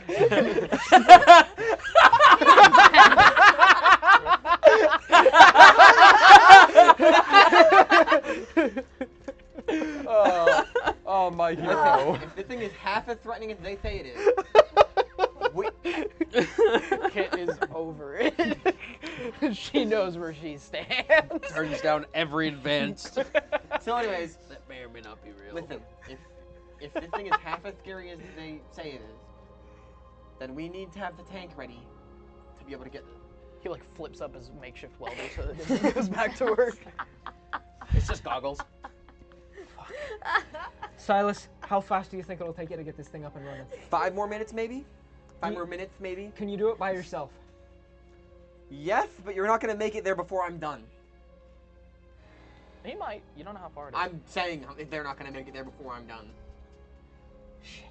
Pierre, do you want to stay here with Silas? Yes. Fuck that! I got you. And just Pierre's like, fuck you. Fuck no, I ain't going out. And then I'm gonna say, good luck getting to them on time, and that's gonna be guidance for Dex. Okay. All right, and then I'm just gonna. You feel fleet of foot. Okay, and then I'm just gonna start. We'll just double your. We'll double your running. In fact, do you want to take off some pieces of your armor so you can move faster? This mud, honestly, you step a few feet away from the tank and your boot like sogs in like a good half a foot. I mean, I would assume I've taken like. I'm just feeding rods. I would say this: instead of completely take off my armor, my pack, I'm throwing it inside the tank along with like any spare stuff. You strip yourself down to and go down to your like 10 plus your dex for your armor class. Oh. Doff your armor if you want to move faster. Unequip your armor. Yeah, I know. I mean, I'm debating if I want to do that. That's fair. Fuck. You probably want to do While you're doing that, and we'll figure it out. I'll try. For the next episode of... No. We're gonna finish this today. I know. Last time on Celestia is tied to a tank. Can we just call the episode Celestia is tied to a tank? So the screams are upon you. Go. Dude, I'm hiding in the mud. You're hiding? I'm gonna have to hide in the mud too. Okay. Less sufficiently. Stealth. Stealth survival, actually. Give me a combo. All right, survival first. Bro, I can't do that. 18. 18? It's Survival. gonna be badass. All right, so Silas you and me. rolls over the hill with this tank. And then stealth. There we go. 6. 6? All right. You just, with no other recourse, and you try to climb up the crater initially, but the mud is sliding in, and you're actually stuck there. And so would have been Guillaume and Celestia. Like every time you try to grab onto something, it slicks, and you're sliding down. And so your only recourse is what you do is you clear out a patch of this muddy water, and you just start burying yourself in it. So that like only your face is exposed, and you don't do a very good job, which is your stealth. Fair. It's also raining, so Yes. the mud that I put over me. And you wait, and then subtly in the mud against the rain. Now that you guys have basically become the mud, you feel the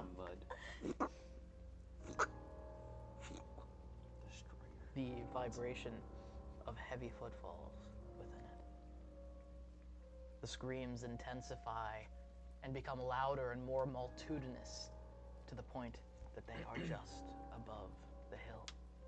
And just as the sun sets, there is a slow movement against the backdrop of the sky, like a predator on the prowl.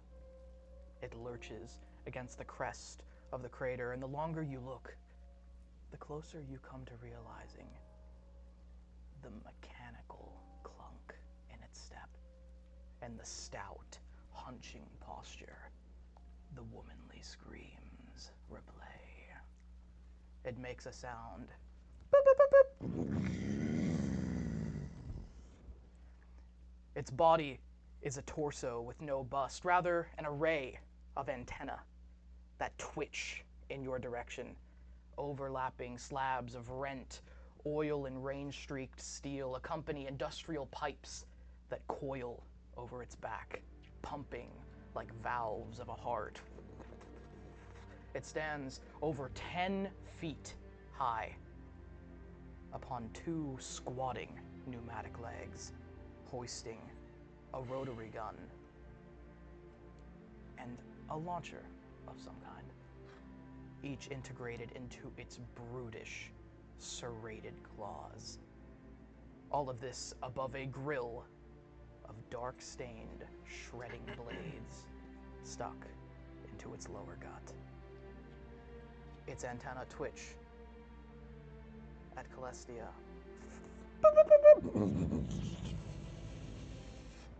Oh no. And it makes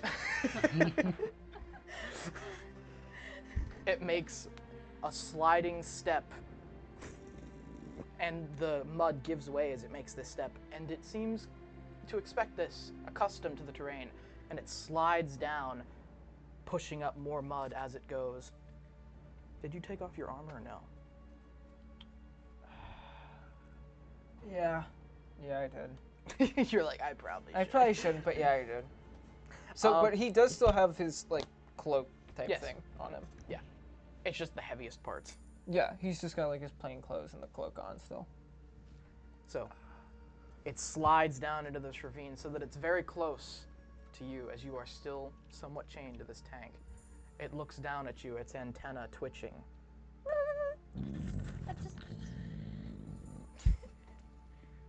They seem to analyze and then look around and then back again. It stares at you for a moment longer than you expect. Hello? It raises its claw up fast Oh, jeez. in a fashion that frightens you, and then pauses and extends a smaller, almost pinky-like extension, and touches your face almost gently. You can feel the rusty tetanus on the edge of this needle-like blade.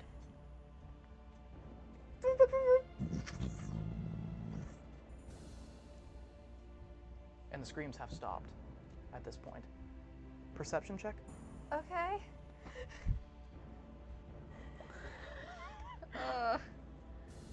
Oh my goodness. Perception? Yeah, I know. Just up. Give me a minute. Perception. Okay. 13. 13? Yeah. Along the front of it is stamped faded text. IGOR. And underneath it, it reads, Mark 1, Scariot Dynamics, Arcane Machina. And it steps away fast, cutting your cheek. Almost accidentally, and stealth checks. Yo, they're fucked. They're cooked. Chat, they're cooked. Hey, that's a scary dynamics machine. Say again? Chat, they're cooked. 14? Hold Okay. Silas, you've gotten the tank working. Pierre's just like, thank God. What'd you guys get? advantage on stealth because Yo, of we gotta disguise. upgrade the exhaust on this thing. What'd you get? 14. 14? Cherry bomb in there. Cherry bomb my take. Yes. But they're both 15. They're both 15, so 15? yeah. Okay. So it looks around, sensing something is wrong, analyzing. It's looking for them, but it doesn't seem to hold you as hostile. Could I try to like draw its attention back? Like You can always try things. Don't ask me if you can. Okay, I'm gonna try to like be like, wait, excuse me, wait, oh, okay, hello,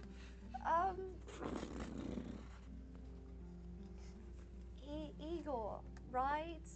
Hi. What are you? Can you speak, or are you? Is the screaming just ow, or do you say words? It steps back again. Like, fix! And it's a woman yelling, fix. Fix. Oh. Okay. What do you need fix? I'm maybe a lot of things looking at you. Ooh. Vicious mockery, David. Can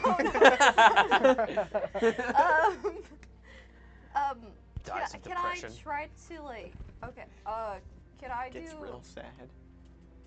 Try to roll for a persuasion of like try not to harm anything, like. You could try. Okay.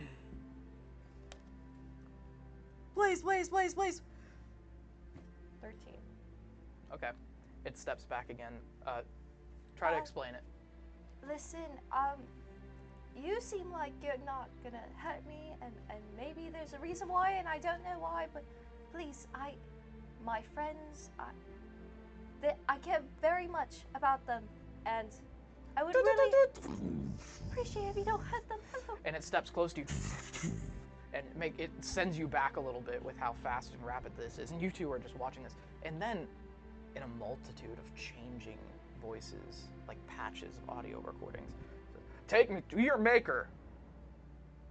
Maker? Wait. Now.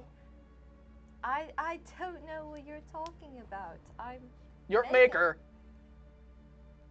Is this what Fix. Is this what they mean by mom and dad? Well, I don't know them, or anyone really. And then it steps back, and then a female voice, much clearer than the others, in a static like form, says, "The integrated Gestalt organic recycler was invented by Scariot Dynamics and continues to be used on the battlefield to this day." Recycler? I don't like the implications of that. Integrated. And then it replays it. Scariot Dynamics. Fix! Dynamics. Just. Am I chugging my way there right now? Who is that? Yeah. And hold on, I'm gonna roll perception. Wait, integrated. Integrated Gestalt organic recycler. Igor. Ah. Wow. Okay. It begins to replay again, like in one of those patched together recordings. Mark 1 Warforged. Make and turns its direction toward its attention toward the direction that you came from. It begins to stamp up the mud. And the screaming begins again, and its attention is away from you three. So, while we're driving there, can I have Pierre take the wheel, and drive? Just hold her straight. Yeah, just hold it straight. You've been doing that. And then, so... Perception? There's a reason I want him driving, though. Can I go to the heavy artillery rounds? You have 2 rounds. I know what he's doing. I'm going to take one of the heavy artillery rounds, and can I use my arcane bullet ability on them? Oh, God. Because it is a bullet. I got an 18, by the way. If you spend... Okay, he's driving, you're messing with it. Okay. Oh, yeah, okay. And, from what you can tell, he's, cracking it open and putting, wires and stuff into it and, mixing new concoctions. And you only have 2 of these. Yep. In fact, we're gonna roll a D100 for these. D100 on them? Yes. Is that to see if they're faulty and I just don't know Yes. that yet? Okay. You're gonna tell me yours. Okay. I'm not gonna tell you mine. So first one is a 63. Second one is a 53. Okay. And we're gonna consider these 9th level spells. 9th level spells? 9th? Hey. So does Silas get the general idea that this is a very risky idea? Yes. Okay. In fact, you are rushing this shit, and the terrain is bumpy, and you're dealing with high Silas's explosives. idea is changing, but still going on. Okay. So you carry on toward, and then you 3 you 2 pop yourselves out of the mud and see her as she's just standing there, like shaking from this interaction. Is Toma still standing on the ridge there? I never said where he was. I never said it was Toma. That's my guess. Sounds but- like Toma. You don't know where he is. Okay. So if this fails, we're dead. So just peeking up, seeing it, and like it's still in the crater though. It's just like peeking out over it, right?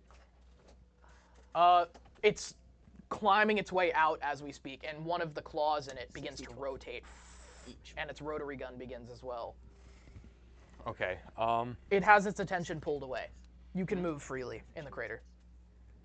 Okay. Before we do that, I'm gonna cast Sanctuary on Quincy. So this does require material. It's very odd. It is a shard of glass from a mirror, but I do have a little mirror in my inventory, so I'm literally gonna like grabbing this stuff while I'm still under my hood. I kind of grab the butt of my dagger and just break a little mirror, grab the shard of it. You can add a pile of shards of glass to your inventory. And I just like holding this shard, I cast Sanctuary, and kind of ignites a little, just kind of shoots towards Quincy. That signature Just like, domes her. not like that. And it's just anything that attacks her needs to save a Wisdom 13 saving throw. Okay. You get a message. So you two can get together. You are, both of you are covered in mud. Like, you actually, give me a strength check. Farewell, guys. I am now one of the mud. I'm one with the mud. That towards strength check. Yes. I am the mud. The mud is me. Together, we will conquer the world.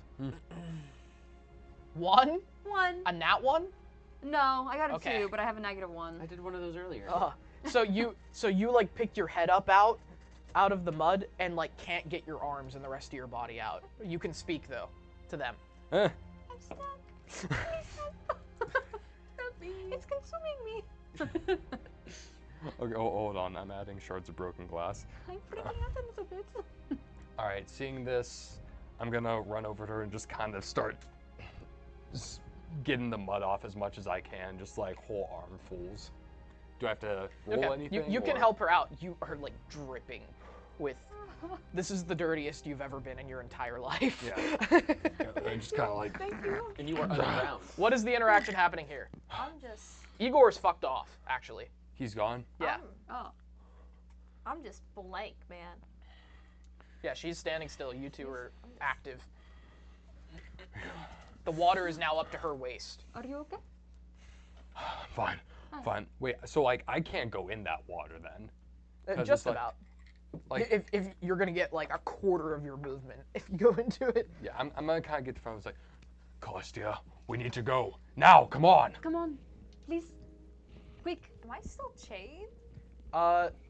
Passively a little bit. I guess. And her back is turned to you actually. Break the chain and let's go. Okay. Yeah. Just. And then, do I do a strength test, or do I just? You go to break it off, and Yeah. then a voice like, "Stop!" What? And Toma like rises from some of the wreckage near the top of the crater and stands with his mask and everything, breathing in the rain, dripping himself. And he says, "Why didn't you do it?" Do what? Did you? He didn't take you. What? Take me? Why would he take me? Were you planning on having me killed? He didn't like the present. And then he turns around and begins to take off, like quietly whimpering. I hope he takes him. Asshole. I feel I'm like debating on doing something. Could I run to him? Yeah, you can chase after him. I'm gonna chase after him. So you break the chain off. Yeah, I break the chain off and I run towards him. He sees this and just like, you could have done that the whole time. I chase after her. She's going up to her. What? Stop. What? No. No, I don't care. We are going back now. No! It's a shame you're faster than him. You cannot tell me what to do. You can absolutely tell you what to do when you cannot think straight. I'm not as stupid as you think I am. Can you just trust me for once? And I'm just gonna run. I'm not gonna even, just gonna run. You pull your feet out of this mud that it's kind of soaked in, and you're strong. You're able to get out and go. And you make your way up this mud. Is anybody chasing after her? Nasty, please. I'm listening. I'm okay. Professor, we need to go. You guys begin in the opposite direction, actually toward Igor, because he's running in the direction you just came from. Question. Yes. Did their tank catch up to me? You are running. Yeah. Ahead. Okay. Yeah, we'll do this. Okay. We'll go back to you guys. So you're running toward them, and then you hear the screams, and you kind of stop yourself in the mud, and out of this, it's becoming like pitch black. Headlights. No, actually. You stop yourself because you feel the footsteps and the screaming, and then the silence of it. Boop, boop, boop, boop. And you feel the hot exhaust mere feet ahead of you. And what I can't see anything, I can just feel it. You can smell it, you can feel it, you can see the smoke and refuse. And then what you hear after that, in this silence, this harrowing stillness. And then lights illuminate you. And in this rain and fog and mist and smoke, you see glowing antenna zero in on you and serrating, shredding blades beneath. Boop, boop, boop, boop. Is the light illuminating from behind me? In front of you. In front Directly in front of you. It's this thing illuminating light or light behind Yes. it? Okay. And it begins to move it directly at you. Yes. So would I have, number one, would I have any idea of what this thing is? No. No? Okay. I see the antennae are the things that are pointing at me? You can pretty much see the whole thing. Yeah. In the light that's being reflected off the mud. But the antennae are the things that are pointing directly at me that it's using to sense. And it's like 10 feet high. It's like 10 feet high? Yeah. I'm probably going to have some sort of caveat to this, but just fuck that and just take a shot at the antennae and just start running back towards the tank. Okay, roll to hit.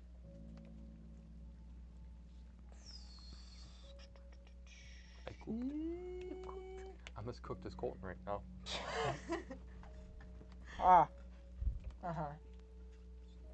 What'd you get? Disadvantage or advantage because it's a robot? No. Yeah, okay. I got a 5. Advantage because that's the worst argument ever. Shut up. Advantage is a robot. Advantage because it's a heavy plate robot? Yeah, Flanker. Whoa! We don't care. We don't care. But yeah, that's a 5. 5? But I will say that was with my flintlock and not the actual You're fine. sword itself. So you pause and then it stays still. And you raise your pistol up fast, and it ricochets. And dexterity saving throw. God. This is 17. 17? Yeah. Its right arm raises up, and you're able to predict it a little bit. And this Gatling gun begins to barrage in the mud, and you dive actually toward it, so much so that your face is coming right into contact with this guttural grate of shredding, and you can see like pieces of like flesh stuck inside of it. That's the recycling part. Yeah. Is there actually like space between the legs, or is it just all blades? It's like you don't want to crawl under it. That's okay. Yeah, no sane person would crawl under this thing. It's very stout. I see. Okay.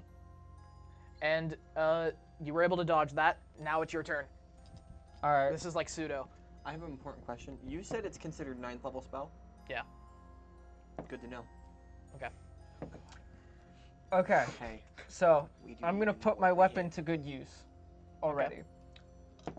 So I'm by the legs, I assume. And the legs, you said, how are the legs? It's like it's like penguin walking.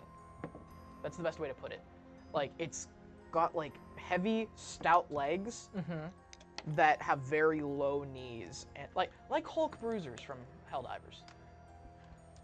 Okay, that's not what I was imagining at all. That's not what I was imagining either. What were you imagining? Something more spindly. Oh no, it's heavy. I was not thinking that.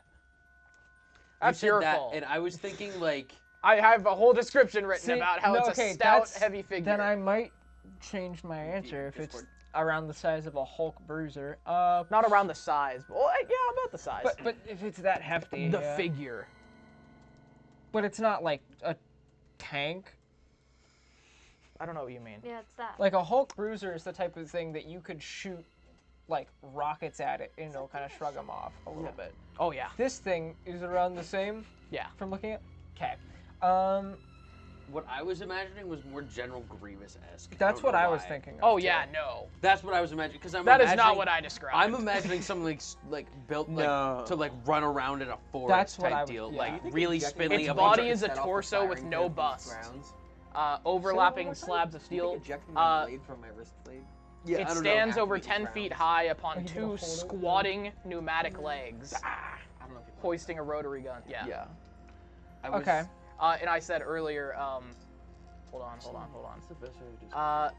In its stout hunching posture, it's like a very, very compact thing. Yeah. Anyway.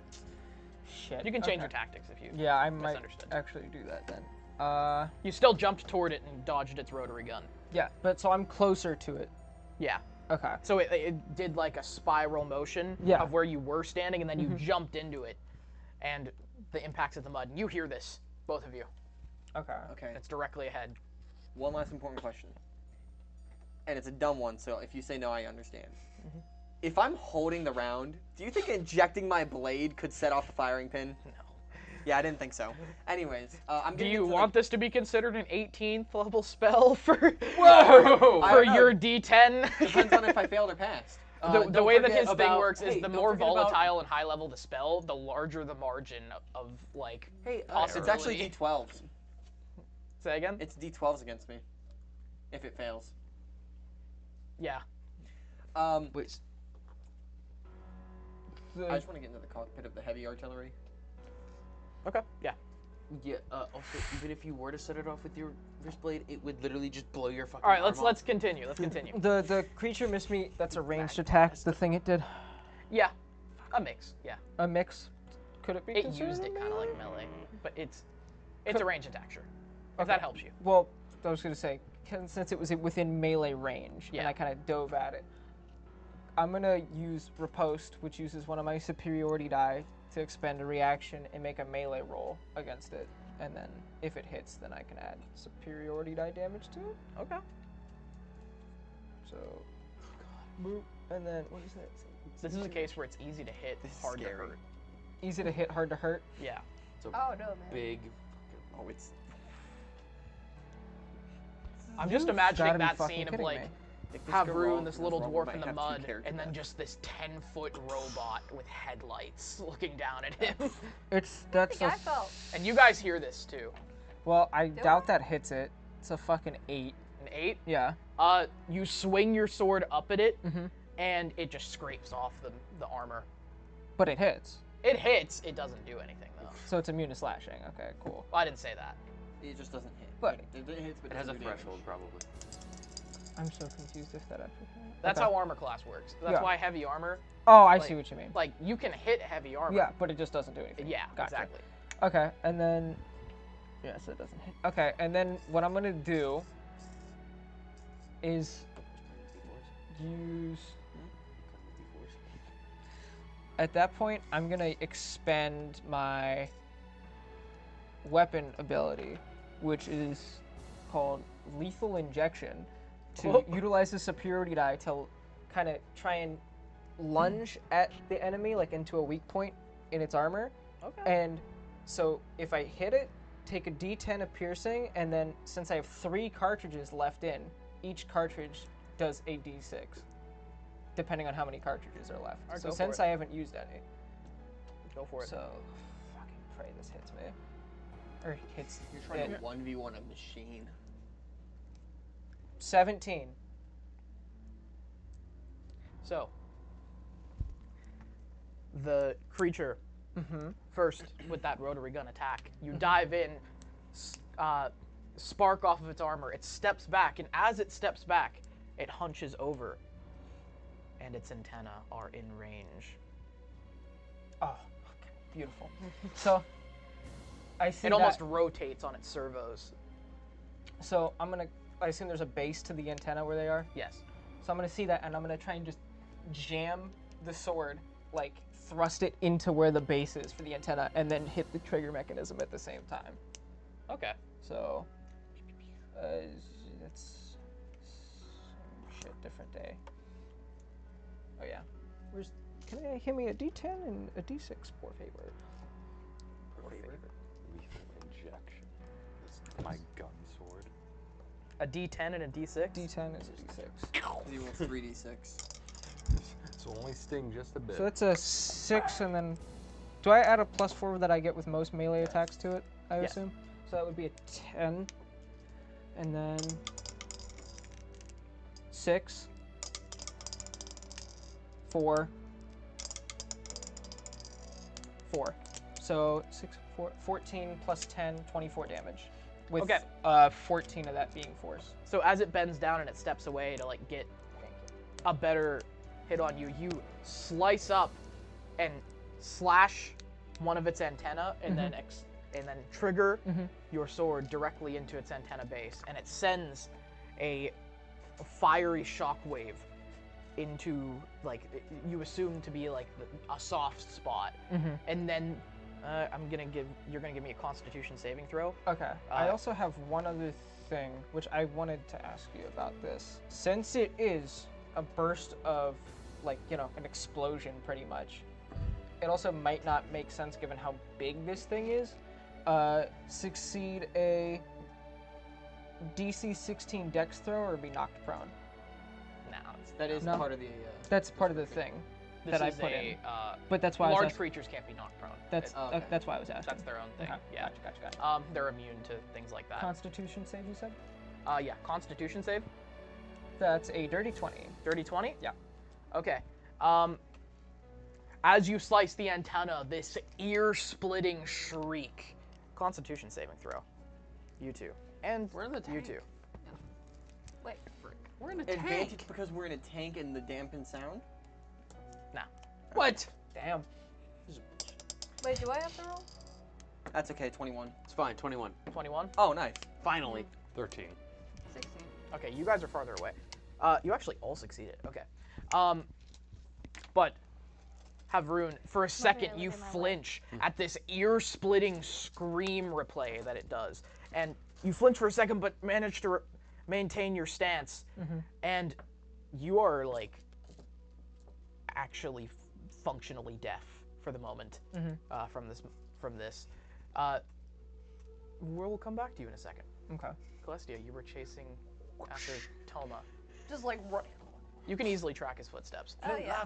He goes into the Did woods. you like that? I'm just gonna That was a follow cool move. the footsteps and try to like catch up to him. Okay, is anybody chasing her? You two? Were you? You don't have to. I'm just asking. No, I. Okay, so you guys are trying to make your way back there. Yes. You guys hear this scream, and you're just kind of down, and then you quickly find him, like stands against a tree, like his knees in his hands, and then he looks up with his gas mask. He looks up at you, and then begins to start running away again. No, you don't get to run away. He's still going, unless you physically stop him. I'm gonna like run over and then like kind of tackle him down and like hold him down like. Okay, you can easily do that. You don't need to. You grab him. Let me go! No! What? Why? Let me go! No! Let me go! No! He's just like freaking out and screaming, and he's just, let me go! Let me go! Let me go! I'm just gonna cover his mouth. I'm just gonna. Stop. Calm. Yeah, but you can still yeah, cover it. Yeah. Calm down. I'm not gonna hurt you.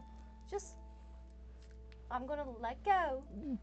And don't scream or anything. Just explain. I trusted you. I'm confused. Explain, please. And you like release it, like you like just pressing the leather onto his face, like yeah. And he. That's how I keep them safe. And he didn't like you. That means you're bad. Safe. And suddenly you feel a sharp presence in your gut. And you pull away to find that he has stuck you with a trench knife. You're bad. I'm not bad. Ow! It hurts really badly. Oh, jeez, ow! And then he takes it out and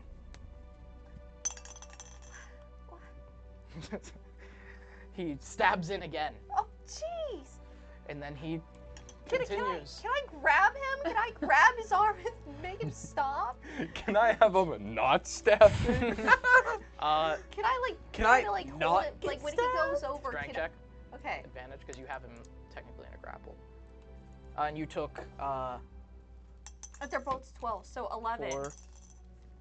You took 5 damage on both stabs. So a 4 and a 1. What did you get? 11. 11. All right. Oh, okay. He got a 17. And he like you try to grab him, and then he thrusts his blade again. Oh. 18. Does that hit? Yes. He's rolling like crazy. Oh my gosh. And he stabs you again. No, I'm grabbing him again.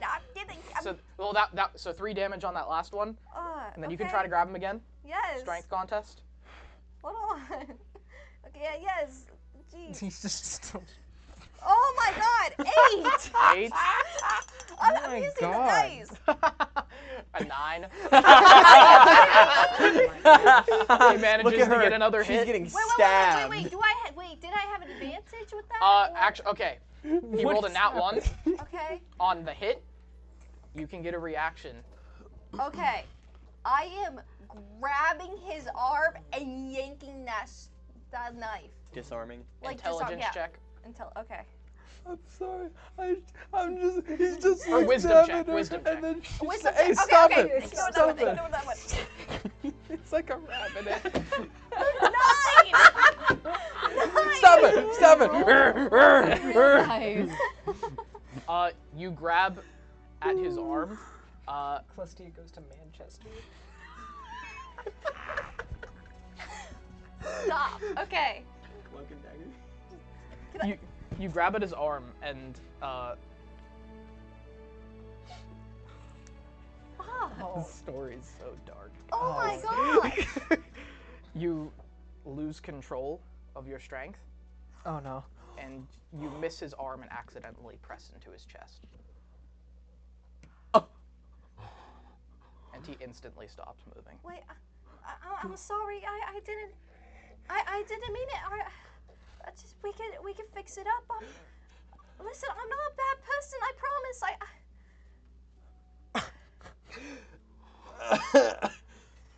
And you don't totally understand what just happened. It's not computing.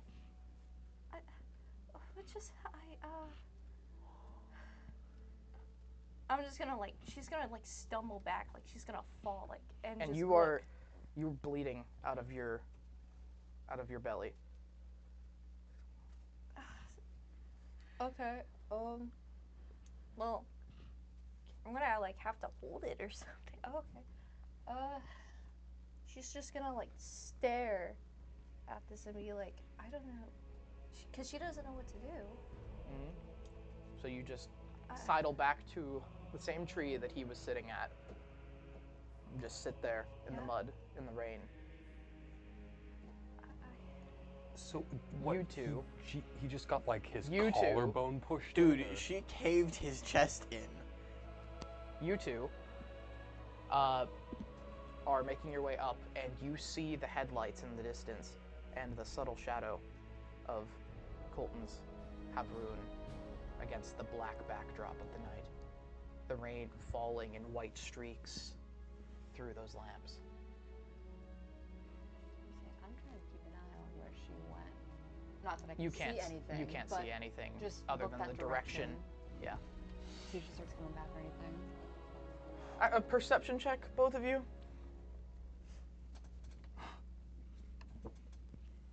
Nice. Crit. 24. 13. As you start to move toward that and you see the headlights, your attention is drawn. You hear a screaming of a child yelling something in words in the direction that she ran. You don't know exactly what words, but you can hear the sound. Sorry. Quincy might go off in that direction. So you're walking off in that direction? More like a run over there, at least to check. Yeah. What are you doing? I heard screaming over there. I want to make sure everything's okay. I'm hearing a lot of screaming down there where the commander is. And I don't want to go that direction. He's going to get... You can help him. I can go that way. I can help. And you guys hear a sudden... You hear the gun. The same attack that you dodged.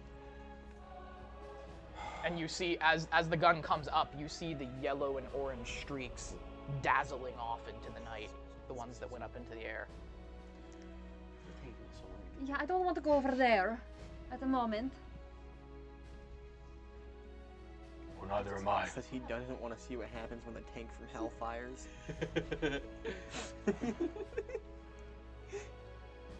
Professor, this is far out of my means. You don't have this much time. If you want to go over there and try to help Klestia, fine. I'm getting back to the camp.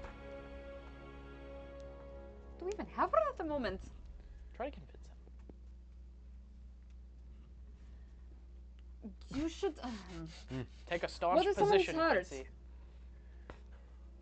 I can't do anything about that, really. I can tie a little paper on... She made her decision. I offered my assistance and she denied it. There is nothing more I can do in this situation. And you're going to go to the camp that everyone's out fighting about? They're not even doing anything, probably. At least I will be alive to help someone in the future. And you hear the slashing. You hear the slashing of the antenna, and then that's when that scream hits.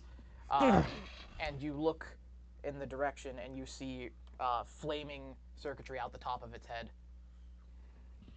Would they have heard the boom from me literally igniting? Okay. It's simultaneous. Oh, okay, I gotcha. You're running in the direction of that. I'm going to go check if she's all right. Isn't that your job? Making sure people are all right? It is also my job to ensure that I am all right, so I can continue to save lives. What is over that way? Nothing. What is over that way? That giant fucker. What'd you put in me? I'm definitely not that. Giant fucker. You are a giant fucker. Yeah, what's over there? Ah!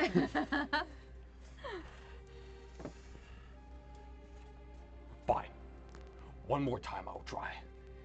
If she denies me again, fine. That's her choice. That's her bed. She needs to sleep in it. Fine. Another Come pulse from the rotary guns, just in general direction. In fact, it swivels around and they don't hit you guys, but a few of the bullets in an arcing like impact the mud near you. And that's why I want to go away right now. You show me where we're going. All right. You're gonna sprint off that direction. You guys move as fast as you can in this mud. It's more rubble up here, so you're able to move a little faster. And you take off into the woods. And back to you guys. All right, we're gonna another turn with you. So it tries to hit you. Okay.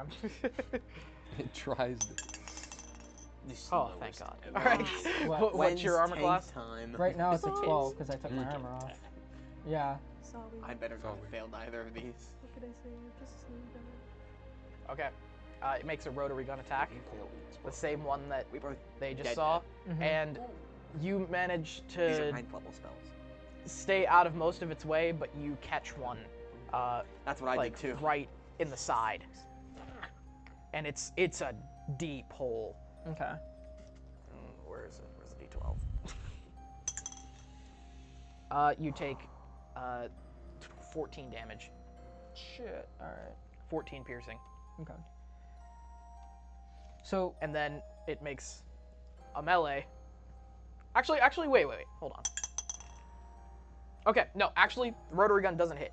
You're in melee range, so it has disadvantage on ranged attacks. Aha. So that doesn't hit. You're able to duck out of the way. You do not take that damage. Okay, cool. And then it swings at you with its claw, and actually doesn't hit you. You're able to duck out of the way, and then you hear instead of the usual pattern, it goes beep, beep, beep, beep, beep, beep. So it swung at me with its claw. Yeah, and it seems to be having trouble locking down your location.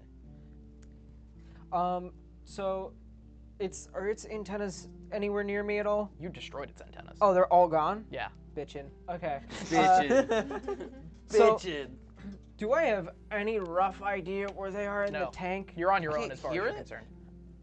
He's busy. This tank sounds like a behemoth, and you can't hear it chugging towards him. Well, he also had that shrill scream. Oh, you're right. yeah, he's you are functionally functionally deaf. At the I know. moment. You just hear. Request. Lilli slapped on that one time. Yeah. But she made me deaf. Remember when he smacked the... First off, he asked. I did ask. You did. I was. Never mind. It wasn't. He was blissfully Continue. unaware. Yeah. Would I be able to make an... That sounds really bad when I stopped talking about it. We were having a party, all of us, and we were just doing stupid shit. Dom was drunk, and he said, "Slap me, it'll feel good." Yeah, and And it didn't. No, I was asked if I could be slapped. And I'm deaf in my right ear, for the audience, Dom lore, and she slapped me in my left ear, and I couldn't hear for a second. Okay, just... And he was screaming really loud to test if he could hear, so he was just standing there going, ah! So it can't tell where I am? I didn't say that. But it's having trouble discerning where I am. Obviously. Yeah. Okay. Interesting. Would I... Would there be anything like on the ground besides mud, like rocks or something of that nature? There's bricks. Are you gonna throw a brick at this lair? Hold on. I'm thinking. That is such an FU. Like he's like stumbling away from this giant beast. Like he can't do anything to it. Just picks up a brick. That's very Havrun, I feel like. I mean, there's really nothing else I can do in this situation. It's okay if you just want to try and get disengage and run. That honestly might be what I have to do here because I already did what I wanted to do. You can do disengage. You haven't used a bonus action. I was gonna say and then that makes you exempt from opportunity attacks. Yeah, I'm gonna disengage from it and then, disengage and then run off and then would I be able to like toss a brick somewhere at the same time or just disengage? Sure. Yeah, you can. You're like trudging through the mud. and just take it, and I'm just gonna whip it at like not the antenna, but like the rotary gun of this thing. Okay. Just whip a fucking brick at it. And it was like moving around, panically.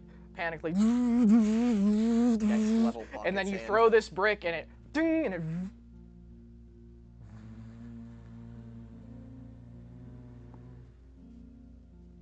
And then rolled a hit. Rolled a hit? Oh god. Do I roll my normal gun roll for it? Say again? Like normal, like shooting a gun?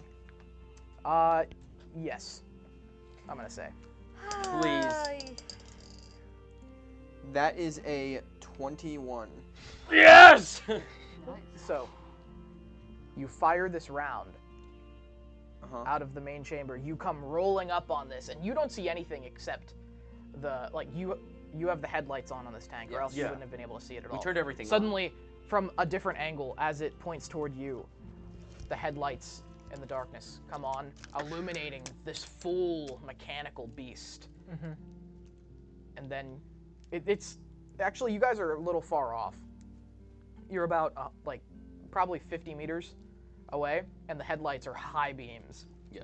And you just see the flash, and then the dexterity saving throw. Oh shit! Am I even rolling damage?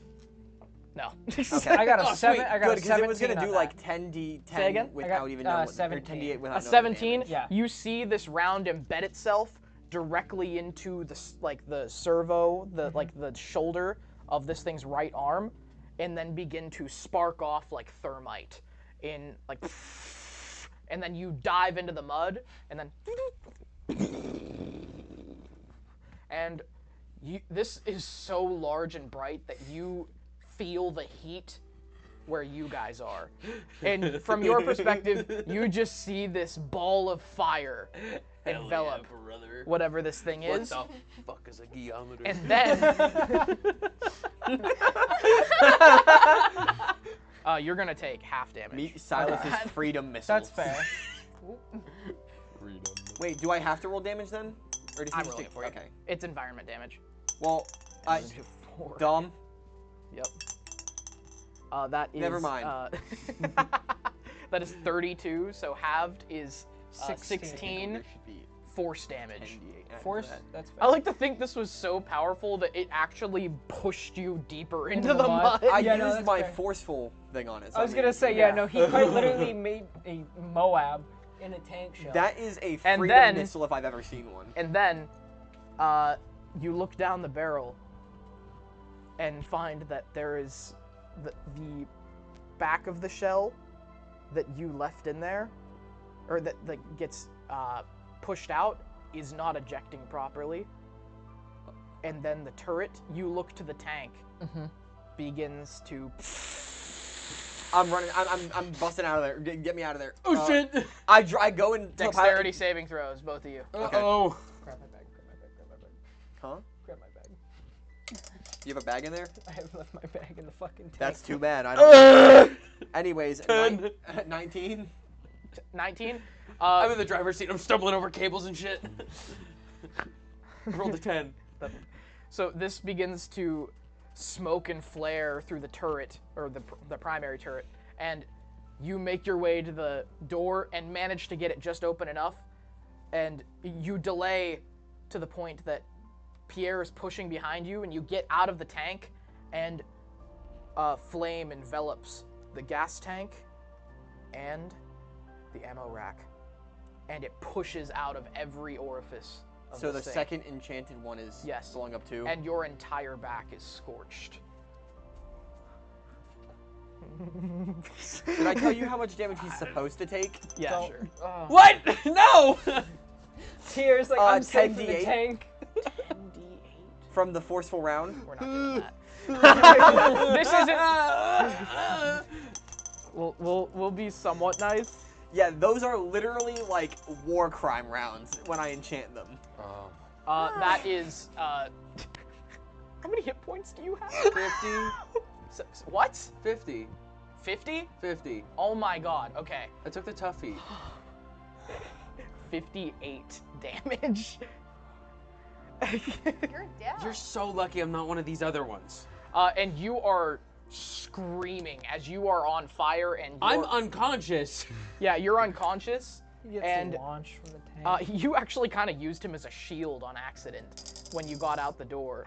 And what do you? Armor's destroyed. Yeah, Is and it? your hair is on fire, like Oh, my hair. Anakin Just style. so you know, if we rolled real damage to that, that would have been a player death. Yeah, I would have been dead. I just rolled it. I got 7 8s. I'm on fire. Yeah. 7 You're always 8s, close to and a death. couple 7s. it has to be 100 to be a player death. It's So he actually would have. no. That's only. If you go That's double, only if you 7 go of the your rolls. player, if you go. Yeah, you have so- 50. Yeah, if so It has to be from 100. full, I would have to take 100 damage. Yeah. Yes. Or were you not He at got full? 7 8s. For the first 7 rolls of that damage. 7 8s. That's just my added damage That's on that roll. that's another 54. That would have been a player death. if Oh, we did I that. would have counted that though. Like that would have been the damage. No, that was from The like the spell specifies in addition. Exactly. Yeah. Yeah. Pierre is not okay. He is on Pierre is fire, on Anakin fire. Skywalker Mustafar style. Oh my gosh.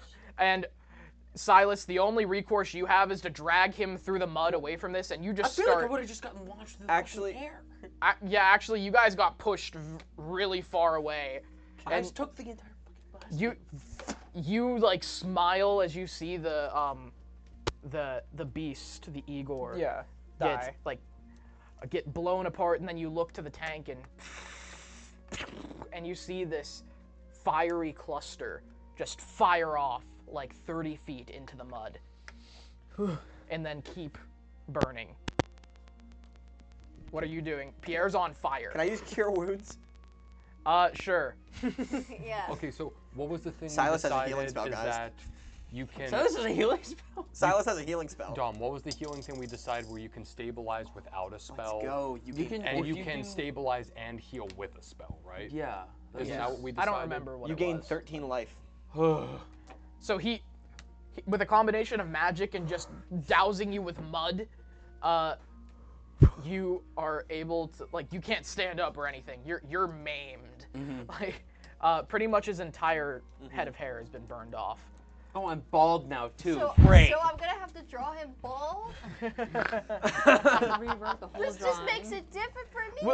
Well, I was already thinking at some point we'll do like updated drawings. Like, But that's Lily- like future. Lily's future. just I like, am oh, great. scarred and Great. destroyed. There's a bullet hole in my chest. and with that, we're gonna go back to you two. You follow the footsteps. You're alive. Celestia, what are you doing? Staring I'm just. at this, Okay. at this boy. Just literally sitting there like, don't even know what to do, just like kind of shaking, like. Okay. You find her handily, and then that's when you feel the explosion in the distance, and you're actually walking through the forest, and then you turn to look at the explosion, and then you see her leaned up against the tree. That's all you see. Okay. One thing at a time. All right. Celestia, And then you see the second explosion. I'm glad Then- you're not over there. After he, so like I'm unconscious after the explosion, Oh yeah. and then after he heals me, He's I'm- getting you up. We're gonna take some liberties Okay. here. I feel like I would be conscious and just screaming. Yes. Yeah. Just blood curdling scream. Also, I don't take down to be unconscious. It can be like unable to do Oh, anything. I would be. I feel like he would Yeah. just be passed out immediately. I think that would make him unconscious That though. part, in yeah. that I like the situation. idea that you were conscious when it was happening, and then when you were healed, then you just passed out from the pain. So like, and you're like barely awake now, Okay. Just like. and smoking, and you're like muddy, scorched flesh and armor. Barely breathing. So, second Somehow at explosion 13 goes off. HP though. Say again? I'm at 13 HP though because of the heal. Yeah. So, second explosion goes off. I'm just like, one thing at a time. All right, Celestia, we need to, and I just see as I turn, because I think her back was faced towards us, I just turn, I see the absolute Swiss cheese that her stomach is right now. What? Are you like panicking at all right now, or are you just kind She's of sitting zoned completely out? still. You just, oh my God, hold on, stay still. I'm gonna, Are you okay? no, she's not, she's been stabbed. I can see that. I'm gonna cast. She's just gonna flinch when he comes over, like. Stop! Just stay still. When I go over, do I just see like that? Perception check. And like I said, I'm gonna cast. You're focused. 19. 19? As he's fixing her, you... Well? What did you drop? Bowl. Just a bowl? Okay. I thought you dropped something bad. You looked like you dropped something like a drink. 1d8 No, it was a bowl full of salt. But, oh, that's actually bad. How much? Nothing to vacuum. I'll vacuum it 1d8 after plus we're done. 3. But as want me to roll Guillaume that? is taking to Celestia's, like, midriff, like, where she's been stabbed, you are just turning around trying to figure out what's going on, and that's when you see him.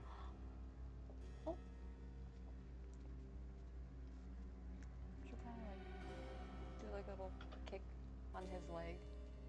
Try not to like show too much. Yeah, of because what's I'm happening focused to on them. this right now. You don't understand exactly. It does not compute.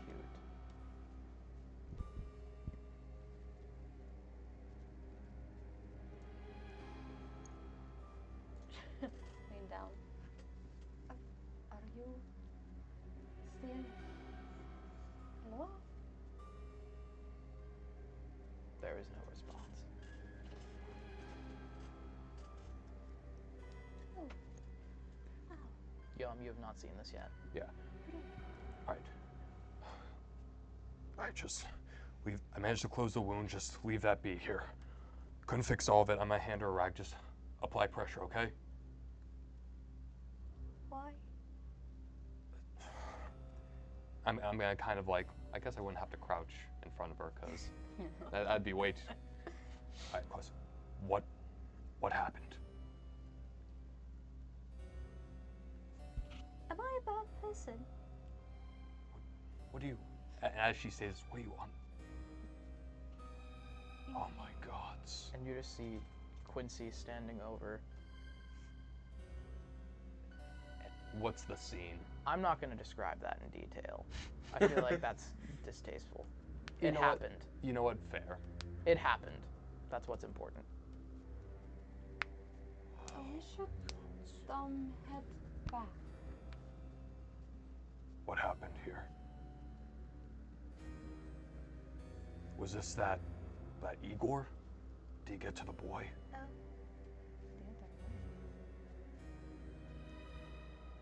I really don't want to talk about it.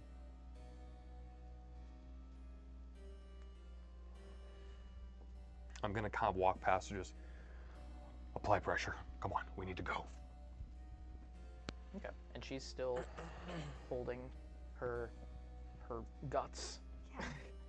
And the bleeding is actually far less than it should be. You're just figuring that she got lucky. Yeah. Oh yeah. Like this should be like spilling out, but it's not. And you haven't taken a good look at it yet. Yeah. But I also want to add that when the tank went up and the explosion, the turret went up in several like fireworking sparks. And Havrun, as you begin to run toward it, you run toward the flaming pile that went toward them, or that went off in the direction. That's all you can tell. A flaming cluster. The tank, you mean? Yeah, and the tank goes up in flames out of every vent and entrance it has, and the turret, as you move toward it, just like into the ground, like a few feet from you, and it sends you staggering off to the right. Ah, shit. Just... Silas! Can he Here! Can he hear yet? Not really. I mean, I'm just yelling, even if I Yeah. can't hear. I don't know that he can't hear. Havrun! You can't. Silas! Pierre! I like to think that I'd start physically seizing from the pain. Ugh. I'm still gonna be just kind of running towards. I'm gonna where they use were. a second cure wounds to try to get him in as good of a condition as I can. I'm covered in third degree burns. I know, but that's the most I can do to help And you. his version of cure wounds is that he's like injecting you with like 13 again. plastone and morphine. 13 Like again. he's like covering you in like medical paste that he's like made. Is it 13 again? Yes. Jesus Christ, I'm at half. And apparently Silas is a good healer. you can see the movement against like the light backdrop of the sky and the rain, and you move through the mud, trudging as fast as you possibly can, and then you come to them and you see this. You smell it. You three don't make it very far before Celestia has to take a break.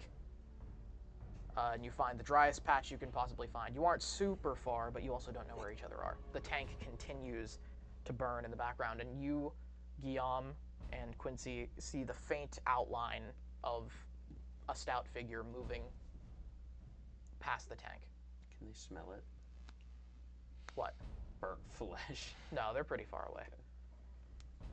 So we'll go to you guys. Celestia has to take a break. Just stay here for a moment. I think I see him. The tank is about 50 meters at this point. Not super far. Okay. Like 70 feet. Okay. It's like 150. Yeah, that's like Is that's it? like 150. Okay, like 70 feet. The meter's almost 3 feet. Yeah. Never mind then. Well, actually, wait. I lied. Maybe 150 does make sense. Now that I'm thinking about it. Oh, wow, this is You guys are spread out. 21 meters is 70 feet.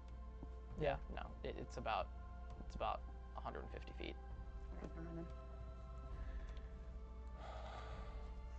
We can't rush her. Her wounds might reopen, so That's fine, Ben. we'll just. I need a break anyway. Back over here. What are we doing? I'm yelling for like Havrun and Guillaume now. Havrun, Guillaume. Have I made my way like close to them at Perception this point? disadvantage. Disadvantage? Yeah. No proficiency if you have it. 7. 7? Yeah.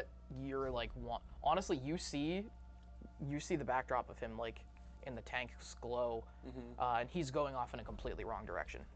Okay, so he's within walking distance. I'm gonna grab a stone and use my my infusion to make it glow and like hold it up and wave it in the air. Okay. Would I see this? You would see that, and you guys would see this as well. You three. I'm just kind of stumbling on over. Silas. Pierre needs help. And he's just in the mud, like. Kind of just walk on over, get on my knees and stuff, and just. What's wrong with him? The blast. He has severe burns. I've tried to do as much as I can, but I need Guillaume here. Has the deafening subsided at all, or? It's not. You can hear him if he's talking right at you. Like it's. Your ears are actually bleeding, and you didn't notice until just this moment. Okay. Is really burnt? He has to like shout at you for you to be able to hear. Speak up. Pierre is on the ground. He has 3rd-degree burns. I've done as much as I can to help him. I'll stay here with him. Guillaume, you can hear. I fucking can't. Okay, so I'm gonna. Can I see any direction where they are? No, you don't know where they are. Back to you guys. Oh, yes. Could I? You guys are like near the crater this time. Okay. So I can see. You moved from the woods out here to the crater. So I can see Silas kind of waving. Yes. But he can't see me. Okay, gotcha. All right. Let's head over. And the rain is becoming harder, and the mud more sodden. Professor, please help Celestia. I need to rush over there. If I were to take a bet, it's probably Pierre. Pierre's probably dying again. If I were a betting man. If I were a betting man. Pierre's probably dying again. In the last campaign, Ivan is no longer the punching bag. Thank God. So as I'm running away, I'm like, just help her along and make sure she keeps pressure on that wound. And I'm just gonna kind of rush forward. All right. I can walk on my own. I'll just go. I'll let you. Thank you. I'm sure you can. And in terms of shelter, the only thing, you guys are getting back into the boneyard now. Yeah. Can I make my way? I know it's quite a bit, but like as I'm making my way over there, can he start to see me running towards him? Silas, that is. You guys are looking for each other and you know where Light is, you can head to him. But let me describe the scene a little bit more. You guys are in like an open mud flat, crater over here, forest where you came from. This is where Celestia and them are. Tank, and then where Pierre and now Havarun are. And then the boneyard is a little ways away. Okay. So you guys are in open mud. Yeah. In the dark, in the rain. Yeah. Yeah, so I'm just gonna make my way over. Oh, my cloak is still disguised to look like mud, so I should actually I'm gonna keep that on still just to make sure. It lasts an hour, so I'm gonna make so I have this cloak on, so he probably can't even see me at all. Okay. Between the rain, it being night, and I literally have like I also a mud can't hear. Well, I and can. you can. You can track him down, and so to him it just appears that like you just appear out of the air. So I just like like you put your hood back and like it's as if you appear out of the rain. Yeah. So I'm just Silas, what's going on? Jesus. There's no time. Just that way. All right. Pierre. Rolling Of course. Okay, becomes mud. I start slivering. Just show me where. So we make our way over to Pierre and Havarun. All right. So can we just make our way over there, and I can kind of see you what's make going your way on? over, and you see his state. All right, Commander. No. All right. Is he conscious? Pierre? Yeah. Barely. Like not really. Okay. Like not coherent. I can't form Conscious, a thought. not Could not form a thought. He's seizing. The only thing that could possibly be going through my mind right now is fucking kill me. Okay. He's dying. Is he on his back right now? I feel like I'd be on my side. Yeah. You're like rolling in the mud, basically. Yeah.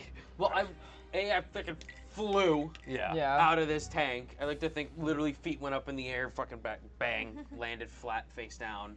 All right, Commander. Screams, goes His unconscious. entire back is scorched, and his head and the sides of his face. Commander, hold him on his side, quickly. All right. Guillaume, talk fucking louder, please. And you see the blood coming out of his ears. God, just hold him on his side. And he struggles. Strength check. He's just shaking. Contest on his end? Yeah. No, he's not going to try to resist you. It's involuntary. I can't help it. I'm 16? Sitting there shaking. 16. You're able to hold him still for Guillaume. Okay. And as you flip him over, Cade, you're able to see in his back there are dozens of pieces of shrapnel lining down his spine and his shoulders. Okay. So what I'm gonna do is with the shrapnel first, I'm gonna get out my medical kit and like the tweezers and the scalpel. Medicine check. And real quick. Yeah, take out those first. Before that, medicine check. Okay. With advantage. You're gonna get a buzz cut for my drawing. That's not too bad. 15. 15. You're arch-cleric enough to know that this is not the place to do this. And that you're more likely to kill him by reopening those wounds and getting them infected. I get to go on the sled again. Yeah. God. All right, Commander. What are you two doing, real quick? Probably walking back. Toward them? Yeah. Silas, are you back with them, or are you looking for them still? Silas is with them, but he's like frantic right now. Okay. You see the light. Okay. Okay. Is there like any piece of like metal or wood that I should also mention like isn't scorching right now? You guys are literally in like a foot of mud. Like it's the only relatively decent places to stand are the ones that you have like rolled around in. You have literally created like a small basin with the amount of movement here. You need to get out of here. We need to get him inside one of the old tanks. All right, here, you two, grab his arms quickly. Another explosion out of the tank. We'll get him to the graveyard, get him in one of those tanks, and I can treat him there. We're gonna drown out here before I can treat those wounds. Silas, grab an arm. For God's sakes, where's the professor and Celestia? They Can I even arrive. see them at this point, or? You arrive. Right here. Come on, we're going to the boneyard, quickly. Just Alright. dragging him back. As a group, you're able to move quite handily into the boneyard, and that tank that has the 4-foot hole in it comes to mind because the top is actually quite intact, and it was over some kind of rubble and not mud. Right. Aiden, what were you using as a light source? A rock. Right. So is it probably still glowing? Yes. Yeah. All right. For a little bit. Silas, light, quickly. Commander, get him on his stomach. And Celestia. Are we in the You tent two, now? you guys are lagging behind. It takes you a few minutes to find where you're going, but you find it again. And you get inside We're the all tank. on the tank or in it? In it. In it? And you get out of the rain, and you're able to lay him down on the floor. And All right, Commander, Professor, you I put the hand them rock on a rags. shelf, and you get some light, and then Celestia and Quincy, you lag behind a little bit, and then you come in and sit down as Guillaume. I hand Commander Rages the professor thing. Here. I'm gonna take out the shrapnel. As soon as I do, he's gonna start losing blood. I need you to apply pressure on the wounds before I can heal him. I need to take the shrapnel out first. If I heal him while it's still in, we run the risk of the shrapnel going into his body. Understood? Yes. All right. Just tell me when I need to do something. Does anybody have any painkillers or drugs? Does he want to share his drugs? Yeah, I'm about to Yes, get it. Silas is freaking out because he almost just killed this young man. And I'm not even kidding. You are like. I'm pulling out a syringe. You are 1 minute away from Darth Vader fucked up. Yeah. Painkillers. You are 3 limbs away from Darth Vader fucked up. Yeah, all right. I'm fucked up. I kind of give you a look of like, all right. I move his head over to like the side, kind of cocking it a bit, and I kind of inject this. And he winces really hard at it.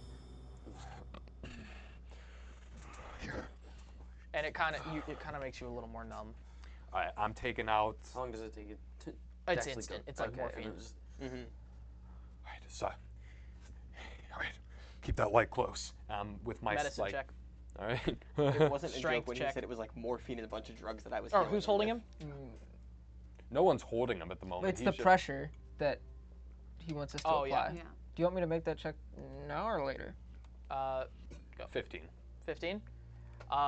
You go for one of the medium-sized pieces of shrapnel, and you're able to take it out, and immediately, doesn't matter the morphine. I'm just thrashing in pain. And you actually bite so hard down that you like crack teeth. Not crack teeth, but you like your lips start bleeding. Silas, you see this? Just hold him down. Hold him down. I'm gonna put something in his mouth for him to bite onto. Well, I was just about to say I can take out some of my timber, and I'm gonna like wrap a cloth around. I was like, put this in his mouth now. Probably press down after you do that then. Yes. Yeah. So, pressure now. But it's So, you're applying pressure. You're just holding him Medicine. down. Oh, do you want me to just We're hold gonna him do down this quick. then? Medicine. 20. Not 20? nat 20, but You go for one of the big pieces. This one is like it's almost like baseball sized, and it has multiple points of contact. Oh my gosh. It's like arced in, and you go for it, and you have to dig in, and you actually have to take a scalpel and like cut parts of his flesh to get it out. I'm fighting against like whoever's holding. Hold him still. It's sleight of hand. Who's holding? Strength. Hold him still. He Save starts or to ability? move and like scream as he does this. Do you think I could go over there and help with the... Shit. Yeah, sure. If you would like to. Did you say me sleight of hand? Cave my chest in. Yeah. Too soon. Does anybody not want her Oh, near? wait. Oh, wait. So are you walking over Yeah, to I was Pierre? going. I catch us out of the corner of my eye. I'm like, no, save! And I like unintentionally point the scalpel at you. Just stay where you are, please. Also, you want me to do a sleight of hand, right? Yeah. That's a 6. 6. I may have fucked up a little bit. Strength. Yeah, I accidentally did 2. The first one was 14. And you end up opening the wound wider, actually, and the shrapnel is still inside. He thrashes as this is happening, and you nick some kind of artery on accident. I think like as I was distracted by Celestia, like I made a rash movement, just. As you pull the scalpel to point. New medicine check. Oh Am I taking damage at all during this whole thing? You're so fucked up that it doesn't really matter. This is I like meant from like just this is pseudo damage. Well, because I'm looking at this and it says that I'm over half health. Yeah, no, you should. You're like, Yes, he's taking damage from this. each one. I'm gonna do a D4 for. Holy Grey's Anatomy, 4. Batman.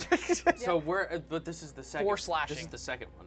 Yeah, and 3. 7. Okay, 21. And now you're bleeding, which is a D4 every turn that it's not closed. I'm sorry, I'm getting nervous. 21 the medicine check. Actual 21. surgery. So you see this and it starts to spurt, and it like clashes on your face and onto your spectacles, and you clean them off very quickly and put down your thing, and then go into your medical bag, and then take out a piece of twine, and then like throw your scalpel away, and then strength check. Fuck me. 6. 6. All right, he thrashes, but you're able to get it because you rolled so high. He thrashes and actually like hits you away, and you're literally like tying veins together. Oh my gosh, dude. Okay. Wait, so you guys are like, I don't want to play anymore. What is wrong with you? I'm an sitting ability or here, a I'm like, save? this is the coolest thing ever. Like, I'm grinning ear to ear from this for no fucking reason. All right, I'm gonna hand. Would it be a save or an ability? It'd be nothing. It's just strength. You jump back on him. Gotcha. Okay, I'm going through my bag, realizing I'm out of cloths. I take the one. I kind of grab the end that Quincy isn't using.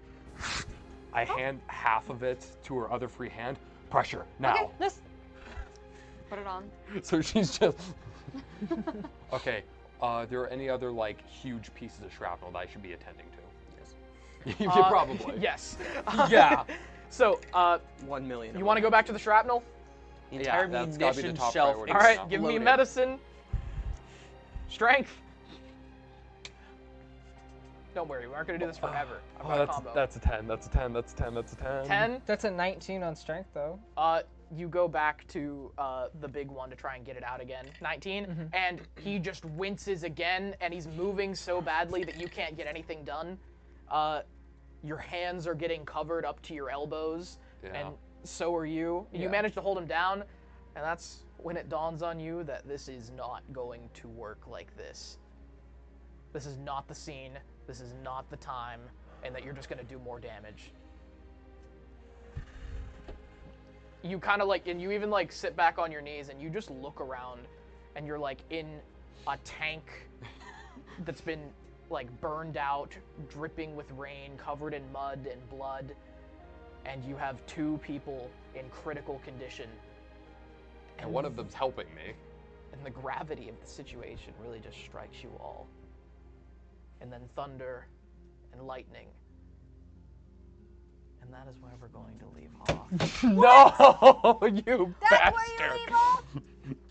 Oh, we have a lot of viewers. We'll keep going for a second. Wait, actually? Yeah, actually. Okay, okay. Yeah. We'll keep going for a second if you guys are cool with that. Cool? Yeah. Yes. Okay, Oh all my right. God. That way. You keep going. Okay, and so have that I'm- interaction after that. Sorry, So sorry I'm- guys, don't leave! Don't leave! Wait. I'm like you said, I'm just taken aback by all this, and I just kind Guillaume, what are you doing? Why are we stopping?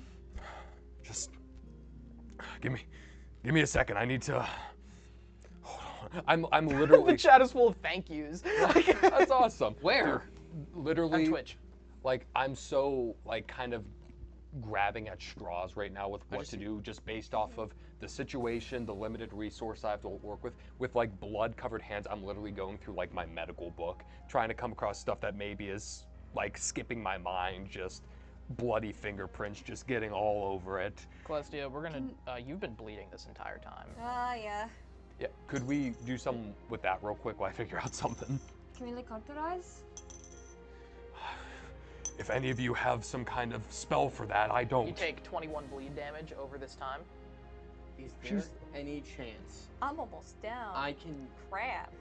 And you see that, like Cade, as you're looking through your book and kind of neglecting her, she like falls on her side. Oh my gosh, dude! Magic! Yeah, everyone is like. And he's out of spell Do you have slots, gunpowder? isn't he? I still have no. I'm just gonna sit there for a second, just if you'll let me do this. What? Guillaume, there's a thing we used to do in the desert. Silas, please tell me you have fucking gunpowder. Yeah, what are you... How's that gonna help? No. the fucking No. gunpowder on the wounds, I know. light it, cauterizes it instantly. He'll be in a fuck ton of pain, but he'll live. The risk of infection with that is... Do you want him to bleed out? Are you talking about her or him? Him. Him, specifically. Fine, fine, do it. Am I still bleeding? So you're coming. No, he stopped the bleeding. But like the way that you've already been. He burnt, stopped the bleeding on him then? The main bleeding, yes. Okay. She's the one bleeding. Well then, for her. I thought he was still bleeding out. Roughly how many pieces of shrapnel? We'll be getting to you, don't worry. How many pieces of shrapnel? Dozens. Like oh my gosh, okay. It was the arm. It was like. And you the only got whole- one of them out. It was the whole munitions Two. rack. No, Yeah. you got one. The big one you couldn't get out. Remember? I thought it was the. I thought he we got got it two. out, but I split an artery. That was the big one that you shifted it out, and then he moved, and like it's like part of it is sticking out now. Gosh. And it has multiple points of contact. It's like a spur. It's like 3 points. But with the gunpowder, we would need like. Are there any like open wounds besides the one that Quincy's? He's not bleeding. Well, then for Celestia then. If For she's not Celestia. bleeding. He's not bleeding very badly. Do any of you have torches? He's Just just in light a the torch. ton of pain.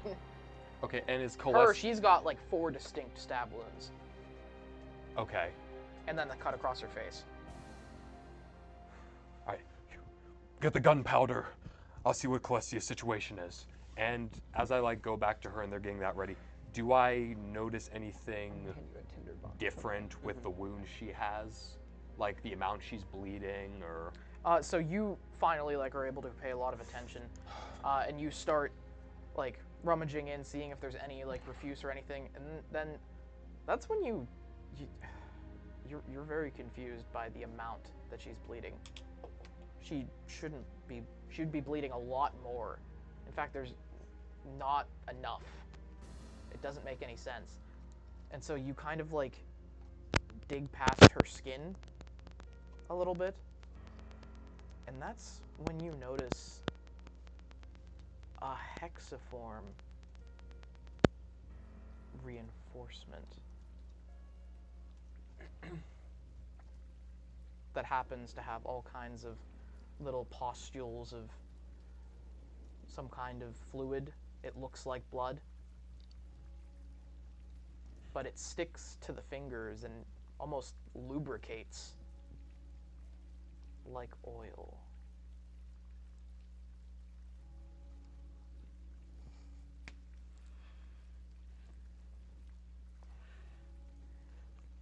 Would I have some running theories? You have no idea. Is Guillaume just like sitting there confused while we're trying to do this right now? Yes, I am. Yeah, okay. Guillaume, we need you over here.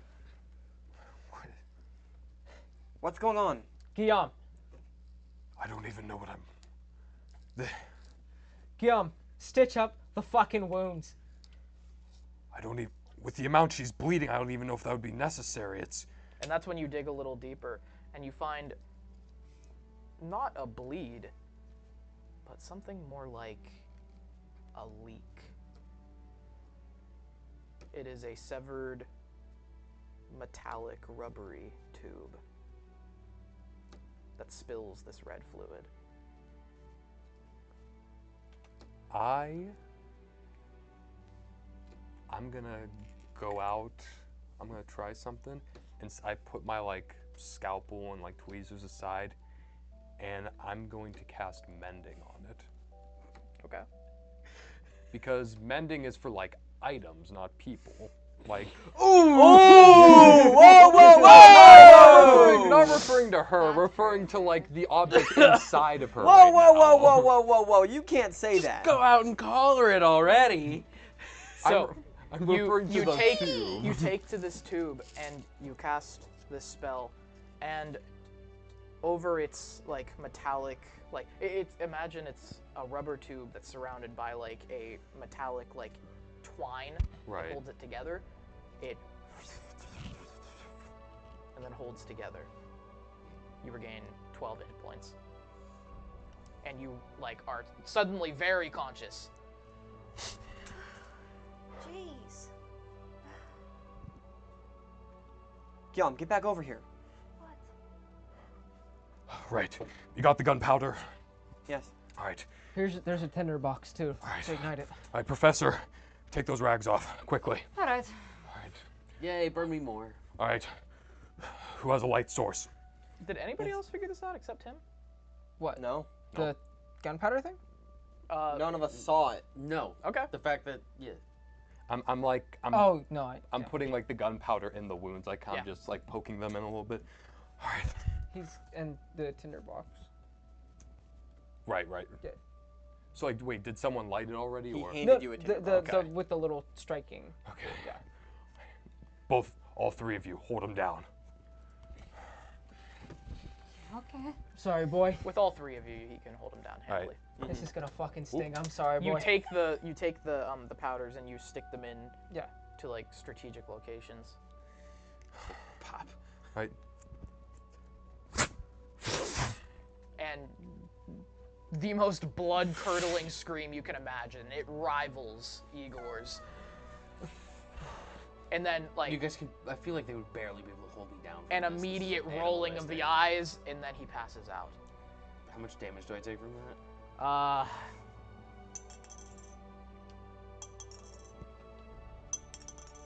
Yeah, okay, stop rolling. Hello? Yeah, you're... 9.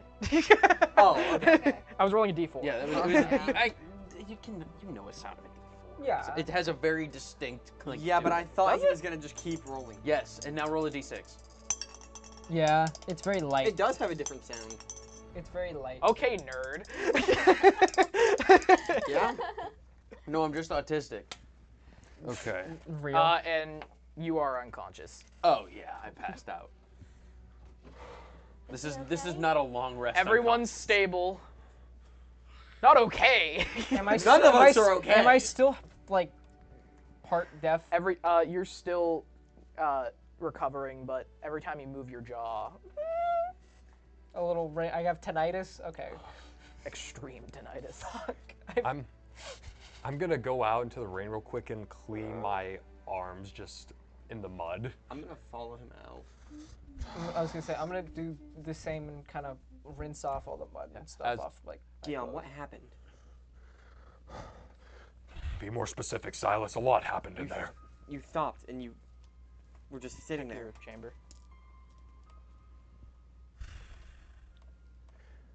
Is Celestia still in there? Yes. Okay. Just... I need to double check, but... if what I'm thinking is true, then... we might have a very big issue. What?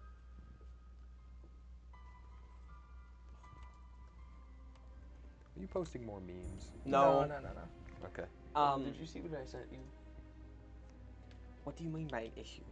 Just you. Come with me. Celestia, I need you to just... Oh wait, I'm Wait. with them? No, well, we're no, going into we you. went back into the Oh, tank. oh, okay. Wait, We got back I- inside to her. Yeah. wait, all of you? Just Like me and him. him. Oh, I'm While following. you were out here cleaning up. I'm following after. I'm in the end of rinsing myself Okay. off. And All right, I need you to just relax. Stay calm for just 1 second. I need to treat your wound, okay? How could I trust you? We just gotta make sure it's closed up. Okay. Sure. What?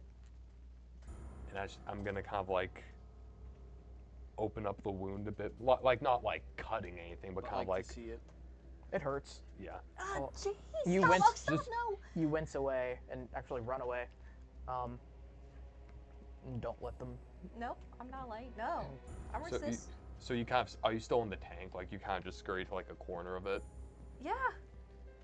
You're perturbed. I'm like holding myself. I'm like, Guillaume. do not touch me. what are you? You're digging at her wounds now?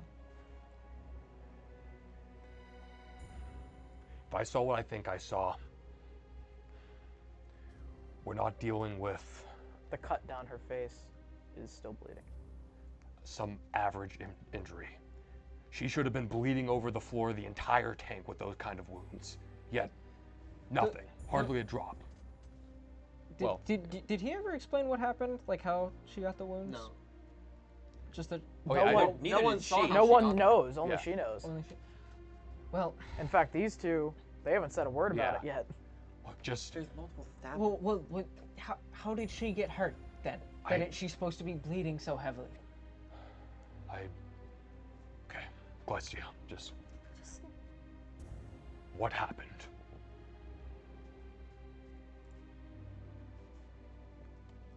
He stabbed me.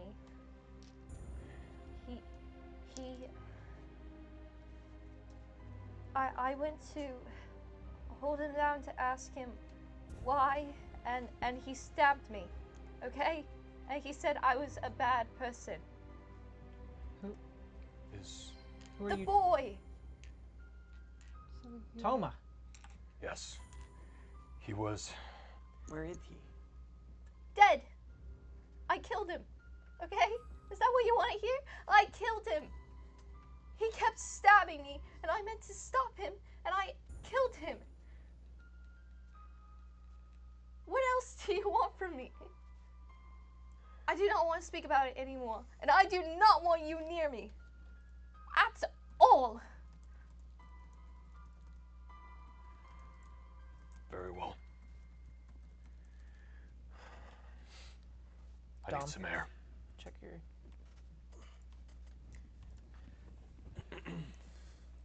I'm just gonna cast the outside tank. Just.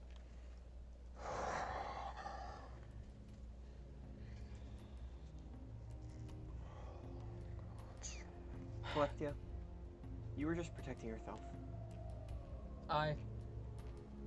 You said the boy stabbed you? Well, that explains it too. He's a wee lad with a gas mask on in the middle of the rain. He obviously was shitty at trying to do what he was doing. He probably never stabbed anybody before. And you were defending yourself. I do not want to speak about it anymore, please. No shame in doing what you need to do to survive. Please. I'll just kind of follow out to where Yam was outside. Yeah. And as you show up, I kind of like pull you aside. We need to talk with everyone right now. What are you talking about? There were other things that she didn't mention. That young girl pulled the treads clean off of a tank with a boat chain attached to her wrist. Guillaume. And then Guillaume. that boy. Guillaume. And I'm just gonna kind of like put my hand like on his shoulder and like kind of bring him away from the tank. Just that girl in there is trying to start a new life. Do not fault her for the great feats of power she's capable of. Meaning, do not bring this up. I respect you. You're a man of the cloth, you're a man of the people. Do not bring her into the mess of this world. Do we have an understanding?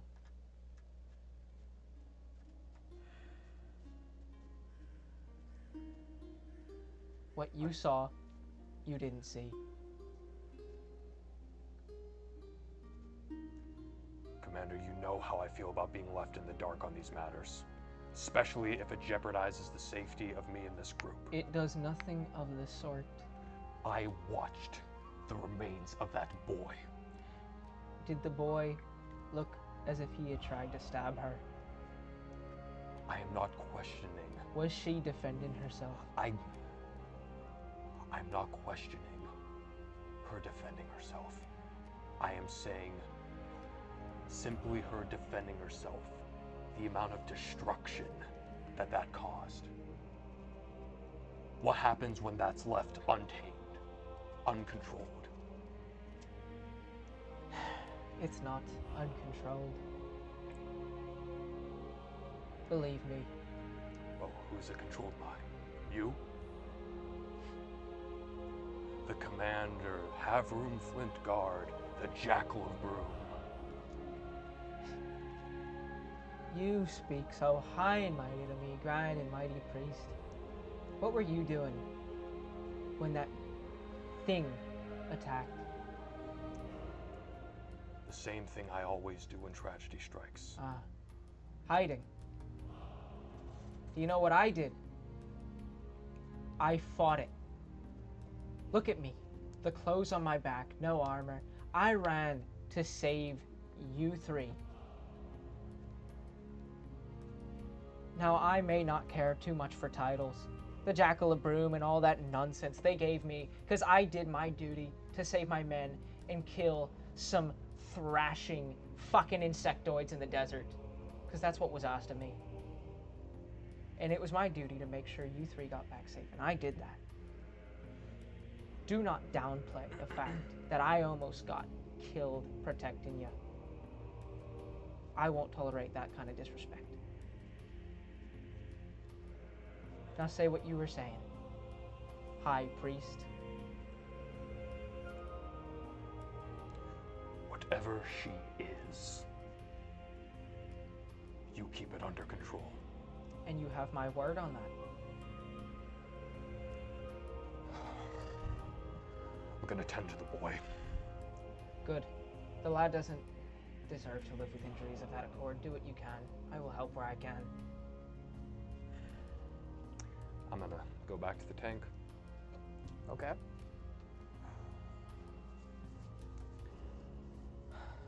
Any final actions? Just going back to the tank shortly after Guillaume, putting my armor back on and reloading my... Did you get your armor out of the tank? Yeah. Yeah. Okay. Yeah. Did you? Yes. Because you kept telling me to get your bag. You said you put it in the tank. And you said you put it in the tank. I got my armor. I got my armor.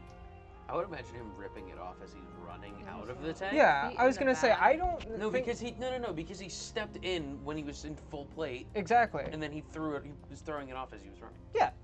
Okay. That makes narrative sense. That makes more narrative sense than him walking back into the tank to take it all off. Exactly. I imagine there's still like pieces on him, like he still was wearing a gauntlet, like maybe one shoulder piece. So you have to go back into the mud to collect all the pieces. That's fine. That's fine. You still have yours. Mine's destroyed. Yeah. Man, these drawings are gonna be a big update. You can take your infusion back, by the way. So, yeah. You take refuge in this burnt-out tank.